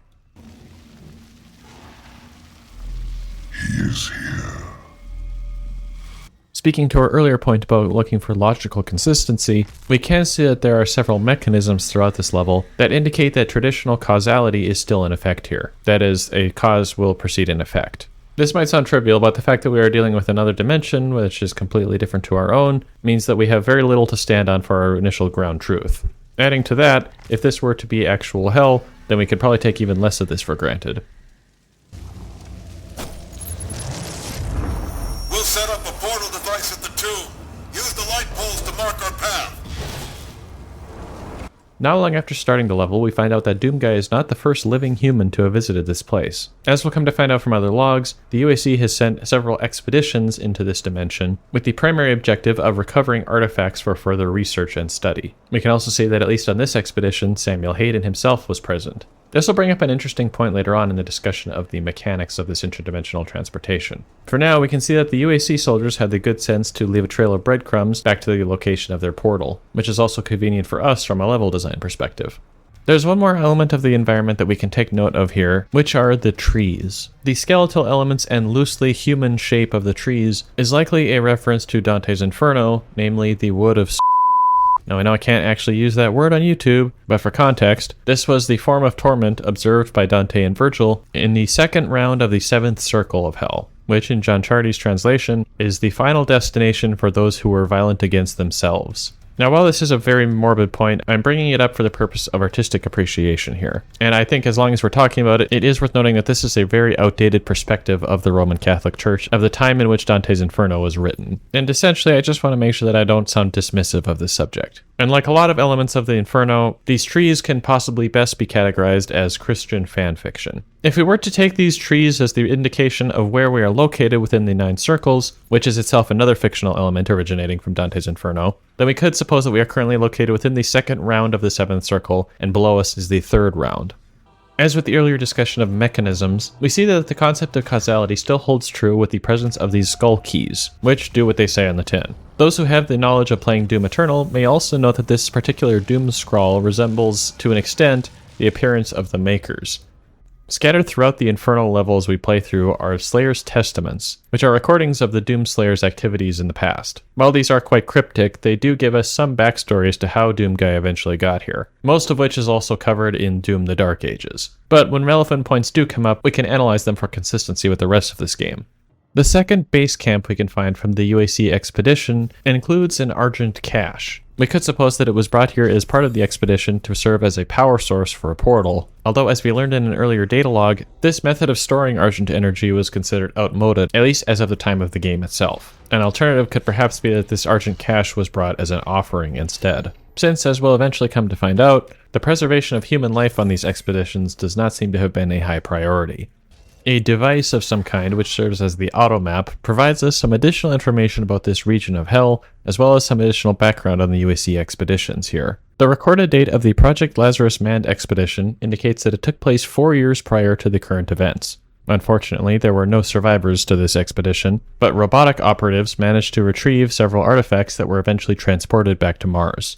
Now, it probably goes without saying, but there is a clear parallel here with space travel expeditions, in that if you're going to be performing reconnaissance on a hostile environment, it's probably best to send robots there first. And especially upon realizing how dangerous this location actually is, under normal circumstances, you almost certainly would never want to send actual people there. But of course, this is the UAC we're dealing with here, and consideration for the sanctity of human life is clearly not one of their corporate ethical standards. At the site of the 3rd UAC expedition base camp, we can find a paper logbook that has somehow not yet caught on fire, as well as a digital data log that records information on the recovery of the Doomslayer, who was recovered while in the sarcophagus, apparently in a sleeping state. Unfortunately, this does not directly connect with the end of the story in Doom the Dark Ages, and as of time of recording, the DLC for that game has not yet been released, so we do at least seem to have some idea of how the DLC in that game will end. The image accompanying this data log will also make more sense in the context of Doom Eternal, although including that connection here would add numerous difficulties with our analysis. There is also an echo hologram recording that we see in the vicinity of this base camp, in which Samuel Hayden can be seen leading a group of 6 soldiers in retreat. In the first hologram that we saw, there were 7 soldiers, and between that initial encounter and now, we've encountered the bodies of 2 elite guards. This could then mean that one of the elite guards died prior to the first recording and the other before this second recording, which is an interesting bit of consistency in level design. The third and final of the elite guards within this level is found not long after this hologram recording, near the final UAC base camp, which appeared to have a large collection of batteries, possibly to power robotic operators in this area or as a backup means of powering the portal. A quick note can be made about the 3rd Slayer's Testament, which references an event that takes place in Doom Eternal, along with a reference to the 9 circles, which, as previously discussed, are an element of Dante's Inferno and does not actually originate from the Bible. Somewhat curiously, we find a data log with an entry on Olivia Pierce near the exit portal. This log states that Olivia was diagnosed with acute idiopathic scoliosis shortly after arriving on Mars. Scoliosis effectively means that there is excessive curvature in the spine, and the term idiopathic indicates that the cause of the disease is unknown. And despite not being a doctor myself, it doesn't seem unreasonable that the transition to a different gravitational environment could perhaps have been at least partially responsible for the development of this disease. One effect of extended exposure to microgravity, such as in Earth orbit, is the decompression of the vertebrae in the spine, which are normally pulled downwards by gravity. As a result of this, astronauts grow millimeters taller in space, which can sometimes lead to musculoskeletal pain. In a Martian gravity environment, this effect would be less significant, since gravity would still be present to pull the body downwards, and presumably not everybody on the UAC base experiences idiopathic scoliosis. However, we could possibly suppose that the variation in spinal compression during the journey from Earth to Mars could have exacerbated underlying conditions that would eventually lead to Olivia's condition. Again, I'm an engineer, not a doctor, so please feel free to correct me in the comments if you have more medical knowledge than I do. In any case, this disease resulted in Olivia's choosing to undergo experimental augmentation, leaving her with an almost full-body exoskeleton, which to me at least seems like it could be considered excessive for a condition that is only affecting the spine. But again, you're welcome to correct me in the comments. Eventually, upon finally finding our way back to the exit portal, we can see that Samuel Hayden was the only surviving member of the team that recovered the Doomslayer sarcophagus. Now, before we attempt to make some sense of the interdimensional portal mechanics, there's perhaps an interesting discussion that can be had regarding the nature of Samuel Hayden. Of course, this is all thrown into chaos by the events of Doom Eternal, but for now, let's just look at what we see in Doom 2016. A previous log entry notes that Doomguy and Samuel Hayden are the only known non-demon entities to pass from Hell to Mars. This is also somewhat backed up by the Second Slayer's Testament, although of course Samuel Hayden is not mentioned here, suggesting that prior to Doomguy, humans have historically only been able to enter Hell. With this in mind, we can look at the Tier 2 Advocate log that we recover also within this level, in which a propagandistic discussion of Samuel Hayden discusses how Samuel Hayden is now a much better version of himself, despite no longer having the same body he previously did. Lastly, we can also note that on several occasions, robotic operators were able to successfully pass between the two dimensions. With all this in mind, I've always seemed to see the same implication from this level every time I've played it, which is that Samuel Hayden has reached the point of being no longer mostly human, and his seat of consciousness has been replaced by electromechanical systems. Or, in effect, his soul is no longer inhabiting his body. This would explain why, as a primarily electromechanical system, he's able to pass between dimensions without difficulty, where humans had previously been unable to do so. Later on, we'll get more details on Samuel's mechanical resurrection, but this always seemed to be the implication that I got from this level. As we're about to leave this dimension, this also brings up another interesting point about the nature of Hell within Doom. To the best of my knowledge, within the 3 games within the reboot series, it's never actually explained how or why a soul goes to Hell. It's simply stated that it does happen. The definition of a soul is also never fully explained either. And so it seems that to some extent we do have to leave the door open for supernatural influence in order to be consistent with our analysis of the Doom series. Once again, this does make it somewhat difficult to analyze the series for realism from a scientific perspective, but again, we can still at least look for consistency in application of the laws of physics, where it is implied that they are intended to be used. And on that note, for the purposes of our analysis of the return portal, we can suppose that the generation of this portal operates in a similar manner to the portal that took us here, except that it appears that the UAC has managed to figure out a way to aim the portal to particular receiving sites, making it more likely that the wormholes might connect at those points in space. This could perhaps be done by creating areas of greater energy density. Alternatively, aiming could be done by simply having only one of these destination targets active at any given point in time, thus forcing the wormhole to connect to that one in particular. As with our previous analysis, this is pretty fast and loose with wormhole physics, but at this point I think it's fair to say that this is at least enough logic to be on the same level as the rest of this level that we've been reviewing. And so with that, we eventually find ourselves on the way back to Mars.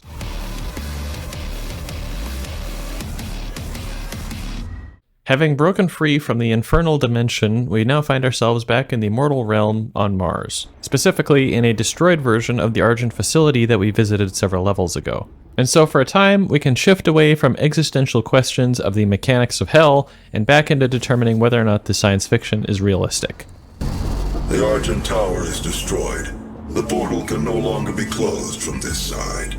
The Hell energy flows from a location in their world we call the Well. But you've returned, the only flesh and blood to walk between dimensions. So there may be a way. VEGA is trying to access Olivia's files. If you can get to the nearest terminal, we will provide you with information. That's all for now. Before we return to fully grounding ourselves in physics, it does appear that there is still some supernatural element involved in the tethering process by which objects and personnel, in this case, can be transferred between dimensions. We will get a little bit more information about these mechanics later on in the game, but for the most part, this seems to be a point of either a miracle exception or supernatural influence. What is slightly more based in physics, even if it is more theoretical, is the operations of the wormhole that we see before us. From Samuel Hayden's description, the portal seems to be holding itself open based on the energy available within the well to which it connects. This could be interpreted as saying that the singularity is being sustained by a continuous supply of energy being fed into it. Additionally, or alternatively, this could also refer to a significant amount of negative energy, as we conjectured during our discussion of Schwarzschild energy levels. As for the beam flowing into the portal from this side, this could be residual Argent plasma that is still remaining within the tower, which is now entraining additional air around it into plasma that will then flow through the portal. Part of me wants to say that this would make more sense if the energy on the opposite side of the portal was negative, such that there is a positive energy density on our side that is flowing into the portal, but at this point we're getting really far into theoretical physics that is much outside of my area of expertise, and so it becomes difficult to conjecture with great certainty about what's actually happening here. As we'll see shortly, much of this level is reused from the Argent facility level that we saw earlier, so I won't repeat myself by going over the same details that we saw earlier. There are some additional points that can be made about elements that we weren't able to find before, and regarding various aspects of the map now that it has been destroyed. One major difference between the destroyed map and the previous one that we discussed is the introduction of additional paths and walkways that weren't accessible before, as well as traversal routes that are made up of destroyed machinery. For the most part, we can't really blame difficult navigation on the design of a system that was not intended to be operated in this manner, although in some circumstances we could perhaps say that if it was known that the system could fail, it could be designed in such a way that it would still remain operable in that state. That is to say, for example, if a bridge or walkway was destroyed, the overall walkway architecture could be designed in such a way that there could be additional ways to progress around that destroyed section of the walkway, thus maintaining its functionality in an off-nominal state. When the destruction is as severe as we're seeing in-game though, this does become quite difficult, and fault tolerance of a system is only as good as the system remains intact itself. The means by which this particular bridge is suspended seems very inadequate for the actual structure that we are walking on. It was hard to tell if this was actually the entire supports for this bridge or not, but even if this isn't the primary supports mechanism for this bridge, it is still rather asymmetrical and would only provide localized support for the overall bridge structure. This might be sufficient though, considering that one part of the bridge has been destroyed, and other support structures could also have been present on the now destroyed section. Also, if this bridge is supposed to be walkable, there's no rails on it, but at this point we've kind of come to expect that. Tucked away in a corner, we can find what appears to be another airlock elevator like the one we saw in the first level. The out-of-the-way placement of this elevator could perhaps be an indication that it could be used as a covert or backdoor means of exiting the facility, or alternatively that the location that is servicing is rather difficult to access. On this point though, the auto map shows that this area of the map is directly over the room that we were teleported back into at the beginning of this level. Thus it seems like this elevator wouldn't actually have space to connect to anything in the downwards direction. All this is of course assuming that this actually is an elevator like the one we saw earlier. There are several fans on the exterior of several of these buildings that do appear to be using airfoil cross sections for the blades. This is essentially the shape of an aircraft wing and thus would make it more effective at moving air. However, for these being exterior fans, it is unfortunate that there is not filters on these fans to prevent dust from clogging them, especially if these are supposed to be intake fans, although in that case we could probably assume that this is not meant to circulate breathable air throughout the building, since the exterior atmosphere at this point is still not fully breathable. That being said, if these fans are still being used to intake air for cooling, then the presence of dust could potentially cause challenges with the machinery that they are flowing the air over, in which case again you would want some sort of filter. Now it is possible that the filter is just out of sight of the exterior of the building, but in this case too, then you're still going to get dust that will blow against the fans themselves, which could lead to additional wear and possibly shortening of the lifespan of the fans' mechanical parts themselves. However, there's an additional design flaw with these fans that we will discuss shortly once we get a better view of them. There are several cables or hoses that can be seen connecting between what appear to be fixed connection points on the exterior of this building. The cables themselves are hanging loosely between the two connection points and do not have any supports between the two connecting points to provide strain relief. Strain relief would be especially important considering that there could be high winds in this area that could provide additional loads on the cables. This would be especially important to reduce the frequency with which these cables would need to be maintained, especially given the inaccessibility of the connecting points to which the cables are affixed. And if these are supposed to be somewhat permanent fixtures, then you might as well have just routed these cables behind a panel or inside the structure itself. Once again, coming back to Doom 2016, having played Doom Eternal, provides some additional insight into the designs of several of these UAC logos that we can see in this area, which to an extent bear some similarity to Maker designs. If anything, this could likely be taken as an indicator of the UAC's collusion with the demonic forces.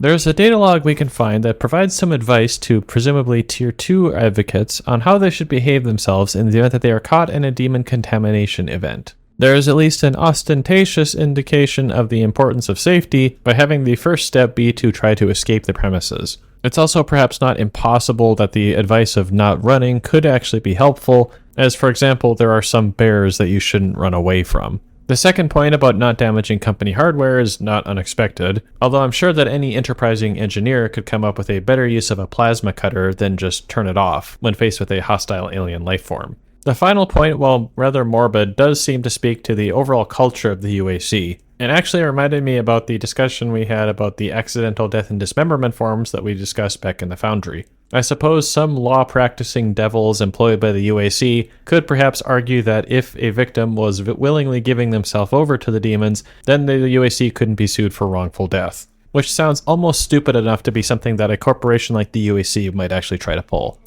On this particular computer disk, we can find a collection of science fiction books, one of which is a guide to the built-in map editor of Doom 2016, and another which seems to be a catalog of sorts for the Mixom company, which manufactures a lot of the machinery that we see in-game. The other three are presumably parodies of other science fiction series, with the Mars Walker book probably being a reference to Dune. The Evil Cabin, I would guess, would be for Cabin in the Woods, but I'm not as sure what Watcher would be a parody of. So if you do have any ideas what these could be referencing, leave a comment to let me know. Olivia has an artifact in her private lab that we've been studying for years. I believe you can use it to find the answers you seek. It bears your mark. Olivia's personal laboratory is not part of the registered facilities database. Alpha-level clearance will be required to locate it. Granted. You can access her Lazarus facility from the north sector of the Advanced Research Complex, about 80 kilometers away. I'll bring the tram power online to take you there, but you'll need a UAC corporate facilities clearance card to activate it. There is a security station nearby. And so, thanks to the power of AI, we now know where to head next. On a particular walkway along the outside of this building, there is what appears to be an alligator fence preventing unauthorized employees from double jumping over this particular barrier. Based on the design of this barricade, it appears that this is just installed after the fact, and while it is not particularly well supported or connecting to nearby structures, it is at least consistent with the knowledge that facilities in this area would need to be secure from people with jump boots. Coming upon another set of external fans, we can see that these systems are probably even less effective than we initially thought they were. Unless the illuminated regions behind these fans are somehow a ventilation system, then there will not be any convenient way of air entering or exiting the cylindrical section in which the fans are mounted, making their effectiveness at cooling much less than optimal. As a counter to this, we could perhaps argue that these are supposed to just be light fixtures, but if that's the case, then they are still massively over-designed for that purpose. This particular walkway is a great example of why you want to be very sure that you have proper railings installed at your planetary base, since otherwise a carefree employee could accidentally double jump on the railing in such a way that breaks the physics of the reality in which you are inhabiting. This could easily lead to the accidental injury or death of an employee, which is why railings are so heavily regulated by Space OSHA.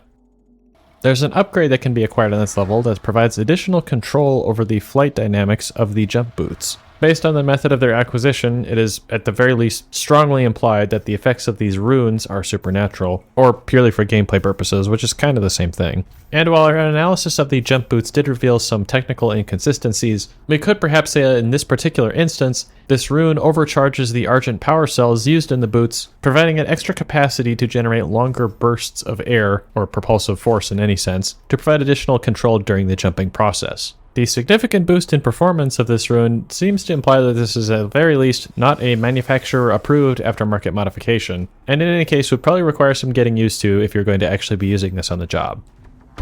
Those who came before you and those those with whom you serve all operate with the same goal in mind, the development of a new dawn for mankind. It is by this guiding principle, working together as a team, that we will elevate ourselves to the next plane of existence. The airlock leading to the security station has control panels that allow it to open from both sides, from inside the building as well as inside the airlock, in addition to an exterior control panel. This is a nice point of consistency in the level design, since it is definitely possible there would be more than one person needing to pass through this airlock at any given point in time, and you may need to open the airlock from the side that it's already been closed on. The data log we acquire from defeating the first Pinkies indicates that the Project Lazarus tethering operation took place in the year following the previous manned expedition. It doesn't say if humans were involved in this tethering operation, but as we'll eventually find out, the next tethering operation appears to have been done robotically, suggesting that the UAC might have learned a little bit of a lesson after their first unsuccessful manned mission. Around the security station, we can see a number of potted plants. While we can't really say conclusively whether or not these are real plants or not, the presence of any plants, real or fake, would be psychologically beneficial to the crew of the station. There is research to suggest that the presence of plants is a calming or stress-relieving influence on people in isolated and confined environments, and speaking from my own experience, having plants in such a space provides a more familiar and less stressful environment to live in, which is probably going to be especially important for people who eventually will be living on Mars.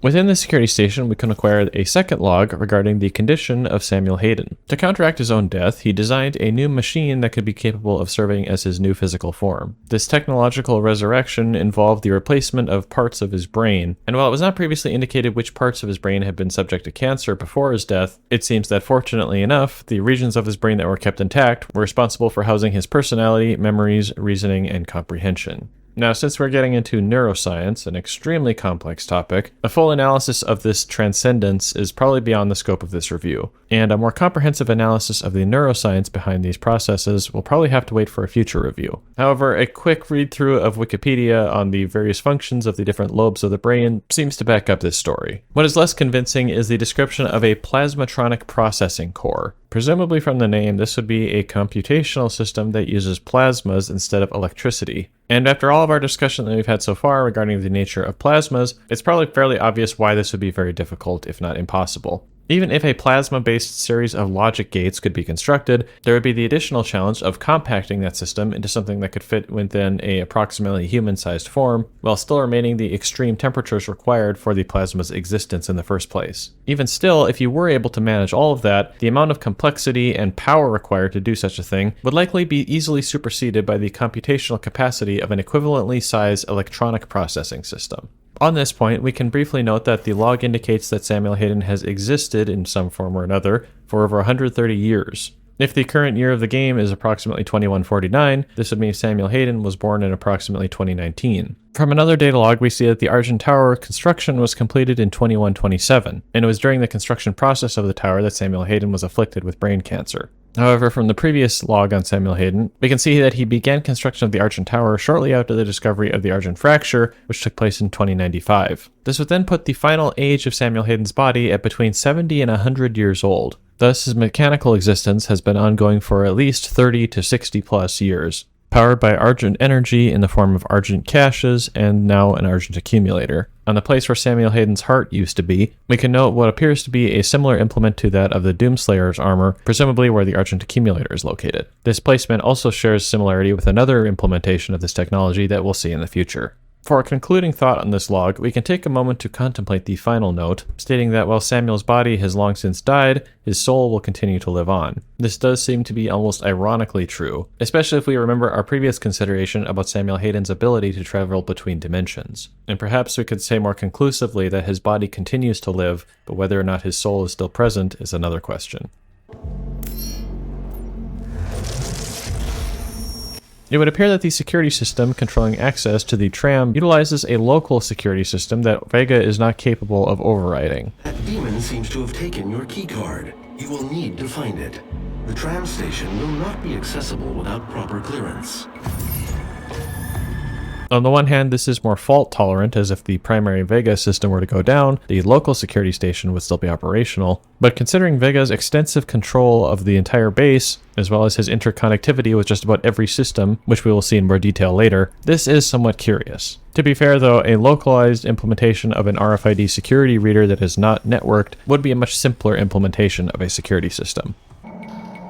Unauthorized exploration into the exclusion zones outside the base is prohibited. Highly volatile experiments and artifacts are currently being researched at a safe distance from the base. Your safety in these areas cannot be guaranteed. Near the tram access point, we can find another plasma refinement room that resembles the blue room that we saw in the Argent facility the first time around. The ground level of this room appears to be filled with some sort of liquid that is also electrified, based on the particle effects that we can see. This could suggest that the liquid within this room is the substance which is gasified and then ionized to form the initial plasma that will eventually be combined with argentium. A relatively simple guess at this liquid could be that it is water, from which hydrogen and deuterium can be extracted for nuclear fusion efforts, while the oxygen and perhaps some of the hydrogen could also be ionized into plasma form. This could potentially be an unwise use of water, which could otherwise be used for preserving human life, but I think we all know by now that that was never really a priority for the UAC. This security station terminal that we encounter here and at other points in the game suggests that the biosafety monitoring system and anti-personnel security systems have both been disabled throughout at least this portion of the facility. As these are both things that would probably serve to limit the spread of the demons throughout the facility, this could perhaps have been part of the effort by Olivia Pierce to release demons from their holding cells after the Lazarus wave event that destroyed much of the facility and killed most of its personnel. On a landing pad near the upper levels of the destroyed Argent facility, we can find a small spaceship that seems to operate as a transportation shuttle for personnel. Even when considering that Doomguy is likely taller than most humans, the height of the ship means that it is unlikely that people would be walking around inside it during flight, and so we could suppose that this is more likely to be a short-distance transportation vessel. From what appear to be windows on the top and sides of the craft, there does appear to be enough room to seat several people, with perhaps allowance for limited mobility when the ship is in space by means of zero gravity. From some of the markings on the ship, we can also infer that this is a private vessel that is based out of the UAC Mars facility. And so, especially in light of the hologram that we're about to see in the next segment, we could suppose that this ship is designed to carry key personnel between locations on Mars, possibly by means of traveling through space.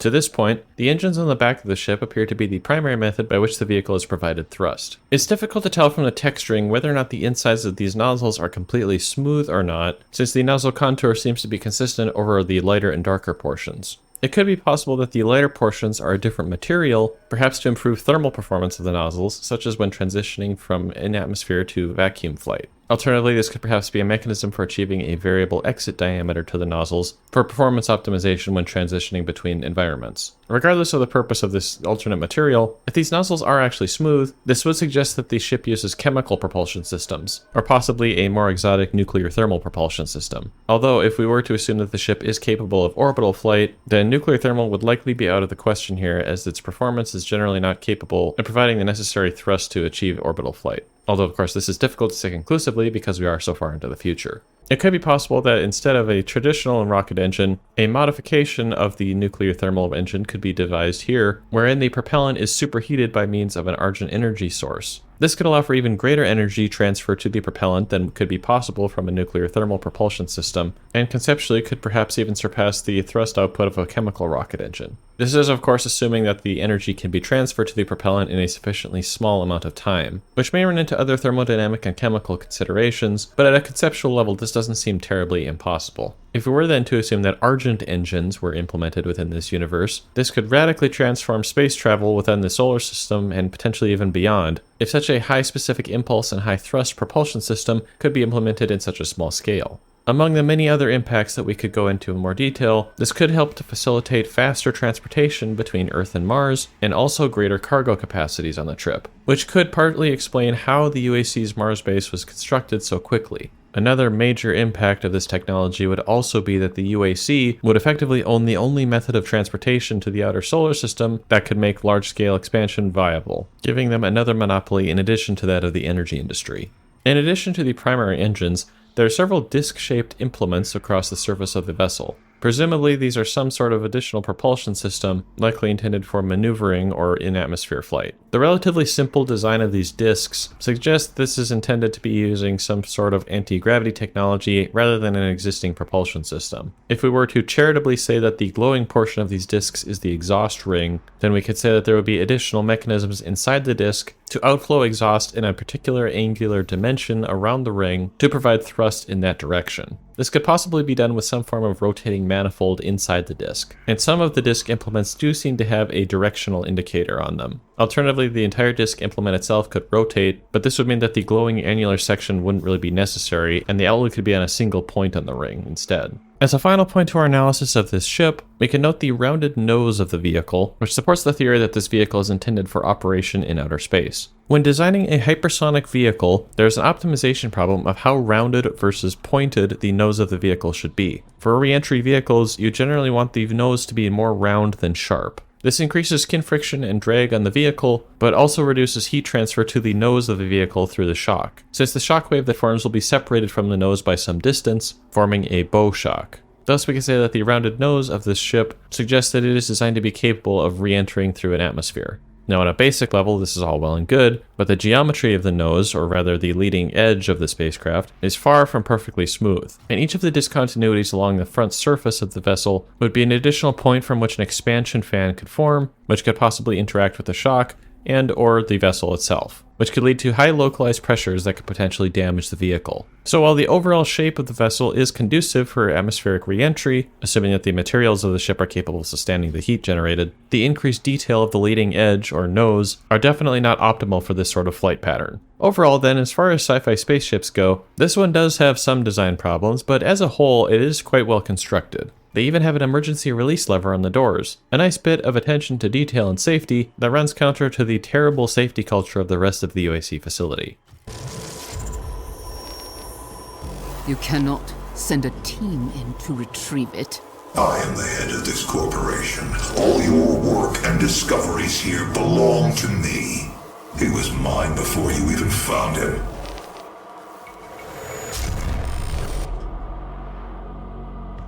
Access granted. Upon finally gaining access to the tram station, we see that the airlock to access the tram doesn't have a control panel to cycle the airlock, a clear safety problem even if you are capable of ripping the doors open yourself. The airlock door over the tram rail is actually one that we've seen earlier in the game. This was the curiously placed B4 airlock that we saw in the very first room of the very first level. The strange cutout on the bottom of the door is intended to fit over the rail itself, allowing the airlock to seal over the rail system. This does beg the question of why a tram airlock door was implemented in the first level of the game, especially since that airlock door did not have a tram rail passing through from one side to the other. And so perhaps we could say that the developers just needed a large airlock door for that room. To conclude this level, we can inspect some details of the tram and the rail system on which it operates. The tram appears to be a straddle beam monorail system, presumably operating via maglev technologies, as there does not appear to be any other visible means of propulsion. This is an uncommon practice today, but in the far future, in a specialized environment, with enough R&D, this could definitely be physically possible. The tram platform does feature mind the gap messaging, although the text direction is inverse to what one would be seeing on the platform itself. Meanwhile, a similar warning is aligned to the passengers inside the tram, thus you would then want the warning on the platform to be aligned to passengers who are on that platform. The design of the tram is very space age, with a control panel at the front and back of the tram. Based on the warning signs, it appears that the tram is capable of being operated manually, which is always nice to see in terms of automated systems. However, across both the central tram car and the engines at either end, there's only seating for 16 people in total. While the seats still look quite comfortable, there's also not very much in the way of handrails that the passengers could hold onto, or seatbelts for the middle seats. Expanding on this point, there's also not a system of handrails in the center of the tram that additional passengers could hold onto to ride while standing. This could perhaps be explained as a safety issue, where if the tram is capable of sufficiently high speeds, it may not be wise to allow passengers to stand in operation. But this is countered by the fact that both the control panels do not have any seats on them either, and the middle seats in the passenger car also don't have handrails to hold onto. In fact, the width of the tram car is probably sufficient to add an additional row of seats, or perhaps arrange them airline style with them facing forward to increase capacity. Taking a look at the tram control panel, we can see that there is a large emergency stop button, which is always good to see, and relatively simple displays indicating propulsion status and reservoir pressure. This latter point is rather curious, as you probably would be using simple electrical power to run this tram, such as from an Argent accumulator for example, rather than a combustion engine. The speedometer seems to be rather broken as well, since the tram is currently stopped. In any case though, the control system for the tram is fortunately simple enough that we can simply press a button to resume its automated route and move on to the next level.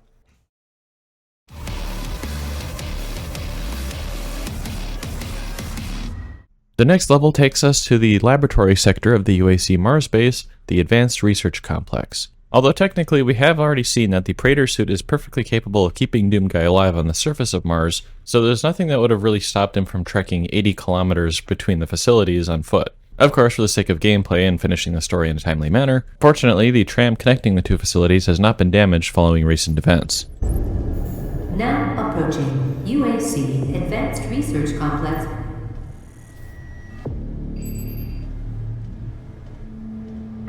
It's time we meet in person.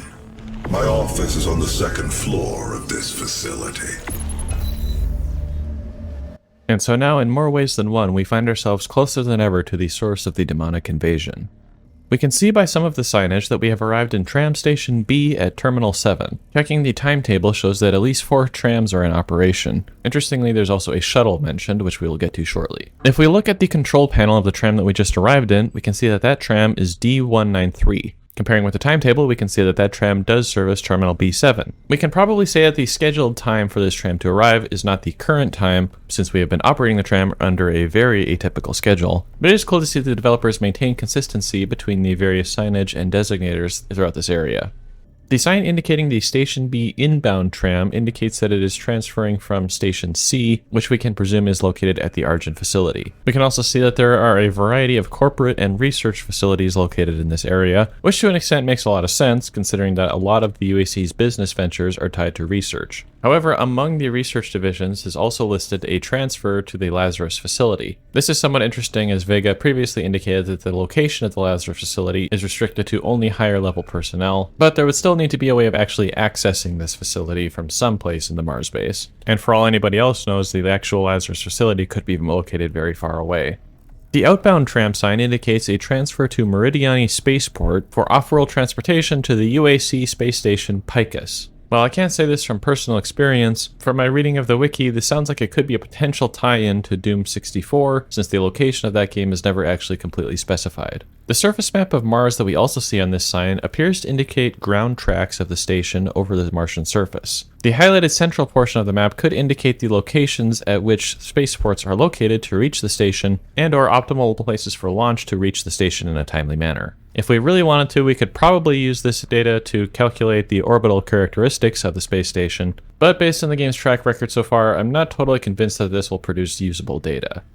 On several signs within the tram station, we see indications that local gravitational field generators are present to set the gravity to 0.9 Gs. This is almost 3 times the actual gravitational strength of Mars, but interestingly is still lower than the 1 G of Earth. Presumably this would be to allow a more comfortable setting, and perhaps to slightly improve physical capabilities, although it is important to keep in mind that, at least today, humans are adapted to living in 1 G worth of gravity, and various physiological effects can be experienced in the presence of lower gravity, some of which are not necessarily conducive to health. Now, of course, it's also worth pointing out that this is the only point in the game where artificial gravity is specifically mentioned. While the rest of the game doesn't necessarily break in the absence of artificial gravity, we do see that the rest of the facility is, for the most part, designed in such a way as to be navigable in a familiar environment to a 1G setting, perhaps barring some instances of double jumping being required. So while it's probably fair to say that the events of the game could still have taken place in an actual Martian gravity environment of 0.38 Gs, the artificial gravity allows the architecture of the Mars base to be developed in such a way that is more familiar to people on Earth, which, as of time of recording, is where everybody playing this game is located.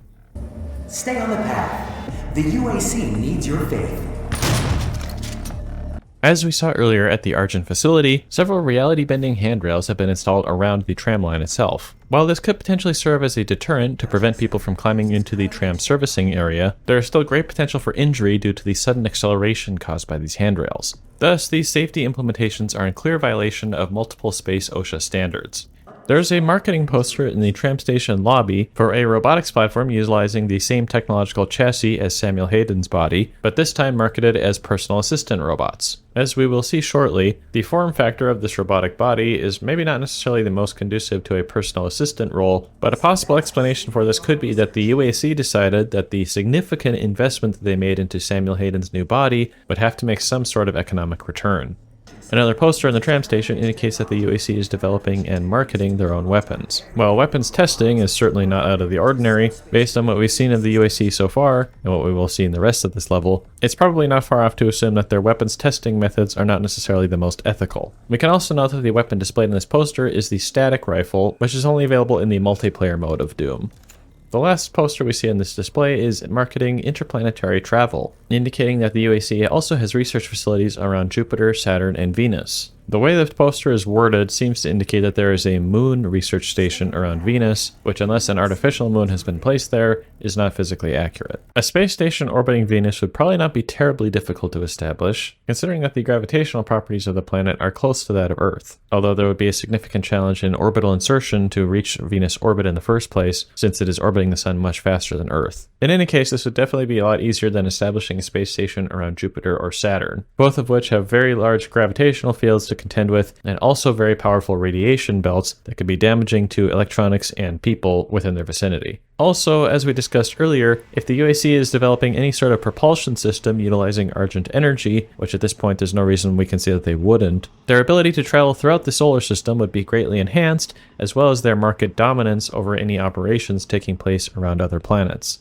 Before accessing the research wings of the facility from this station, there is a security checkpoint that uses access control systems, not dissimilar to those we would see in an airport today. The size of this machine, which resembles an airport metal detector, suggests that it is intended to process a fairly large number of people coming through the security checkpoint at once. This could then imply that this tram station is used for the beginning or end of work days, which could then further imply that crew quarters are located back at the Argent facility. We also see that a security lockdown has been enabled from the security station due to the presence of an unregistered entity in a bioscan, presumably at this security checkpoint. Unless the system is actually intended to detect demons, which is an interesting design in itself, then activating a security lockdown based on an unregistered entity seems like it could perhaps be a little bit overkill, considering that this could potentially be triggered by an employee who doesn't have their ID on them. Or in the case of biometric security implementations, if a visitor who is not in the system already attempts to pass through the security checkpoint. After finding the automap for the Advanced Research Complex in a secure locker room, we get a brief overview of the functions of the facility, as well as some high-level overviews of the types of research being conducted here. The log also mentions that the ARC was completed in MTC 2136, approximately 40 years after the discovery of Argent plasma. One of the research areas of focus that is listed in this log is subspace communication systems. Most likely this is a simple direct reference to Star Trek, and doesn't really have much basis in actual physics. However, in the setting we find ourselves in Doom, the UAC has been shown to have access to another dimension through which communication signals could be transmitted. Thus, by sending and receiving radio signals through the Hell dimension, a faster-than-light communication method could perhaps be implemented in a manner similar to that proposed by Star Trek. This is, of course, not really based in any physics that we have today, but at least there is an in-universe explanation for what this could mean. The log also describes the superstructure of the Ark as a Faraday cage, used to prevent unauthorized communication from being sent off-planet, which is based on existing physics and technology. The majority of operations at the Ark are described as being primarily operated by VEGA. As you can imagine, this would require an immense amount of computing capabilities, which we will discuss in a future level. Lastly, the log mentions teleportation research is conducted at the Ark, which is in reference to several previous entries in the Doom franchise. Notably, there is a difference between research and prototyping. Prototyping of subspace communication systems means that something is actually being built, whereas research on teleportation could simply mean that they are still attempting to solve equations based on Casimir plates. Look upon the faces of these extraordinary men and women. These are the best and brightest minds, the most devout members of the UAC faith, fully indoctrinated. They have assimilated the UAC core belief, a world of power, born again of fire. Their unquestioning work and devotion has earned them a place in the Hall of Excellence. Are you doing all that you can to see our destiny manifest? Work harder. Find yourself on the Wall of Excellence. From the UAC's Hall of Infamy, we learn that the corporation is also involved in eugenics research, which seems pretty on brand compared to what we've seen so far. Beyond this, from the marketing presentation and from the names of some of these awards, we can see that the upper echelons of the UAC have transitioned away from being a research-based organization towards a cult of science. Welcome to the UAC Advanced Research Complex, where we understand the sanctity of science and the science of sanctity. Now this brings up some much larger discussions, so we'll cover this in more detail at the conclusion of this video. For now though, suffice it to say that if the UAC wants to make science their god, then by science they shall be judged. Also within this gallery, we see the original human form of Samuel Hayden, as he has been memorialized by the UAC. Referring to our previous logs, it was stated that Samuel Hayden took over leadership of the UAC shortly after the discovery of the Argent fracture. However, based on this plaque, it would appear that Samuel Hayden only took over operations of the UAC on Mars, as we've previously seen that the UAC does have operations on other planets and moons. Although we could say that the UAC is effectively headquartered on Mars due to their extensive infrastructure here, which could mean that Samuel Hayden could eventually have taken over control of the UAC as a whole. We can also see from marketing materials in this area that the UAC is not really trying to hide its objectives anymore from anyone who actually has access to this level of the UAC facilities. This then sort of implies that anybody working at this level in the UAC has already been fully indoctrinated into the UAC cult. We are not advancing enough applicants, and our faith is nothing without believers. We cannot conduct our work without them. And what kind of work is it that you're doing, Olivia? I haven't seen a report from your team in months now, have I? Can I trust that you can maintain your distance and control of the situation? Of course. I believe in our work, but in order to make progress, we will have to make even greater sacrifices. This isn't progress, it's madness. The board understands the peculiar nature of your work, and no one is in the dark on what those sacrifices mean to mankind. But your judgment is no longer considered sound. The Tier 3 Advocate log we find at reception shows that the people at this level have reached true believer status within the UAC. They are fully committed to the occult organization which they serve, and in return for that commitment they are promised spiritual enlightenment, illuminated along the way by their faith in the infallible truth of science. The Research Wing reception desk shows several scheduled meetings are about to occur, which to some extent, somewhat ironically mirror the events that are taking place in the game. While we could once again attempt to determine the current time on Mars from these times listed in the meeting schedule, it's also possible that these meetings are just regularly scheduled recurring meetings, thus they are just progressing along the schedule without human interaction.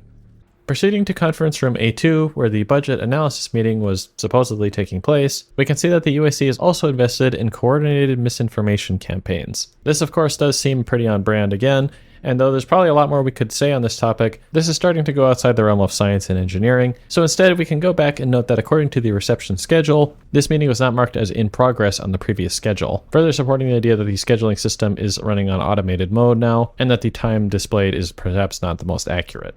At this point, we're about to get a whole lot more story information revealed to us, so I'll just let this cutscene play out so that we can follow along with what's happening here.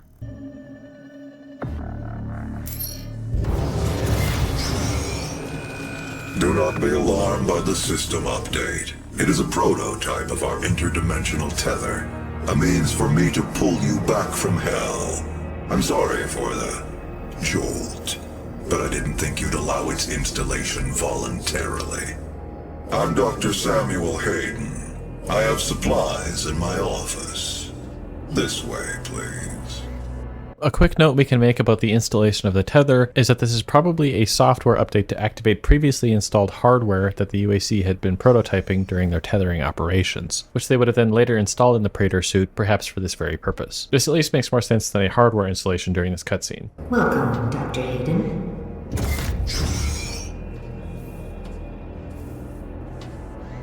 Take whatever supplies you need.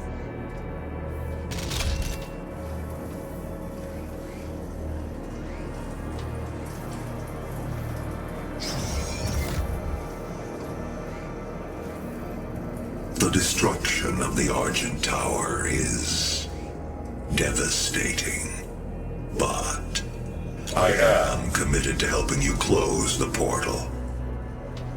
All of our work and understanding of their world is derived from the inscriptions on a large stone artifact we pulled from Hell in the earliest days of the program. We call it the Helix Stone. It is our most closely guarded asset. Olivia was obsessed with it. From it, we learned how to manipulate Hell's energy, bend it to our will, take advantage of their resources. It also led us to you. The Helix Stone showed us how to harness the power of the well. I believe it will show you how to shut it down. For years, Olivia has kept the Helix in her private office in the Lazarus labs, which is only accessible through a secure elevator from the Advanced Research Complex across the chasm. Your affinity for guns is apparent. I'm confident you'll find something useful there as well. The service elevator is at the end of the hall.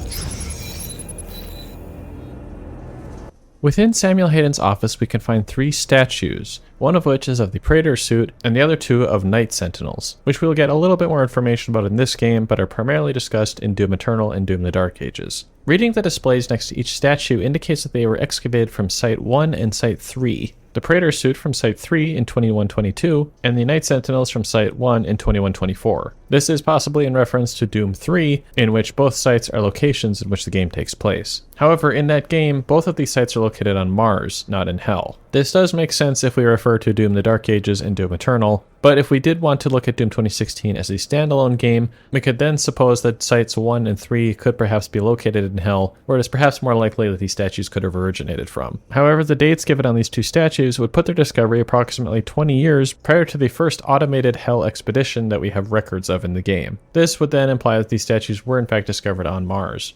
While Samuel Hayden's desk is quite large, and perhaps more proportionally sized to him, his gaming chair seems to be sized to fit a typical human, which seems like it might be difficult for him to sit down in for long Quake sessions.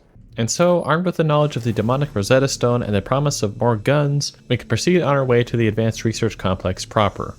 Immediately after our elevator ride, we can find the 3rd and final log on Samuel Hayden. This log describes how Samuel Hayden's strange new form after his mechanical resurrection was too bizarre to be in charge of the UAC. The sentence also states that Samuel Hayden was the world's first cyborg. Considering that this took place in 2127, even as of 2016, it is almost certainly inaccurate to say that Samuel Hayden was the first person to have some form of cybernetic augmentation. So perhaps this is instead referring to the total conversion of a human into a mechanical form, with only the brain preserved. In that case, it's also not necessarily entirely specific as to whether or not this has actually happened before Samuel Hayden, since it is stated as the world's first cyborg, without stating which world this is actually referring to. Of course, this is probably just a turn of phrase and is referring to Earth, but considering that the UAC did have facilities on Mars at this time, this could perhaps be a marketing spin on Samuel Hayden's transcendence as a way to boost UAC stock prices. Considering that in the same line, they're also described as the most powerful corporation in the solar system.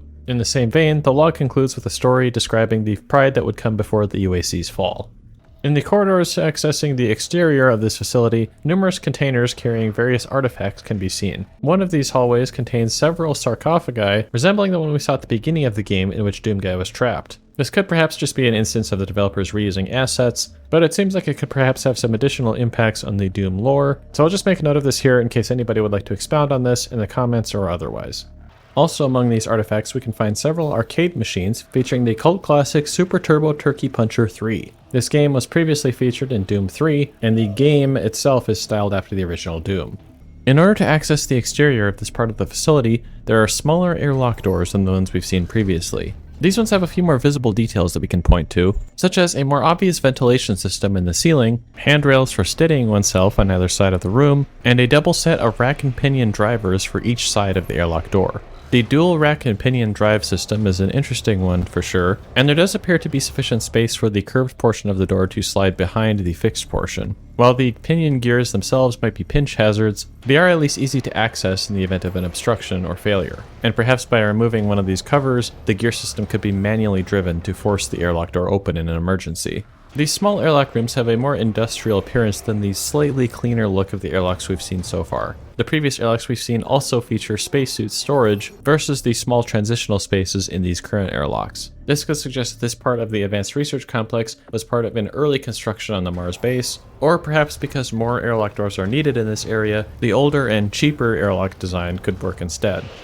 This is around the point where we first encounter the Cyber Mancubus, which is the second demon that the UAC has been cybernetically enhancing. Unlike the Revenants, which were effectively mad science projects to create additional demons, this is an example of the UAC taking existing demons and applying cybernetic technology to enhance their combat skills directly. And while this is probably not the worst idea ever thought of, it's pretty up there. There's another plasma force field blocking access to this cliff face. From the security station, we can see that this is in place to control cargo delivery access. Presumably, since this gate opens up to a large drop, some sort of cargo drone loading operation would take place at this point. However, we also see a large crane in this area, which would presumably be capable of lifting cargo up over top of this fence and lowering it down onto a cargo drone without needing to have people walking next to the cliff face. To be fair, if the plasma gate is deactivated, then the cargo crane doesn't need to lift the cargo as much to simply swing it out through this gap in the fence, reducing the potential energy of the cargo and potentially reducing the hazard of dropping something very heavy a long distance. The various platforms on these cliff faces give the overall area an unfinished appearance, suggesting that construction in this area is still ongoing, and that some sort of additional construction is designed for this area. Alternatively, there could have already been a structure here previously, and it is now being dismantled. My personal guess would be that the former seems more likely, since there are several large pipelines in this area that would require servicing, and being able to access them without the use of a cargo drone or jump boots would make regular maintenance more feasible. On the opposite side of this chasm, there is a large air intake duct that appears to operate with a respirating action, wherein the large valve cap opens for a specified interval, intakes presumably cold air, and then closes for another set amount of time. Now, if this was actually going to be used to cool some sort of machine, you would most likely just want a continuous supply of cold air. There is also not a filter in this large duct, which would allow the intake coolant air to be contaminated by dust. There's also not an obvious way by which the air is induced to flow into this duct, other than perhaps by low pressure at the other end. This could be one benefit of the respirating action, by giving enough time for the inside of the duct to drop in pressure sufficiently to pull in additional cold air. The system seems like it might make more sense if the intent is to capture atmospheric air for use in part of some chemical process, since a continuous supply of cold air from the exterior could be much more easily accomplished with the use of a simple fan and filter. And furthermore, the valve that is used to open the duct to the exterior could probably be done with a much more simple, or at least more efficient, mechanism than the one we see here. And so I suspect that this is primarily a Star Wars reference, if nothing else.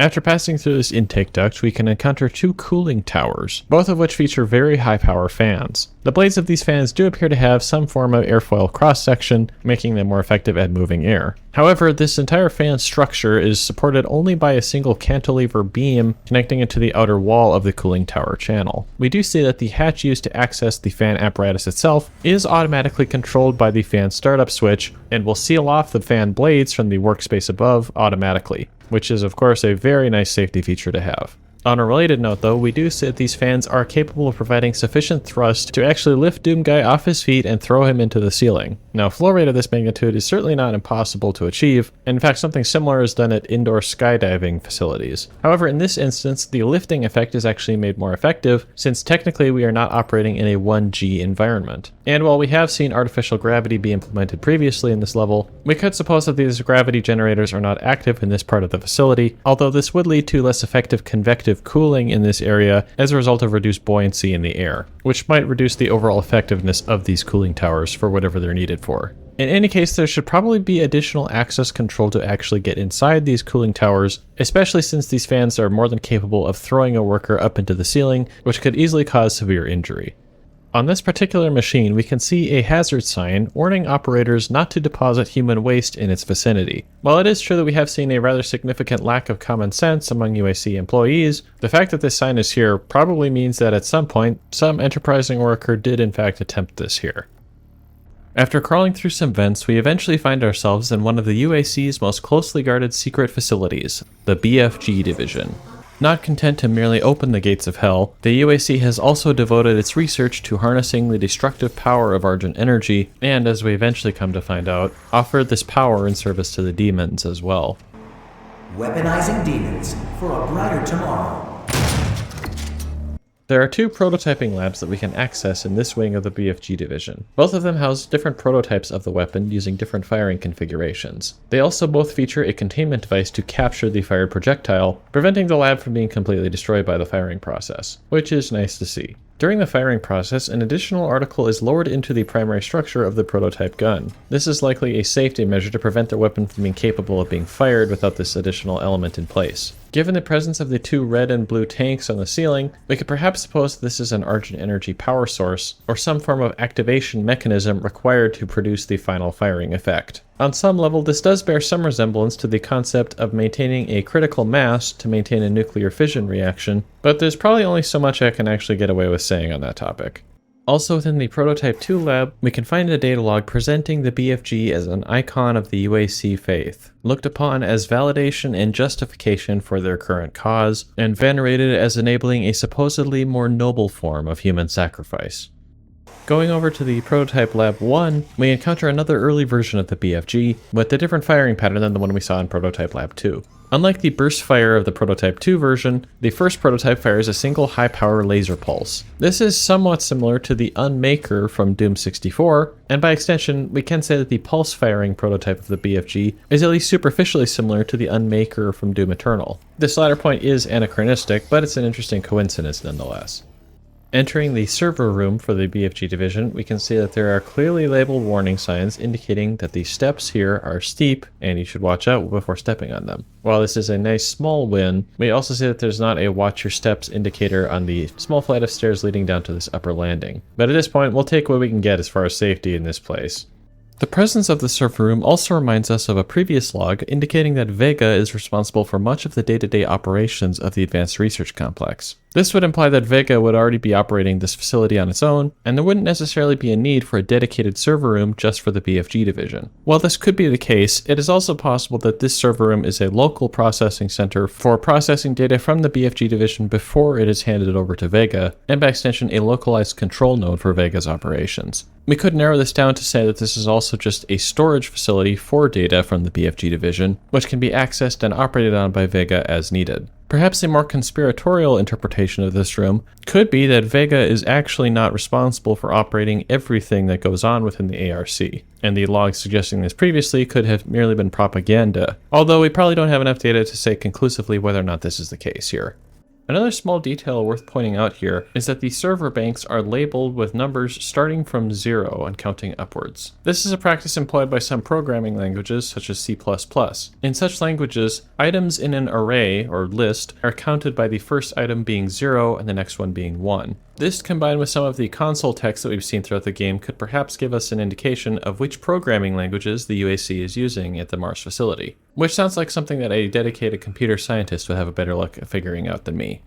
The second log we find for the BFG prototypes gives us a little bit of background on the development process. In addition to testing accidents, which sounds pretty on brand, there is also mention of deadly radiation spikes produced during operations. This would imply that electromagnetic radiation, such as gamma or X-rays, are produced during firing of the BFG, which is harder to block than alpha and beta radiation, which we can presume would not be showstoppers. Gamma rays can be produced from radioactive decay of radioactive materials, although this seems like an unlikely source in this particular instance, where we're dealing with spikes of radiation rather than continuous sources. Perhaps a more likely source of these spikes is cyclotron radiation, such as the Brem Strawlung that we previously discussed in the refinement process for Argentium. Such cyclotron radiation could be produced during the acceleration of the plasma projectile as it is generated within the weapon and then accelerated outwards from the barrel. If this was the case for previous prototypes, then it's probably not far off to assume that the current prototype, the BFG 9000, still suffers from the challenge of producing large radiation spikes when fired. And to be fair, the 9000 is at least still mentioned as a prototype. Finally, we can also note that the descriptions of prior prototypes in this log resemble the operation of the BFG in the original Doom, that being a projectile that releases an explosion upon impact. The other, mentioning an Argent laser that cuts through anything in its path, is not something that we've seen in previous BFG iterations during the Doom franchise. However, it does resemble operations of the Lasergewehr in Wolfenstein, perhaps providing some additional fuel to the consideration that the two universes could be connected. But that's kind of getting beyond the scope of this review. Having finished our workplace safety inspection, we are now ready to approach the BFG Prime Lab. Retinal scan failed. Access denied. Yellow security clearance required. Alright, well at least it's good to see that they do have a functional security system in place. The log mentions that security clearance of yellow is required to access the BFG Prime Lab, which is a security clearance level that we've seen previously, which reinforces our previous idea that the security clearances are only valid for the particular facility in which they're being used. We're also told that the security system requires a retinal scan in this case rather than a key card. This does of course provide additional security since it's a lot easier to steal a key card than it is an eye, although of course it's definitely not impossible. Access granted. Hello, Dr. Peters. Biometric mismatch detected. Scanning. Unauthorized personnel confirmed. Expulsion to commence in 5, 4, 3, 2, 1. As we quickly learn, the security within the BFG Primo is much greater than that to actually access this room. Activating laser security system. In addition to plasma force fields around the weapon itself and cutting lasers being shined across the entire room, the BFG prototype is contained in a floating cargo pod within the center of the room, without any foot traffic access to it. This would technically imply the potential weakness of waiting until these thrusters run out of propellant, at which point the BFG would simply fall down to the pit below.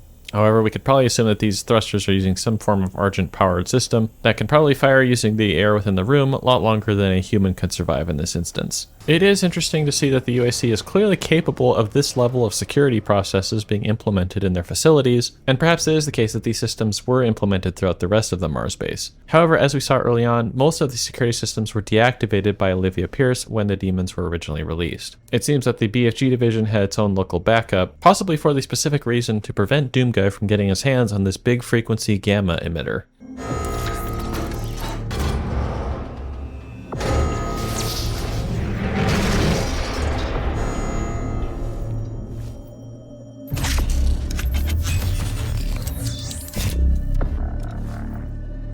After finally acquiring the BFG for ourselves, we get access to the first and final log on its operations. The firing process of the weapon produces an effect similar to ball lightning. The sphere of Argent plasma then produces conducting streams to other Argent plasma sources. Presumably these streams are formed in a process similar to electromagnetic grounding, although in this instance it appears that this behavior is specific to Argent caches. All personnel, please proceed to the Lazarus elevator. Demonic threat at level 5. In any case, the streams deliver high amounts of energy in a very short amount of time, described as having very drastic effects on biological material in a very thermodynamically accurate manner. Demonic threat at level 5. So yeah, it's a pretty big fancy gun.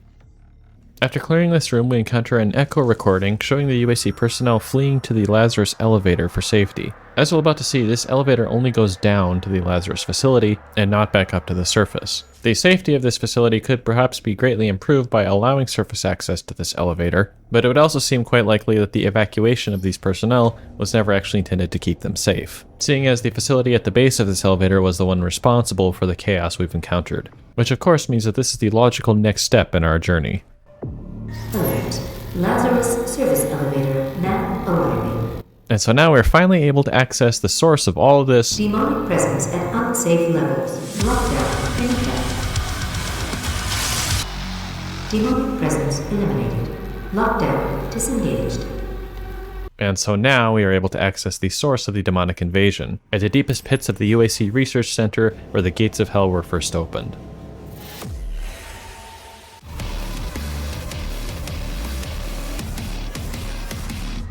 In this level, we finally find ourselves at the Lazarus Labs, the most closely guarded and most disturbing sector of the UAC Mars base, armed with a lead on a potential way to shut down the well that is powering the UAC facilities and transmitting Argent energy from hell to this dimension. This secret laboratory division is located in a massive underground complex, which would have taken significant effort in order to dig out and construct in the first place, which would make it seem that keeping the plans and records of this construction operation a secret in order to hide the lab's actual location would be a pretty difficult task under most circumstances. However, given the great distance from Earth and the UAC's track record so far, it's probably safe to assume that the UAC didn't keep this lab secret by just paying off the construction workers.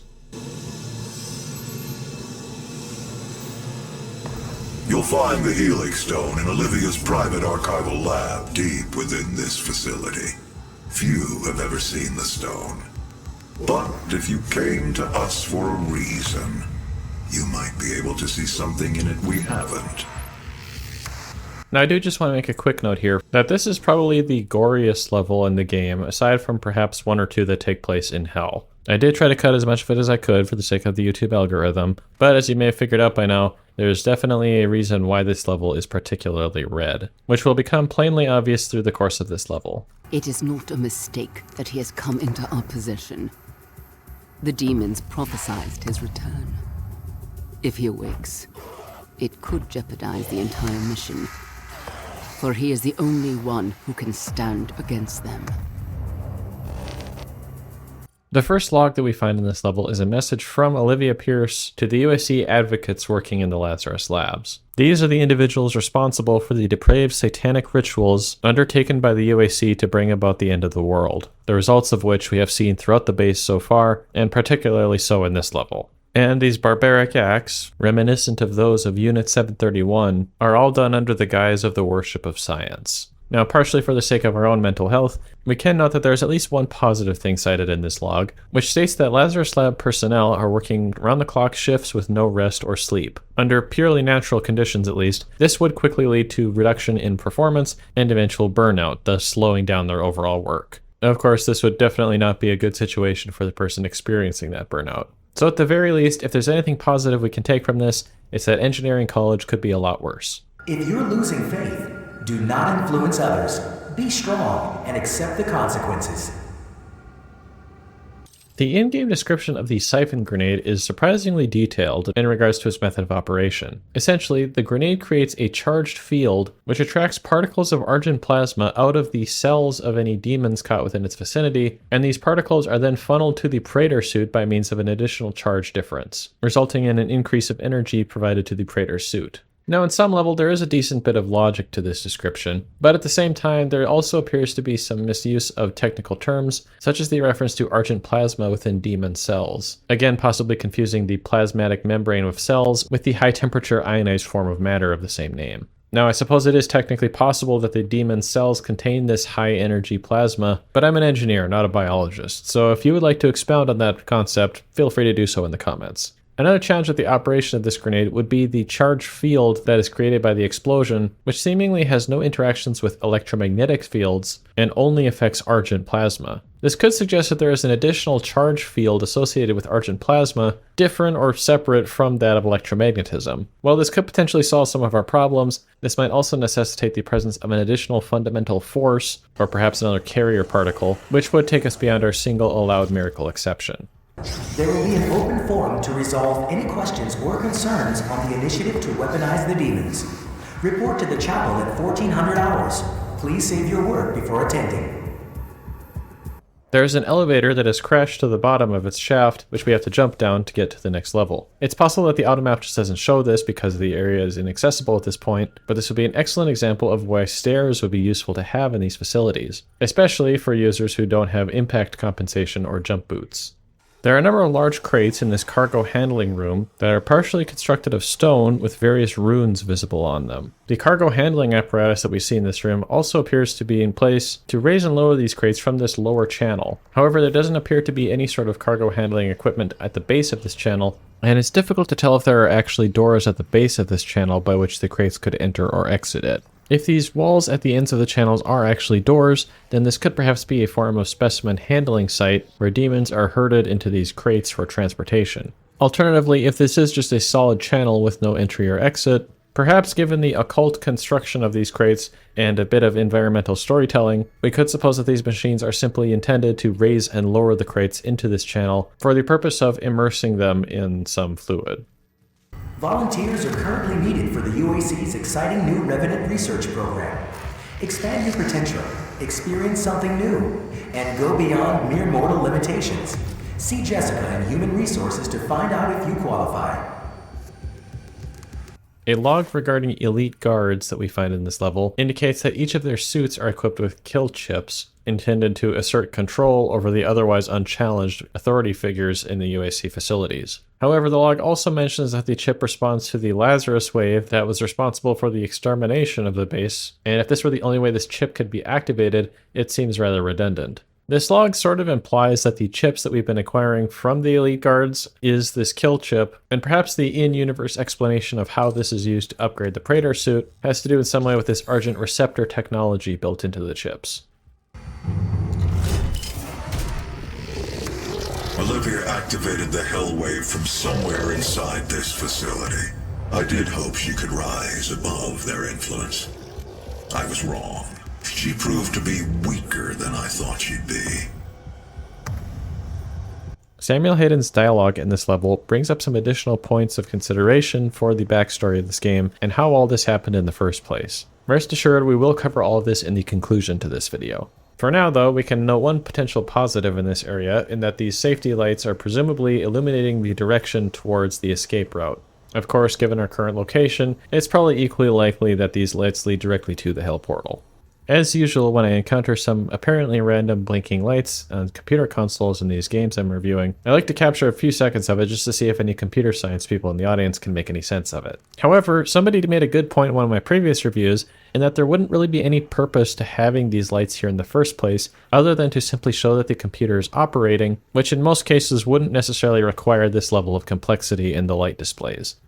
Looking down into the center of this cavernous room, we can see a spherical machine of inscrutable purpose. Based on what we see later in the level, it's possible that this is the enclosure for the Hell Portal by which the Lazarus wave was originally emitted. However, it's difficult to confirm this from the layout of the level, since the automap is discontinuous between the first and second halves of the level. Based purely on appearances and environmental storytelling, however, I would say it's a safe bet to assume that this device is a Hell Portal. In one of the rooms, which appears to be a medical facility, there's a monitor listing 146 names and usernames listed as a possession report under Sabbath Moon sacrifices. Whether or not these have people who have committed sacrifices or have been subject to them is perhaps less relevant to us than the description of a Sabbath moon here. Mars's larger moon Phobos orbits the planet very quickly and actually rises and sets in the sky twice every Martian day, making it probably not the best fit for a 7-day calendar, which we've already seen the UAC uses. However, Mars's other moon Deimos orbits the planet a lot more slowly, taking about 30 hours to complete one orbit. Because this is so close to the 24.6-hour-long Martian day, Deimos will take approximately 2.5 days to rise and set in the sky, followed by approximately 5.5 days before it rises and sets again, meaning that Deimos rises approximately every 8 days on Mars, which is probably close enough to the 7-day calendar week that you could use its rising and setting to designate special events. There's another screen in this medical facility featuring a symbol that appears to be the Caduceus, a winged serpent symbol that is often associated with medical facilities. In my limited research for this, I found that there is in fact some confusion between the Caduceus and the Rod of Asclepius as to which is the more historically relevant symbol to represent medicine. The Rod of Asclepius has more historical origins to this point, whereas the Caduceus is now often used since it gets confused for the Rod of Asclepius. There's apparently some debate about this, as the Caduceus represents the staff of Hermes, the messenger of the Greek gods, who is himself a god of merchants, and perhaps fittingly for our setting here, a psychopomp, that is, a figure that would guide souls to the afterlife. By now we're clearly past the point of plausible deniability, but if our workplace inspection was still naively assuming that the medical facilities here were being used to treat patients, this handheld bone saw is at least not completely out of place. What is more incriminating is the several racks of large circular saws that are also located within this medical cabinet. Now again, I'm an engineer, not a doctor, but this seems a lot more difficult to justify in a medical environment, and I would almost certainly not give this a passing grade on our workplace inspection.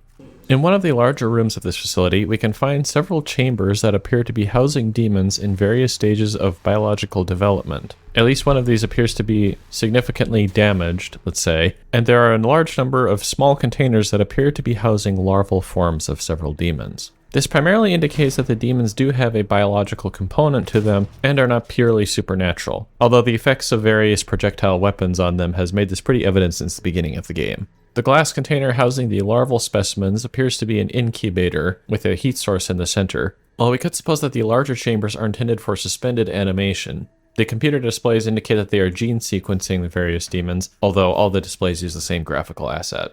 I'm sure someone with more background in biology could provide some additional insight into the operation of these machines, but for my part, I think we could probably say that these machines could be evidence of original research that was being done on the demons originally, before the whole deal with the devil happened. This isn't necessarily to excuse the stupidity of actually trying to acquire these demons in the first place, but these specimens do at least appear to be more for research purposes than any sort of occult practices. A supporting point to this can be made based on these hell worms that we can see in one part of the room. A future data log reports that any time that the UAC tried to bring these things back from Hell, the creatures were too weak to survive the transition process, implying that these ones are being kept here for research purposes. We also find another very large holding cell in this area that appears to function as a sort of airlock between two sides of the facility. However, there doesn't appear to be a very clean method of moving whatever is supposed to be kept inside the cell, as this doorway opens up into an area where human personnel will be present. In a display room on this floor, we can find several large stone tablets covered in various glyphs and sigils on which a translation algorithm is running. This program appears to be using a method known as intelligent character recognition to digitize each of these glyphs into a machine-readable format, which could then be run through a neural network to identify patterns in the symbols in an attempt to infer meaning from them. Now, admittedly, all of this stuff is a bit beyond my area of expertise, but this is definitely a very interesting application of machine learning as a means of trying to identify the meaning of symbols in a completely unknown language. And I'm sure by the year the Doom takes place, there's probably going to be some sort of AI that would be capable of doing something like this. At this point, we have finally made our way to the elevator leading down to the Lazarus archives, an even deeper pit of the UAC, where a variety of secrets are about to be unveiled. Kadun Masamegnan. Kryos Elinium, and Mat Dilak, Creon High, Olen Divinu. The central chamber for the Lazarus archives is surrounded by storage lockers on all sides of the room. We'll get to these in a little bit, but we can take a moment to consider the helix stone in the center of the room. Surrounded by what appears to be another plasma force field, and levitating in what appears to be a suspension field. Now, we did see in our previous infernal expedition that there is some mechanism by which these rocks seem to levitate on their own. Thus, it might be a bit more difficult to say conclusively the method by which the helix stone is levitating in this containment field. If we assume that the stone is lightweight enough, we could suppose that because of the plasma window, it could simply be floating on a continuous stream of air from the lower platform to the upper one, which would also explain the vertically flowing fog-like appearance. There is some additional functionality to this force field, but we'll discuss this later once we get around to deactivating it. Around the perimeter of the archive, we find these storage trays that slide out for access to specimens. This form factor would be rather limiting to the types of items that could be stored inside them, but we do see that there is additional spacing between the trays, which could act as closets to hold larger items, or alternatively for machinery to preserve the samples within the trays. Based on this form factor and some of the deployed trays that we can find, we can likely presume that this area is intended for storage of stone tablets and other information-containing artifacts for further research and decoding. Some of these storage trays are also located on a ring close to the ceiling of this room. This would be totally inaccessible to people in this area, but fortunately there are a series of robotic arms that can access these particular storage locations. Although it doesn't appear that there is any way that the arms can lower any artifacts from these upper storage areas down below, or in the inverse, intake additional artifacts into storage lockers from the levels below. Based on the end effector of the robotic arm itself, they appear to be primarily intended to simply grab and move the trays themselves or the specimens within. However, the final joint of the arm is a lot more bulky than would probably be necessary for just this function, and perhaps we could say there's some sort of scanning equipment in this location, or at the very least some form of RFID reader technology to keep track of the status of the various samples that the robot is interfacing with. Also, on each of these rings that the robotic arms travel along, the fact that multiple robotic arms are on the same track means that they can only traverse a portion of the ring between a pair of other arms. While this does constrain the overall movement patterns that the arms would be capable of, you could still technically plan around this if you were able to control the position of all the arms at the same time, and were okay with interrupting at least one arm at any given point. From the central archives chamber, we can make our way towards Olivia's private office, which under normal circumstances would seem like a rather poor use of floor space in this otherwise constrained Martian environment. Here we encounter an echo recording that recounts how Olivia's deal with the devil wasn't going according to plan. Again, this does have additional story implications, which we will discuss in the conclusions of this video. You should not have allowed his location to be discovered. You have failed us. It was not me. It was Samuel. He led them to his tomb. Please, we can overcome this. I promise. The gate will be opened as planned. A log we can find within Olivia's office implies that the Helix Stone was the impetus for her to leave her position at an otherwise successful aerospace company to join the UAC research effort on Mars. Whatever this artifact actually was, it was apparently sent by Samuel back to Earth. Although since this is stated as being an artifact that was discovered at the Argent fracture, it's possible that the UAC did have their Argent engine technology available at this time, which would significantly reduce the cost of shipping a large item back to Earth and presumably back again to Mars. Again, this backstory will come back into play once we get to the conclusion of this video.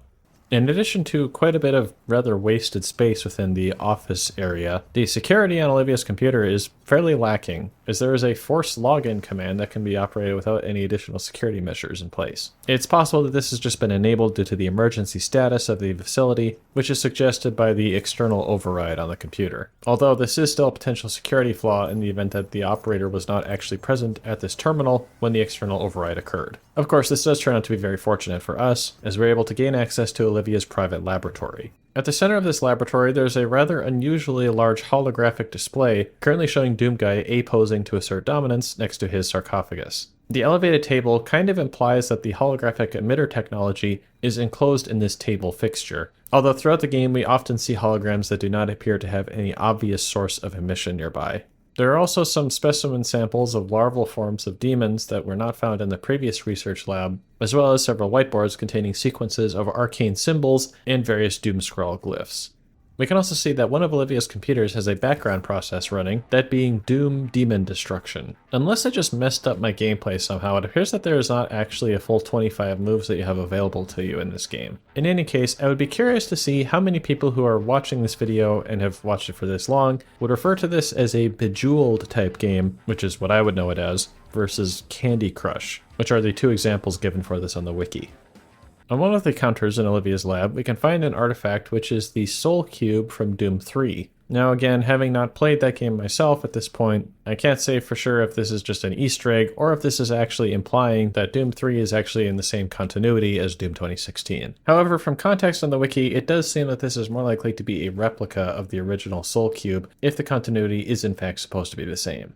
At one end of the holotable, there is a computer terminal with controls for the Helix Stone containment field. To deactivate this force field, the power coupling of two power nodes has to be deactivated first, suggesting that there is a redundant power source available for this force field, which is definitely a smart design decision for an unknown alien artifact.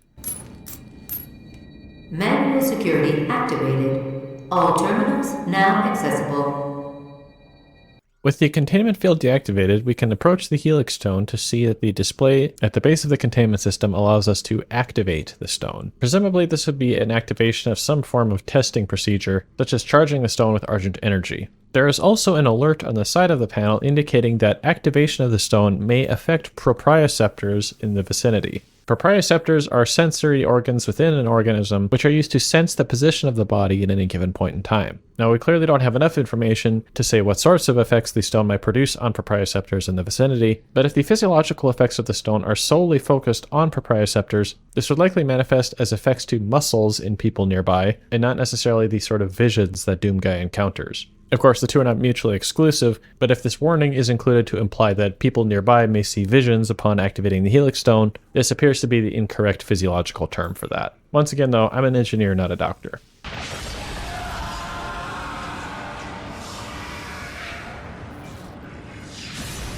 The Crucible.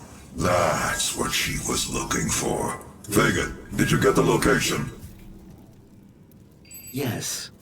It is located in an uncharted region of the Titan's realm, but we'll need to rupture another Argent accumulator to create the portal. The only accumulator in this sector is in specimen CD-587. You're going to have to remove it. Once you've extracted the accumulator, it will become unstable. The ruptured casing should cause a rift strong enough to send you back to their world. We can determine your point of entry using the tether system I uploaded to your suit. Retrieving the Crucible is critical. Without it, we have no way of shutting down the well and closing the Hell portal here on Mars. Now, at first glance, Samuel Hayden's plan does seem to suggest that in order to close the existing Hell portal, we need to open up a second one. However, if we once again allow ourselves to play rather fast and loose with physics, then based on our earlier Schwarzschild energy calculations, we can suppose that the threshold of energy required to generate a singularity in the vicinity of Titan's realm and the underground laboratory is low enough for an Argent accumulator rupture to produce the singularity, but not enough energy density is present at either or both of those locations in order to sustain the wormhole between them. Of course, this is once again going off of very hypothetical applications of theoretical physics, making it difficult to say whether or not this is actually realistic to any realistic degree. Now that the stone has been activated and the onslaught of demons has been dealt with, we can finally descend to the deepest pit of the Lazarus labs. This does seem like a rather strange way to actually access this staircase, although we could suppose that access to the stairway was just opened by VEGA once a plan had been formulated. At the base of this stairwell, we encountered a satanic chapel, which was, based on the holographic recordings, the site of at least the more formal human sacrifices that took place here. With all the UAC's talk of following science as their ultimate guiding light, the layout and contents of these rooms suggest that the UAC have fully abandoned the use of science as a means of furthering humanity's knowledge, and now use it as a means of justifying their obsession with the occult. Not far from the chapel is a maintenance hatch which has been converted into a gore disposal site, pointing to the deliberate design of this part of the facility for this occult purpose. A perhaps slightly hopeful and yet still macabre note we can make about this point is the disciplinary notice present on the maintenance hatch control panel, which could suggest that at some point somebody did attempt to flee this area by means of using the maintenance hatch as an elevator, which we could perhaps naively suppose suggests that the brainwashing of these level of UAC employees has maybe not been entirely successful. After escaping this area, we eventually come across the control room for what appears to be the original hell portal used to initiate the Lazarus wave that precipitated the events of the game. Lazarus wave at full charge, ready for activation. This hell wave will redirect the course of mankind. On this day, we make our contribution to their cause. Our salvation lies with them. I pulled you from that tomb in the Kadingir Sanctum for this reason. I know she was weak. Our work doesn't come without risks, and I released you from your prison to help mitigate those risks. I knew that in the event of a catastrophe, you'd be the only thing that could stop them. Once again, we will be covering Samuel Hayden's role in all of this at the conclusion of this video. It is rather interesting to know that the closure of this portal is rather anticlimactic at this point in the game. Since this is not the portal that Samuel Hayden is most concerned about, we could presume that this portal indicates the present singularity is only strong enough to allow energy transfer from one side to the other, which could have acted as a source to the large energy pulse characterized as a Lazarus wave. Again, we are going pretty far off the beaten path in regards to wormhole physics at this point, but we will definitely need to continue to do so in the future. As perhaps one of the most unrealistic, or at least ironic, aspects of this game, within the Hell Portal control room we find both a defibrillator and an automated medical station. And if you didn't know any better, or bother turning around to see the massive gore everywhere, you would almost think that the UAC wanted to keep its employees alive. Once again, we see another surface on the interior of the building coated with multi-layer insulation, or MLI, which is primarily used to block radiative heat transfer and would be less effective in an atmospheric environment where air is present to allow convection. In one of the deepest office spaces that we can access, we can find several posters indicating tips for a successful work environment. These include useful tips such as wear your safety gear, do not release test subjects, and of course, do not attempt to leave, which for the most part gives the impression that the UAC actually cares about the well-being of its workers. In what is presumably an element of dramatic irony, we find a poster in this same office advertising services for pet grooming. The best case, of course, would be that this poster is not meant to be taken seriously, but if we were to be literal about it, we do see at the bottom of the page that there is a web zone address, indicating that there is at least some form of intranet for the Mars base. Presumably this could be expanded to connect to the rest of the planet, although the distance from Earth to Mars is probably going to be too great to have a continuous internet connection between the two planets. Since depending on the position of the planets in their orbits, communications between Earth and Mars can suffer from delays between 4 and 24 minutes, which is definitely going to be an unplayable amount of lag. We also see on the poster that there is an indicator of a phone number to call for this service, indicating that a similar phone network is present on the planet as well. And lastly, and most darkly, it's probably not far off to assume that if the UAC is perfectly fine with human sacrifices, they will probably not be morally opposed to animal ones either. Upon accessing the chamber in which the Hell Portal had previously been housed, we can see what appears to be some form of magnetic confinement apparatus, presumably used to hold the gravitational singularity in place using some form of electromagnetic field. Now, I want to say this doesn't make a whole lot of sense, but I think by now we've belabored the point enough that the applications of theoretical physics in this game are not necessarily the most stringent and probably would not necessarily pass peer review. Demonic presence at unsafe levels. Lockdown in effect. An additional cargo handling room like the one we saw earlier in this level can be found off an access corridor from the Hell Portal chamber. We could suppose based on the previous iteration of this room that these rune crates are used to capture and house any demons that might come through the portal, so that they can then be transported up to the Lazarus labs for further research. You will need to rip out the Argent accumulator powering the cyber demon. Destabilizing the core will cause a rift that will send you back to Hell. Once the crucible is in your possession, we will pull you out. And so we come to a room that most gamers could probably recognize as a staging area right before a boss fight. This also gives us an opportunity to examine some data logs we found so far regarding the cyber demon. The first data log that we encountered earlier in the level indicates that during an automated survey 6 years prior to current events, the petrified remains of an ancient demon were discovered that were eventually brought back to the Lazarus labs. These remains were partially reanimated upon exposure to Argent energy, tying back to several previous references in the game about the demon's biological nature being affected or influenced by Argent plasma and Argent energy. Very predictably, the UAC scientists failed to heed Ian Malcolm's warnings and decided to use this as an opportunity to create a cybernetically enhanced battle demon, which is also pretty up there on the list of very bad ideas. The second log that we encountered just before the boss fight details what could be described as some level of incompetence during the Cyber Demon reanimation project. The original design plan for the Cyber Demon power systems called for a brain interface that would allow it to divert power to any part of its body as necessary. Apparently, nobody in the team considered the possibility that if the part of the Cyber Demon's brain that controlled this power distribution was still active, it could simply decide to distribute power to the rest of its brain to allow it to fully awake from its heavily sedated state. Now, it is certainly possible that I'm grossly oversimplifying the neuroscientific aspects of this process, but again, I'm an engineer, not a doctor, and we are also not even dealing with human biology here. And the neurological architecture of an alien life form is definitely outside my scope of expertise, thus I can't really comment on whether or not it would be necessary for a miracle exception. And so, having completed our preliminary research, we can get on to the boss battle.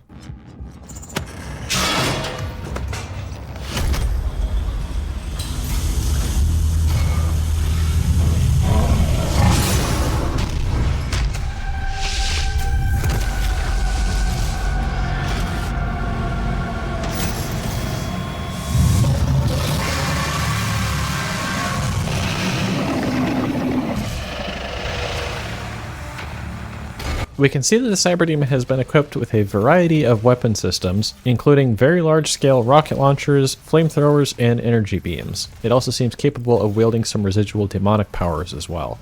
It is also equipped with some sort of jetpack on its back, sized appropriately to allow the massive beast additional mobility. This combination of weapons and abilities seems to be an amalgamation of other UAC cybernetic enhancement research projects, such as the rocket launchers and jetpacks from the Revenant program, and the flamethrower and otherwise total conversion upgrades of the Cyber Mancubus project. We can clearly note that the demon's left arm has been cybernetically augmented, and there's also evidence that its right leg has been repaired. This is at least in part a reference to the Harbinger of Doom from Wolfenstein, but that's a whole other story. The more interesting point is that the left arm is clearly based on UAC technology, but the shape of the green armor itself, in which the Argent accumulator is located, does bear some resemblance to the Praetor suit, possibly suggesting some additional connection in their origins, which if we wanted to consider Doom Eternal, could perhaps tie back to Maker technology. Finally, perhaps as a means of control or as a simple engineering oversight, the Cyber Demon's Argent accumulator is still pretty easily accessible from its chest, marking a pretty significant weak point.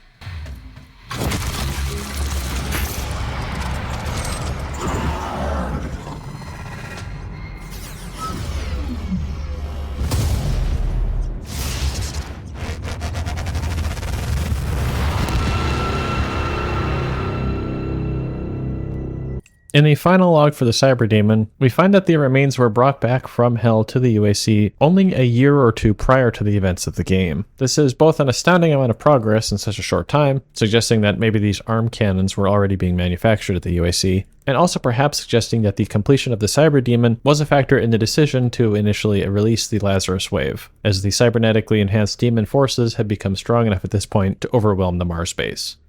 And so, having crossed over the dimensional threshold, we find ourselves in a somewhat rare situation, in which it somewhat makes sense in context to say that we have successfully gone to Hell. Thus begins the search for the Crucible across the Infernal Realm, which will carry on in the next level.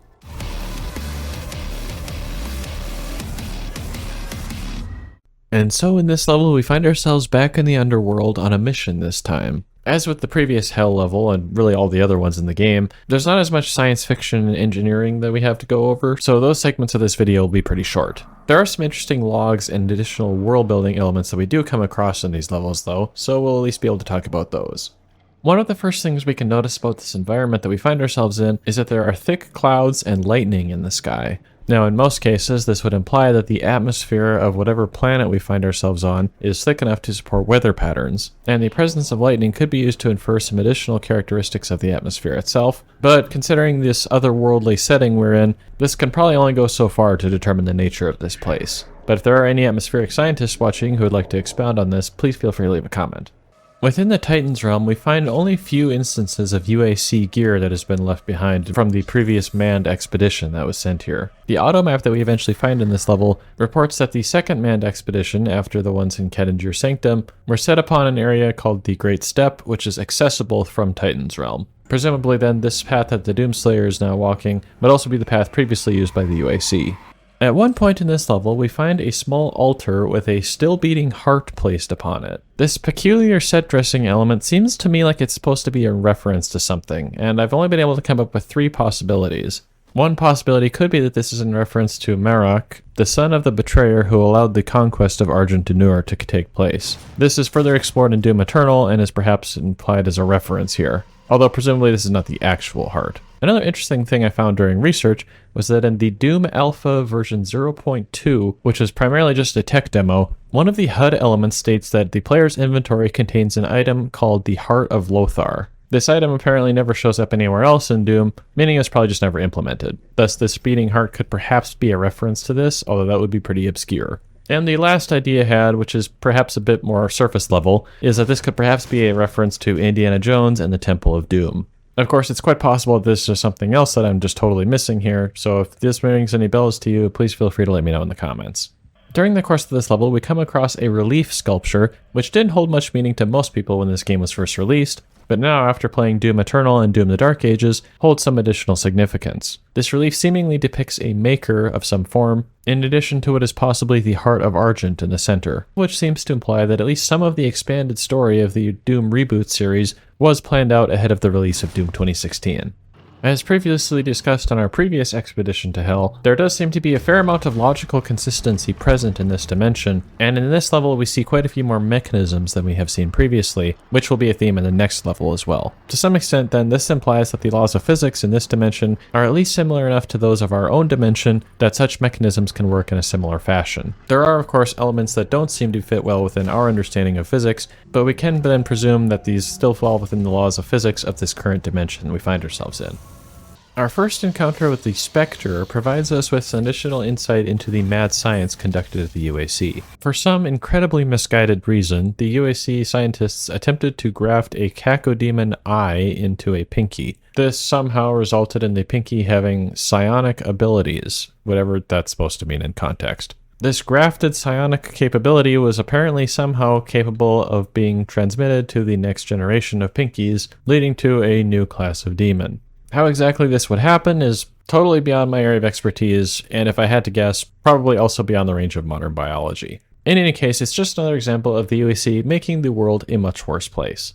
As a quick note on this particular Slayer's Testament, the events described in this record are very closely matched by something that takes place during Doom the Dark Ages. Whereas a lot of the previous ones were more general in nature, this one refers to a particular level in that game. No spoilers though, other than obviously Doom Guy wins, but you kind of knew that by now. A log we can find near the exit portal about Olivia Pierce reports that when she is working on a particularly big project, she's often not seen for long periods of time, locking herself away in laboratories and conducting research, which does sound pretty similar to myself writing a thesis or making a YouTube video. Perhaps more interestingly, the log also reports that Olivia Pierce spent time as a missionary. although it seems that she did not get much out of this experience. It's not entirely clear to me what the intended goal of this statement is, but it definitely does remind me of several verses in the Bible indicating that outwardly spiritual practices are not necessarily indicative of the state of one's heart, which is of course a much longer discussion, possibly better served for another time. And for now, we can at the very least infer from this log that in the future, South America still exists, which is nice to hear at this point.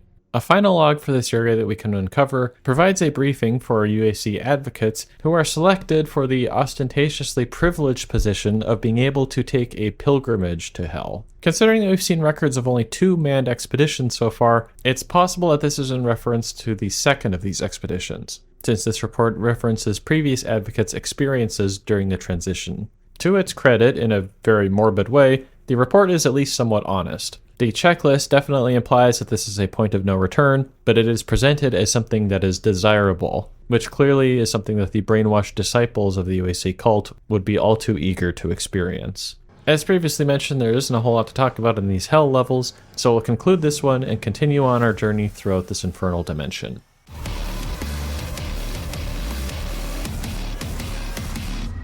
As we walk through this realm of the shadow of death, we find ourselves closing in on the artifact we seek, now arriving at the place known as the Necropolis. This will also be a much shorter level for us to discuss, but once again there is some very interesting backstory information that we can glean from this level.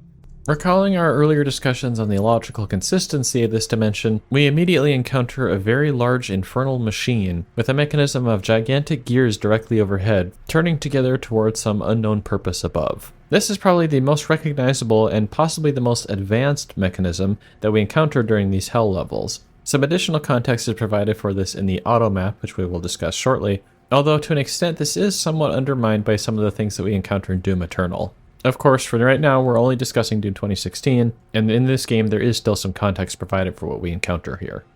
A perhaps accidentally published UAC report on the Cyberman Cubus indicates that they are being held under the strictest security protocols, making their escape an impossibility. This is probably somewhat humorously followed up by the note that a citation is still needed for this point, suggesting that perhaps the security on these holding cells is not as great as it's supposed to be. Although I think a better solution would be to simply change the wording indicating that escape is extremely unlikely. That way you still have plausible deniability in case any demons escape under your watch.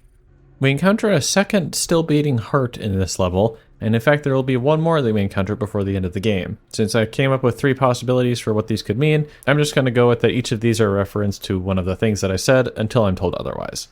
The Argent cache that we encounter in this level is placed directly underneath this particular skull, in a manner that suggests that it may have been placed there ceremoniously, possibly during a UAC expedition to this particular area, which at this point would be pretty in character for them.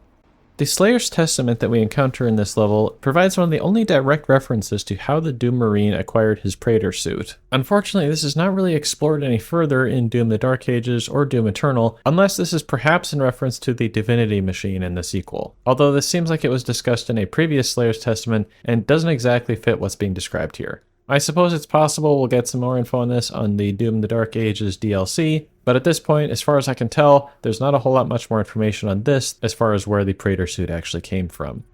The auto map in this level details findings from the UAC manned expedition to this particular area of Hell. Buildings and constructions in this particular area feature various architectural styles, some of which resemble styles of architecture seen on Earth, and some of which do not. Going along with the theory proposed in the game, it could be implied that once enough Argent energy has entered into a particular location in a particular dimension, the concentration of Argent energy becomes sufficient to create a singularity that eventually pulls the surrounding vicinity into the Hell dimension. Presumably then the large quantity of Argent energy sustains and stabilizes the wormhole so as not to destroy everything being sent through. As per usual though, this mostly just makes sense on a sci-fi level, and I doubt it will stand up very well to rigorous scrutiny. Finally, we can also see that, as of the year prior to the events of the game, Olivia Pierce had cancelled expeditions to this particular location, presumably knowing or having been told that the Crucible could be discovered if expeditions were to continue here. Since this was only a year prior to the events of the game,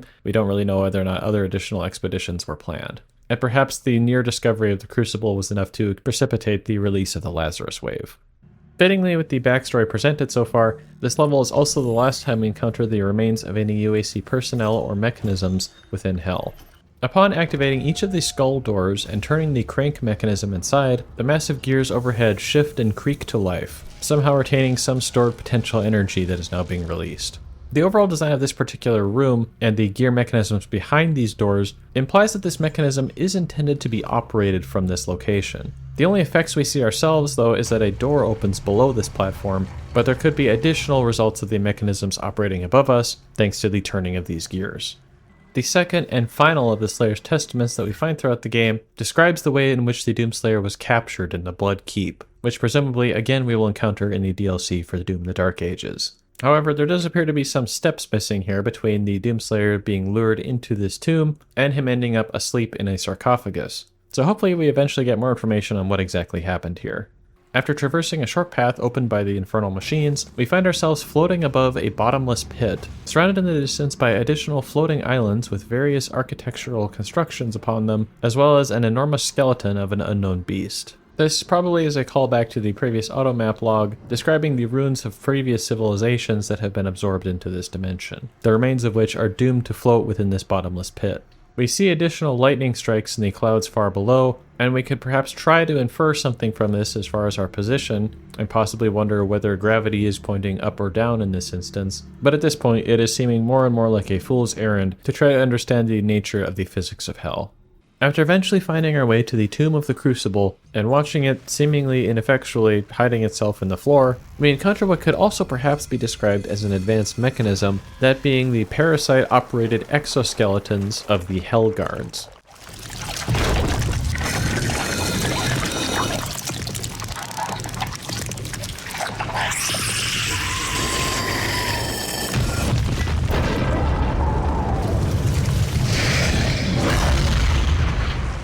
The data log we received for defeating one of these things mentions that they were first encountered during the second Project Lazarus tethering operation, which took place 2 years prior to the events of the game. This observation resulted in the destruction of the robotic operators, but this log suggests that future operations were eventually conducted to attempt to retrieve the parasite driving the exoskeleton, as we saw back in the Lazarus labs. This implies that more than just the 4 expeditions that we've been specifically told about have taken place at some point during the UAC's operations over the past few years. And perhaps these tethering operations and manned expeditions are only described in detail due to their importance to the Lazarus project. In any case though, these machines are organic and not mechanical, thus there's not a whole lot more I can say on their method of operation.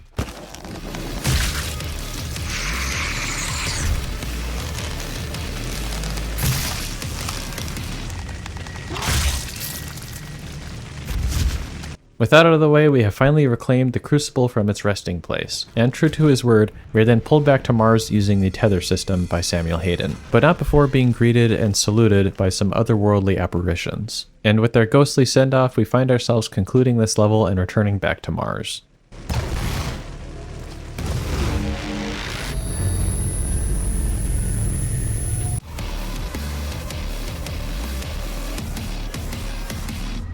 Having retrieved the Crucible, we have once again been pulled out of Hell back to the UAC facility on Mars, this time at the central processing node for VEGA, where the hardware for the superintelligent AI's primary processing is contained. This will be the final of the UAC facilities that we will be reviewing in this game, and we will soon be able to enact Samuel Hayden's plan to shut down the well permanently.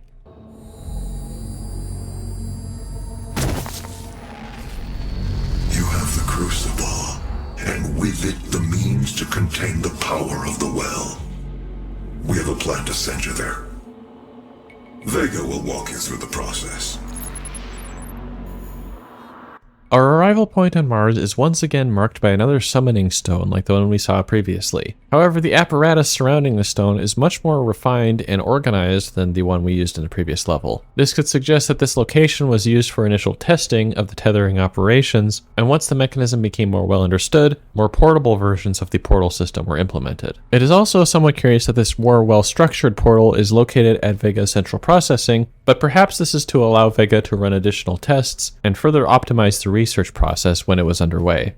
The final log discussing VEGA's operations is located in this level. This report indicates that VEGA is powered using unrefined Argent plasma, which implies a different process than the Argent energy refinement system that we saw in the Argent facility. It is possible that the same Argent refinement process is used here, but the way this is worded suggests that this is not the case. And perhaps the unrefined plasma is more effective at powering whatever sort of artifact is at the core of VEGA's operations. The log also details the extreme intelligence exhibited by VEGA. Now granted, I am somewhat out of the loop as far as AI technology nowadays, but the most interesting part of this seems to be the self-taught nature of VEGA's operations. This would imply more progression towards an artificial general intelligence, which is what AI used to refer to before the current marketing craze. As far as the specific examples of things that VEGA has done for the UAC, the more effective method of processing Argent plasma seems like it is at least in part an optimization problem, which could also be true in part for devising better analysis theorems. The AI's design of Argent compression technologies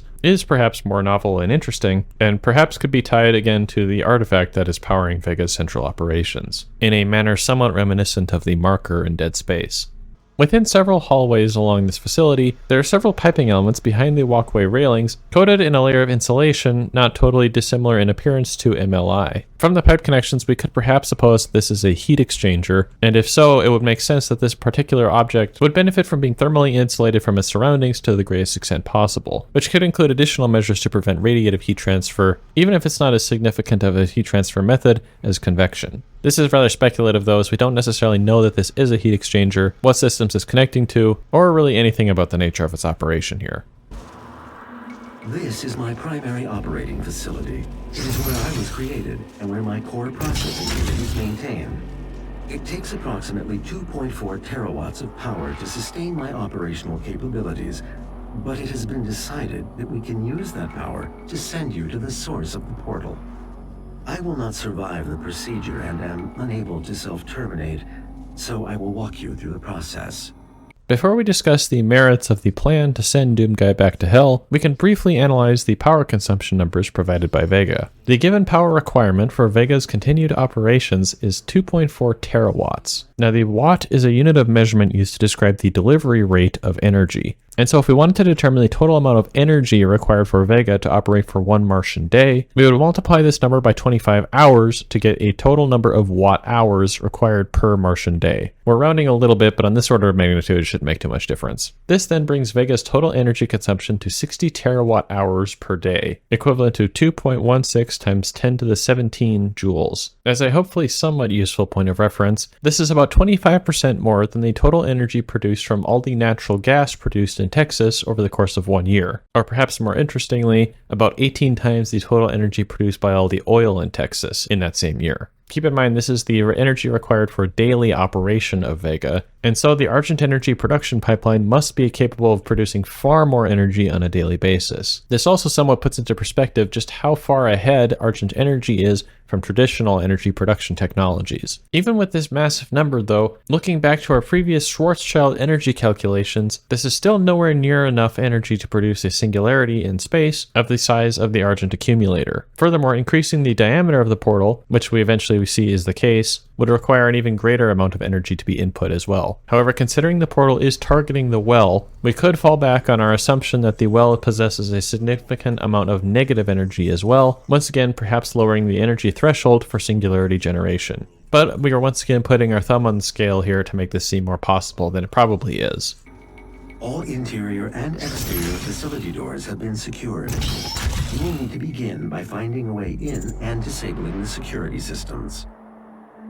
The environment we find ourselves in this level is much different from the Marses that we saw in previous levels, and the tall snow-capped peaks here resemble something that might be more familiar on Earth. Now, because Mars is so cold, it does actually snow there, but that snow is usually made up of carbon dioxide. Most of the snow that does occur on Mars occurs in the polar regions, and the depths of snow that we're seeing in these mountains is most likely to occur in those parts of the planet. However, there have been some observations of light frost occurring on the tops of mountains across the planet. In particular, Olympus Mons and the Hellespontes Montes have both been observed to have frost deposits. Now, while this facility is distinct from the previous locations in the Mars base, we can get a hint from the previous log we recovered about VEGA, stating that its power still comes from the Argent fracture. Thus, presumably we must still be within the vicinity of Promethei Terra. A review of mountains and mountain ranges on Mars reveals a few possible options here, with the closest options being the Centauri Montes and the Hellas Montes. Considering that from the scenery we appear to be located in the center of a mountain range, we can probably narrow this down to just the Hellas Montes, since the Centauri Montes are more spread apart. The question then becomes whether or not the Hellas Montes are technically going to be capable of receiving a layer of frost, let alone snowfall like we see in the game. As previously mentioned, frost has been observed on the slopes of the Hellespontus Montes, located on the opposite side of the Hellas Planitia, and at a much lower surface elevation than the Hellas Montes. Thus, if we're going off of overall surface elevation alone, we could then presume that the elevation of the Hellas Montes would be sufficient for the formation of frost to some extent, and due to its favorable location near both Promethei Terra and the Hellas Planitia in which the rest of the UAC base is built, this appears to be the most likely location for VEGA's central processing facility. It is worth keeping in mind that during all of this analysis, we did not consider the effects of terraforming on the Martian environment, and whether or not snowfall could occur in other locations as a result, but the areographical proximity of the Hellas Montes to the rest of the UAC facilities probably makes this the most likely location in any case. On the note of terraforming, we can also notice that the sky here is very blue. On Earth, this is caused by the particular mixture of oxygen in the atmosphere, and so if the terraforming process on Mars had been taking place for a sufficiently long amount of time, we could perhaps expect to see bluer skies than what we would see on Mars today. However, considering previous reports indicated that Mars has not yet fully been terraformed to the point where it is breathable, the sky is likely more blue than we would actually expect to see in these circumstances. Also on the exterior of this facility, we can see two satellite communications antennas, similar to the ones we saw earlier in the game. Based on the direction these antennas are pointing, we can get some general idea of the orientation of this facility and which direction is north. Now we basically have two options here. If the sun is currently rising, that would mean these antennas are pointing more southwards. By contrast, if the sun is currently setting, then these antennas are pointed in a more northward direction. If we are taking our location to be the Hellas Montes, then we are still located in the southern hemisphere of Mars. Thus, with these antennas facing northward, they would be better positioned to acquire signals from satellites placed into equatorial orbits, or orbits closer to equatorial. Such orbits are more advantageous to achieve via space launches and for continuing operations by satellites. Thus, we can say that it is more likely that the communication satellite that would be communicated with here is probably in a close to equatorial orbit, and thus these antennas are likely going to be facing towards it, thus they are likely facing north, and since the sun is in the sky toward the east, that means it is currently rising, implying that a full Martian night has taken place since the beginning of the game when the sun was setting. This particular walkway has a very strange assortment of pipes that is not covered up at all from the walkable surface. This could have been prevented by a simple bridge, so perhaps there is supposed to be a structure covering these pipes, but it has just been removed for maintenance. Otherwise, this would be a very easy way to damage these pipes if they're going to be walked on regularly. At the edge of the walkable areas on the exterior of the facility, we can find what appears to be a crashed ferry drone. Since we are located a fair distance away from the primary UAC Mars base, this would imply that these drones are used for local operations as well, and perhaps an additional supply depot is located not too far away from VEGA's central processing, which could then be serviced by dedicated transports from the primary UAC facility. Upon entering this building, we encounter a very large ventilation shaft with a number of piping platforms along its height. These platforms appear to be reinforced to protect the pipes that they are housing, but they don't seem to be designed specifically for personnel to use them for actual walking. These could still be useful for maintenance, but in that case you would definitely want to have at least some sort of ladder to be able to get between the platforms. And of course, probably more railings on them as well. Within another nearby maintenance shaft, we encounter a set of pipes that are glowing red hot, which at first glance at least implies that these pipes are not being effectively cooled, or that they are composed of an extremely temperature-resistant material. Even so, maintaining these pipes at such a high temperature will likely lead to them wearing out much faster than if they were properly cooled. My security systems operate on two separate neural networks that terminate in this maintenance facility.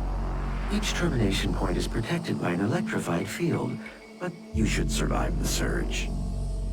Since this game came out in 2016, perhaps the developers weren't totally aware of how confident AIs can be sometimes nowadays, even when they are very completely and totally wrong. Hopefully by this point in the future though, VEGA is past the problem of hallucination.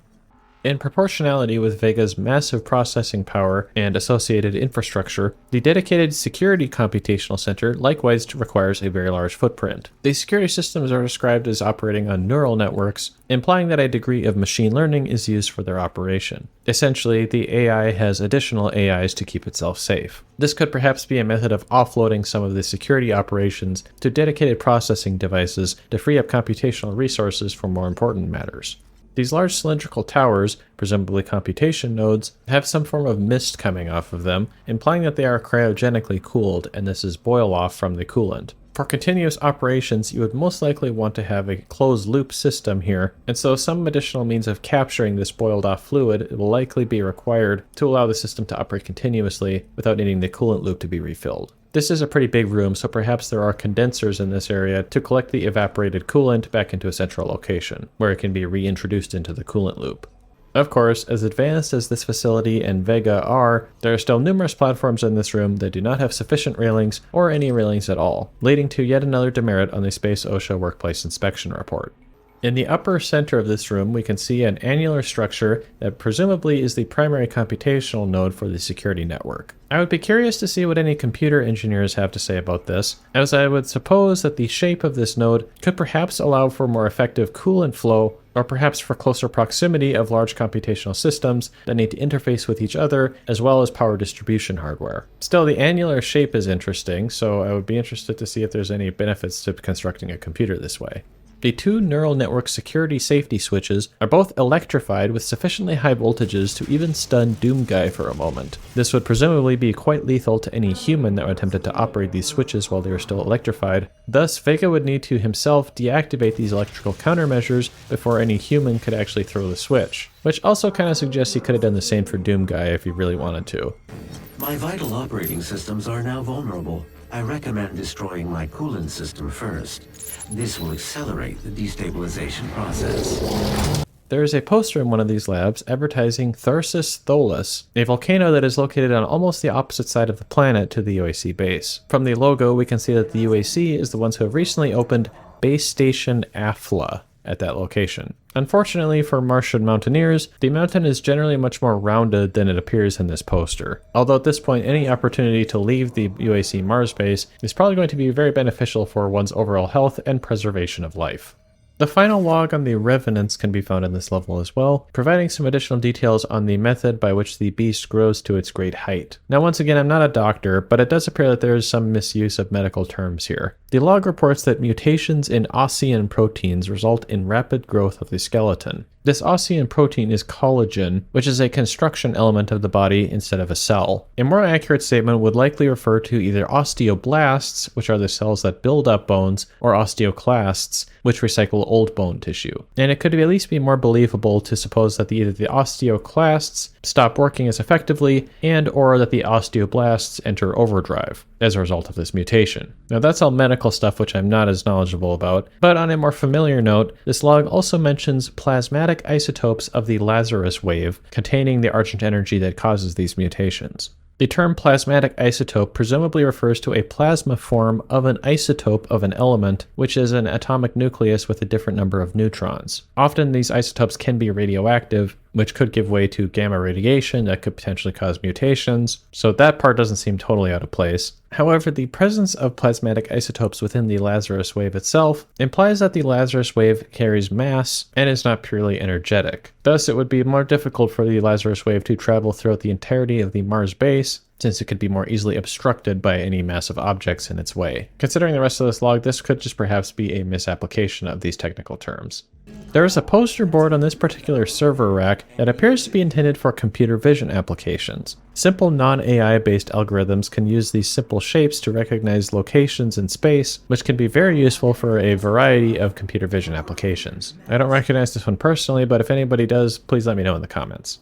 The automap for this location again provides some numbers to go with our analysis. Disregarding the somewhat confusingly worded protoplasmic circuitry of VEGA, the log reports that test-based internal temperature measurements were reported at temperatures up to 1.2 megakelvins, which, yes, is hotter than the surface of the sun. However, if this was even possible to occur, I would hope that there had been sufficient analysis done on this system before its construction to understand what temperatures could be expected to occur here and build a sufficient cooling system to accommodate it. And the way it's worded here kind of implies that these high temperatures were just discovered after VEGA's construction, which would be a very bad time to learn that your thermal system design is not sufficient for adequate cooling.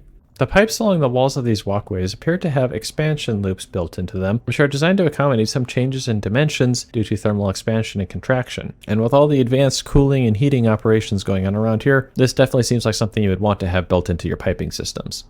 Also in one of these hallways, we have a rare sighting of a security camera that wasn't sufficiently hidden to be completely unnoticeable, which is the excuse I'm using to explain why these security cameras are not visible in the rest of the game.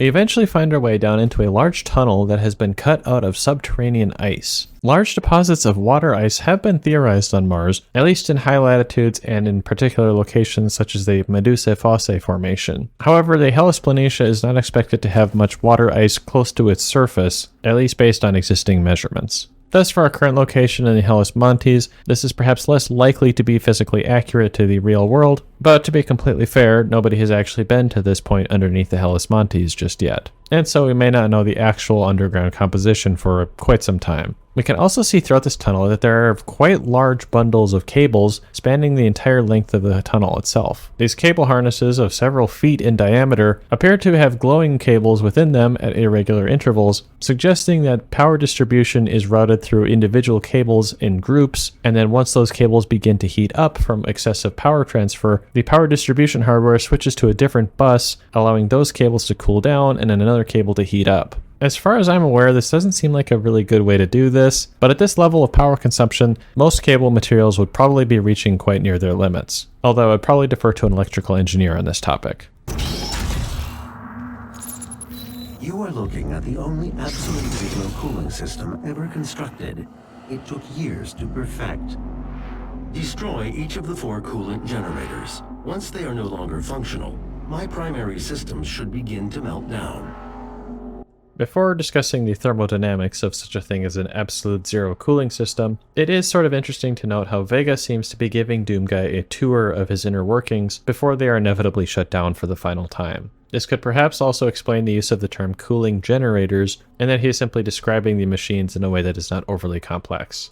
Now, as you may be aware if you have any familiarity with thermodynamics, actually attaining 0 Kelvin in any cooling system is technically thermodynamically an impossibility, or at least it is, according to our current understanding of physics, bound to our current plane of existence. At a basic level, the problem essentially boils down to entropy. Since at 0 Kelvin there is no atomic motion, there is exactly 1 microstate for the entire system, which means that all the particles are non-moving and their condition is known. In this condition, there would be no entropy, or randomness, in the system, and exactly 1 microstate would be present. In order to achieve this state, though, the entropy of the system must be gradually decreased stepwise, but the decrease in entropy at each step becomes less and less the colder the temperature gets. Thus, there's a logarithmic relation between temperature and entropy, and as such, absolute zero cannot be reached in a finite number of steps. However, to its thermodynamic credit, the UAC does have 2 advantages. The first being its access to additional dimensions, to which it could send additional energy away from the system, which could possibly also allow the entropy of a system to be reduced. And if a portal to a past time were able to be established, then a theoretically infinite number of cooling steps could be achieved, thus continuously approaching the temperature of the system to absolute zero. While this might theoretically be effective for cooling, there's probably a more likely method by which the UAC is implementing this technology, which is marketing speak. As of time of recording, temperatures extremely close to absolute zero have been achieved in laboratories, and so marketing VEGA's cooling system as absolute zero, even though it may be only a few picokelvin above that temperature, is probably going to be sufficient for most investors.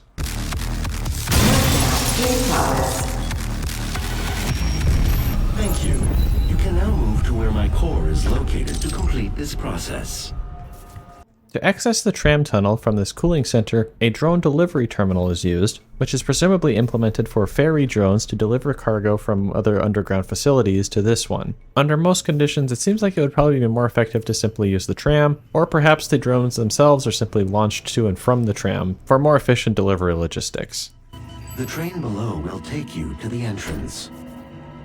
Taking care not to slip and fall off of the icy platform without a sufficient handrail, we can gain access to the tram below by a controlled application of gravity. We'll take a look at the tram itself in a moment, but for now, we can also note that the rail system on which the tram is operating is almost completely suspended within the tunnel, except for some very tall support beams spaced along the length of the track. If this tunnel was manually dug out for this establishment of this facility, it seems like this would be more effective to just simply make the tunnel deep enough to have the tram at its base. So perhaps the implication is that this is a naturally occurring chasm, which happened to be suitably located for implementation into this facility.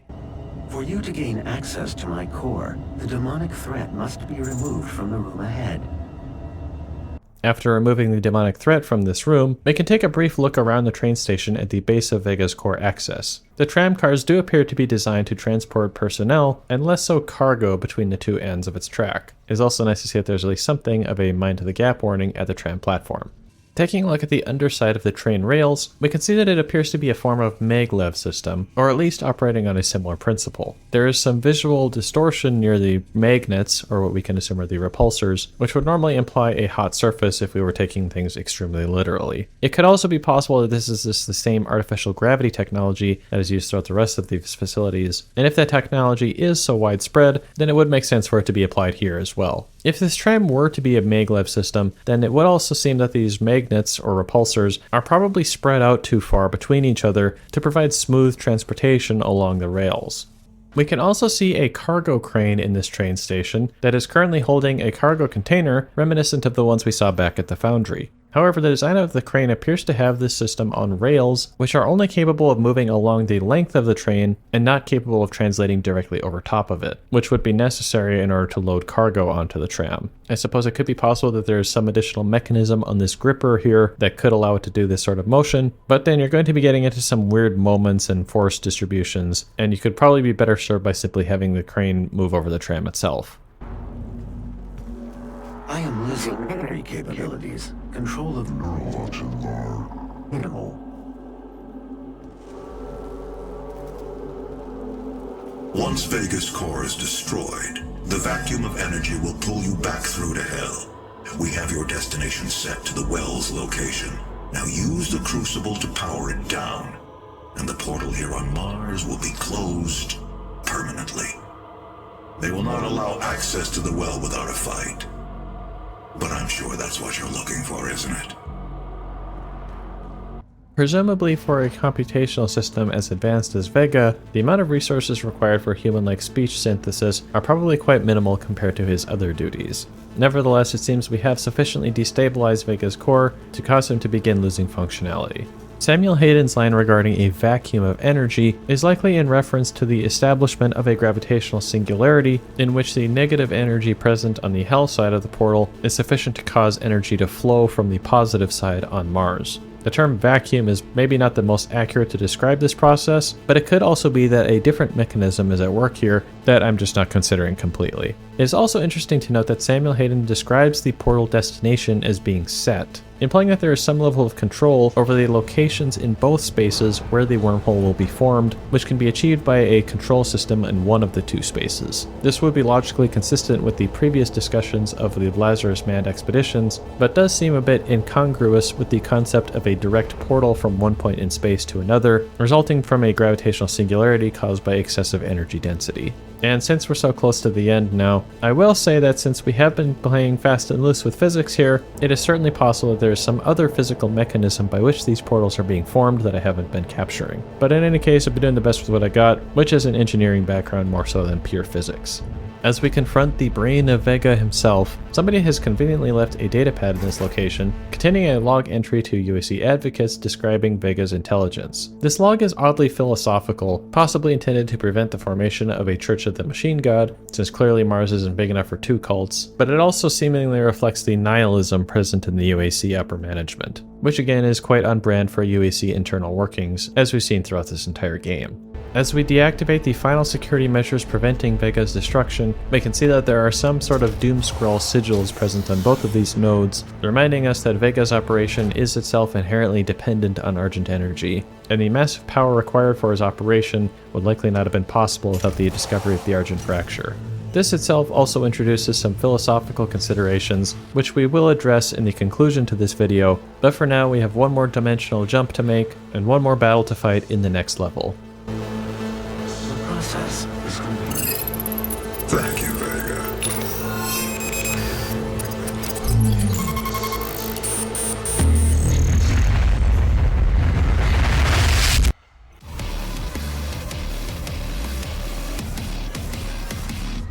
The The portal caused by the destruction of VEGA has pulled us into a region of hell containing the remnants of the ancient Argent. Looking only at Doom 2016, we only have limited information on what took place here, but anyone who's played Doom the Dark Ages will recognize the significance of this location. As a result, there's not a whole lot for us to discuss in this level, especially since the UAC has not been present here, and so we'll mostly just focus on wrapping up the current story and also identifying some callbacks to the story of the Dark Ages. It's a little difficult to tell from the background of this level if we are still floating within a bottomless pit, or if this location might possibly be suspended over a large mountain range in the distance. In either case, this would tie back to our previous discussion of Argent energy being used to stabilize a wormhole to allow a significant volume of space to be pulled through. The irregular shape of these floating islands could suggest that this didn't all take place at one time, and multiple locations have been pulled into this vicinity. From the portal in the sky, we see that we are approaching the Well, the location in Hell which the UAC has been tapping for its supply of Argent energy. It's difficult to say conclusively, but the view through the portal appears to show a building similar to the Advanced Research Complex, which is at least in the vicinity of the Argent Tower where the portal was originally formed. Considering the elevation of the portal, it's also possible that this is just the part of the UAC base that we can see with this viewing angle.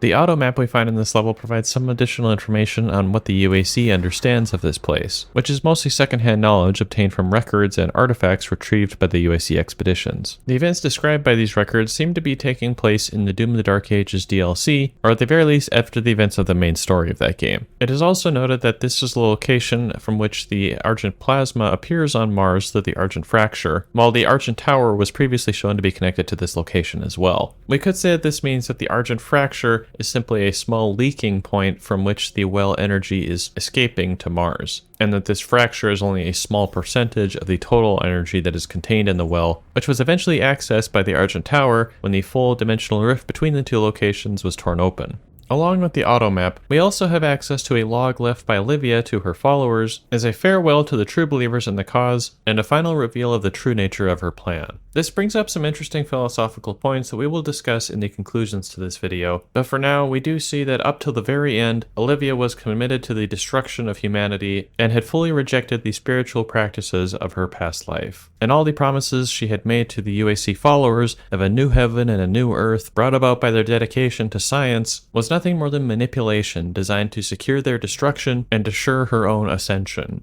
To a rather ironic extent, she had chosen to reign in hell rather than serve in heaven. He must not be allowed to free them. As we fight through the remains of Argent, we eventually come across the power source of the well, which are 3 elemental wraiths held in place on altars to siphon their energy from them. Even after having played Doom the Dark Ages, the mechanics of what's happening here is still not entirely clear to me, and hopefully we get more information on how the Crucible interacts with the wraiths in the Dark Ages DLC. For now, at the very least, we can say that by freeing the wraiths from these altars, the energy siphon is deactivated, stopping the flow of energy to the point in the well which the UAC portal is connected to. Going off our previous logic regarding the portals, perhaps once the energy flow through the portal drops below a certain threshold, it is no longer capable of sustaining itself, resulting in a collapse or erasure of the gravitational singularity and the restoration of normal spacetime in its vicinity. Once again, I'm not sure if this makes any sort of sense from a physics perspective, but it does at least seem to be logically consistent with the rest of the game. The 3 datalogs we uncover for freeing the wraiths describe the events of Doom the Dark Ages and presumably its DLC. While it's not really much of a spoiler, I'll just avoid covering it here so that you can experience the story for the first time yourself. And if you already played this game, then you've probably already seen the logs anyways. Before reaching the final confrontation, we encounter several Night Sentinel spirits guarding the exit. The Dark Ages showcases their technology pretty clearly, but even solely with Doom 2016, of course it's very difficult to judge the realism of alien technology, but we can at the very least say that the manufacturing methods required to produce this armor does show a level of technological progression, and thus based on their armor, we do see that they were a fairly technologically advanced civilization. The final battle takes place in the deepest pit of Argent, a fitting final destination for the one most directly responsible for unleashing this evil upon humanity.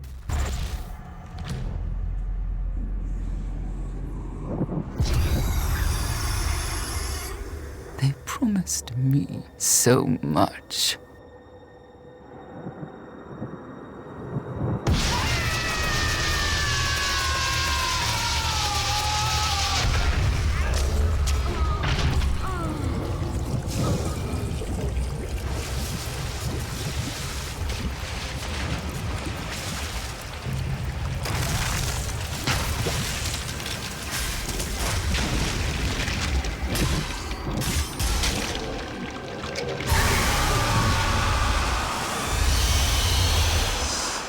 And so, in a dramatic twist of cosmic fate, Olivia did in some way achieve the ascension she was promised, though of course it was nothing like the existence she actually wanted. The final log in the game regarding the Spider Mastermind references a Tower of Unknown construction, which the UAC learned about via an artifact codenamed E2M8. This is the level designation for the Tower of Babel in the original Doom game, the title of which references a somewhat familiar sounding biblical story about another human attempt to build their own heaven on earth. And in that instance, as well as this one, their source of pride soon became their source of destruction.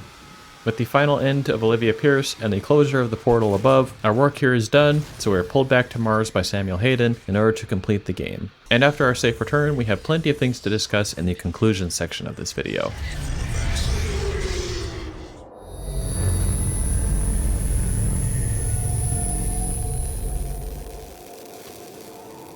You've won. It's over. You stopped the invasion and closed the portal. But it's come at a price. Argent, VEGA, this entire operation. You see, I've watched you work, come to understand your motivation.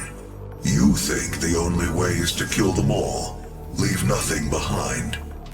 And you may be right.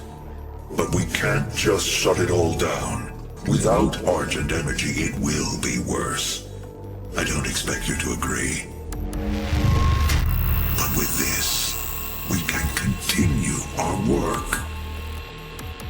I am not the villain in this story. I do what I do because there is no choice. Rerouting tether coordinates complete. Our time is up. I can't kill you, but I won't have you standing in our way.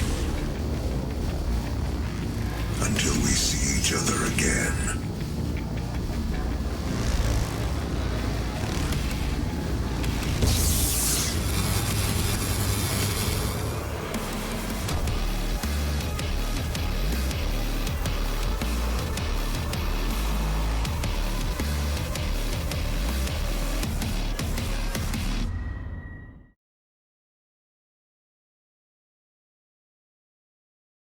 And so, after great effort and a little bit of implausible science, we have survived the demonic invasion of Mars. Now, there are three main points I'd like to discuss in the conclusions of this video, the first being, obviously, how realistic is this game? Once again, we are assuming the substance known as Argent Plasma as our miracle exception, which we kind of need in order to explain a lot of the portal mechanics that we saw in the game. While there is some loose scientific basis for a lot of what we saw, most of the cross-dimensional activities fall pretty squarely under science fiction. There's also a fairly significant amount of misused technical jargon throughout the game, most of which is close enough to get the point across, but occasionally results in confusing explanations. We also do see several instances of visually impressive 3D models, but often without much function behind the designs that we see. In contrast to all of these less realistic elements, we do see that the story is at least very logically consistent within itself, and many of the major elements of the story and the setting are more realistically portrayed. One point I'll count against this, though, is the claim of the depletion of nuclear fission fuels from Earth, leading to the necessity for Argent energy production systems to take over, but the sequence of events described by the game and how Argent energy rose to power is not totally unbelievable in itself. And in this instance, as well as across the entirety of the game as a whole, it's more so the little details that seem to be less accurate. And to be completely fair to the developers, unless you're going frame by frame and looking at every little science fiction element of the game, you're probably not going to notice these very much. And so while Doom might be one of the less realistic games that we've reviewed so far, it definitely isn't so unrealistic as to detract from the experience. Now, the other 2 points I have for our conclusions are less within the realm of practical problems and more so fall under the purview of the conundrums of philosophers. As such, this is largely my own opinion, and you are welcome to respond in the comments. The first of these philosophical points to be made is Samuel Hayden's culpability in what happened here. As a brief recap, it's probably fair to say that Samuel Hayden, as the head of the UAC on Mars, was clearly aware of what was taking place in his facilities as part of Olivia's cult practices. In fact, we do see on one occasion that he did confront Olivia about these occult activities, but nevertheless allowed them to continue for the support of his overall mission. This isn't progress, it's madness. The board understands the peculiar nature of your work, and no one is in the dark on what those sacrifices mean to mankind. When all is said and done, in Samuel Hayden's confrontation of Doomguy at the very end of the story, he maintains his stance that while he may not be innocent in this scenario, he's definitely not the villain. A major part of Samuel's argument stems from the fact that Earth has been facing an energy crisis that traditional energy production systems were not capable of solving. Thus, something needed to be done in order to save humanity from its own destruction. This was the future promised by Argent Energy, but it came at a massive cost. Based on VEGA's initial reports and the amount of gore that we see throughout the game, it's probably not far off to assume that the death toll in this scenario is at least 100,000 people. And while this number is somewhat hard to fathom, the argument that Samuel could make was that on the other side of the coin, there were many billions of people starving for energy. And so purely mathematically, one could recall the words of Spock, "The needs of the many outweigh the needs of the few." We spent decades perfecting the science, selling it to humanity. We balanced their hell energy with our science, making it usable and safe. We solved an energy crisis the world had no answer for. It works. You cannot do this. But the mathematical numbers are not the entire equation here, and this isn't simply a case of the cost of doing business. Instead of the possibility of saving so many people being offered freely, the ones offering that power are demanding sacrifices in return, and effectively offering to sell humanity's future for a certain number of souls. This somewhat muddies the water, since if the party offering this technology is so invested in the destruction of a human life, their helpfulness in this scenario becomes somewhat dubious at best. Still, this doesn't negate the mathematical element of this equation, but there's also the factor of uncertainty which must be considered here. Supposing that Argent Energy was never introduced into this equation, we can say for certain that another means of energy production might have been produced in the meantime, such as nuclear fusion power generation as we previously discussed, or more exotic techniques such as antimatter power generation. It may not have been as effective as Argent Energy, but it may still have been sufficient to keep humanity going for longer. Planet cracking could be a good example of this from the Dead Space franchise.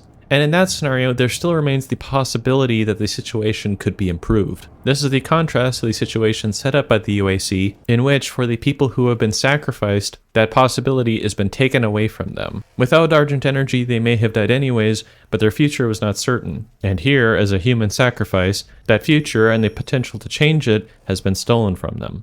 The situation on Earth and other surrounding colonies may be bleak, but perhaps the words of King Solomon are more fitting in this instance. As long as you are alive, there is hope.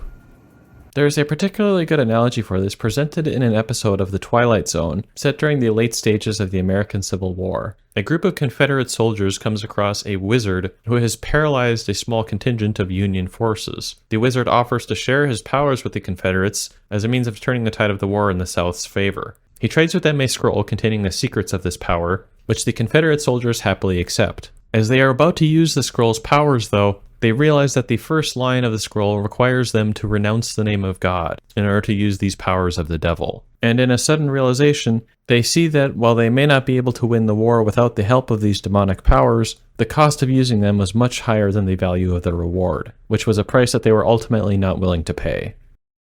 The third and final point I'd like to discuss in this conclusion section of the video regards the brainwashing of the UAC cult members. Now, I will say that I'm definitely not an expert in cults or cult psychology, and so once again, a lot of this is going to be my own opinion. As we see throughout the game, the UAC at first presents itself as being at the forefront of scientific discovery and relying upon scientific research to guide humanity into the future. And on its own, this is a noble position to take, and thus it would be highly appealing to other science-minded individuals interested in contributing to the future of humanity. The UAC, the world is counting on us. How committed are you?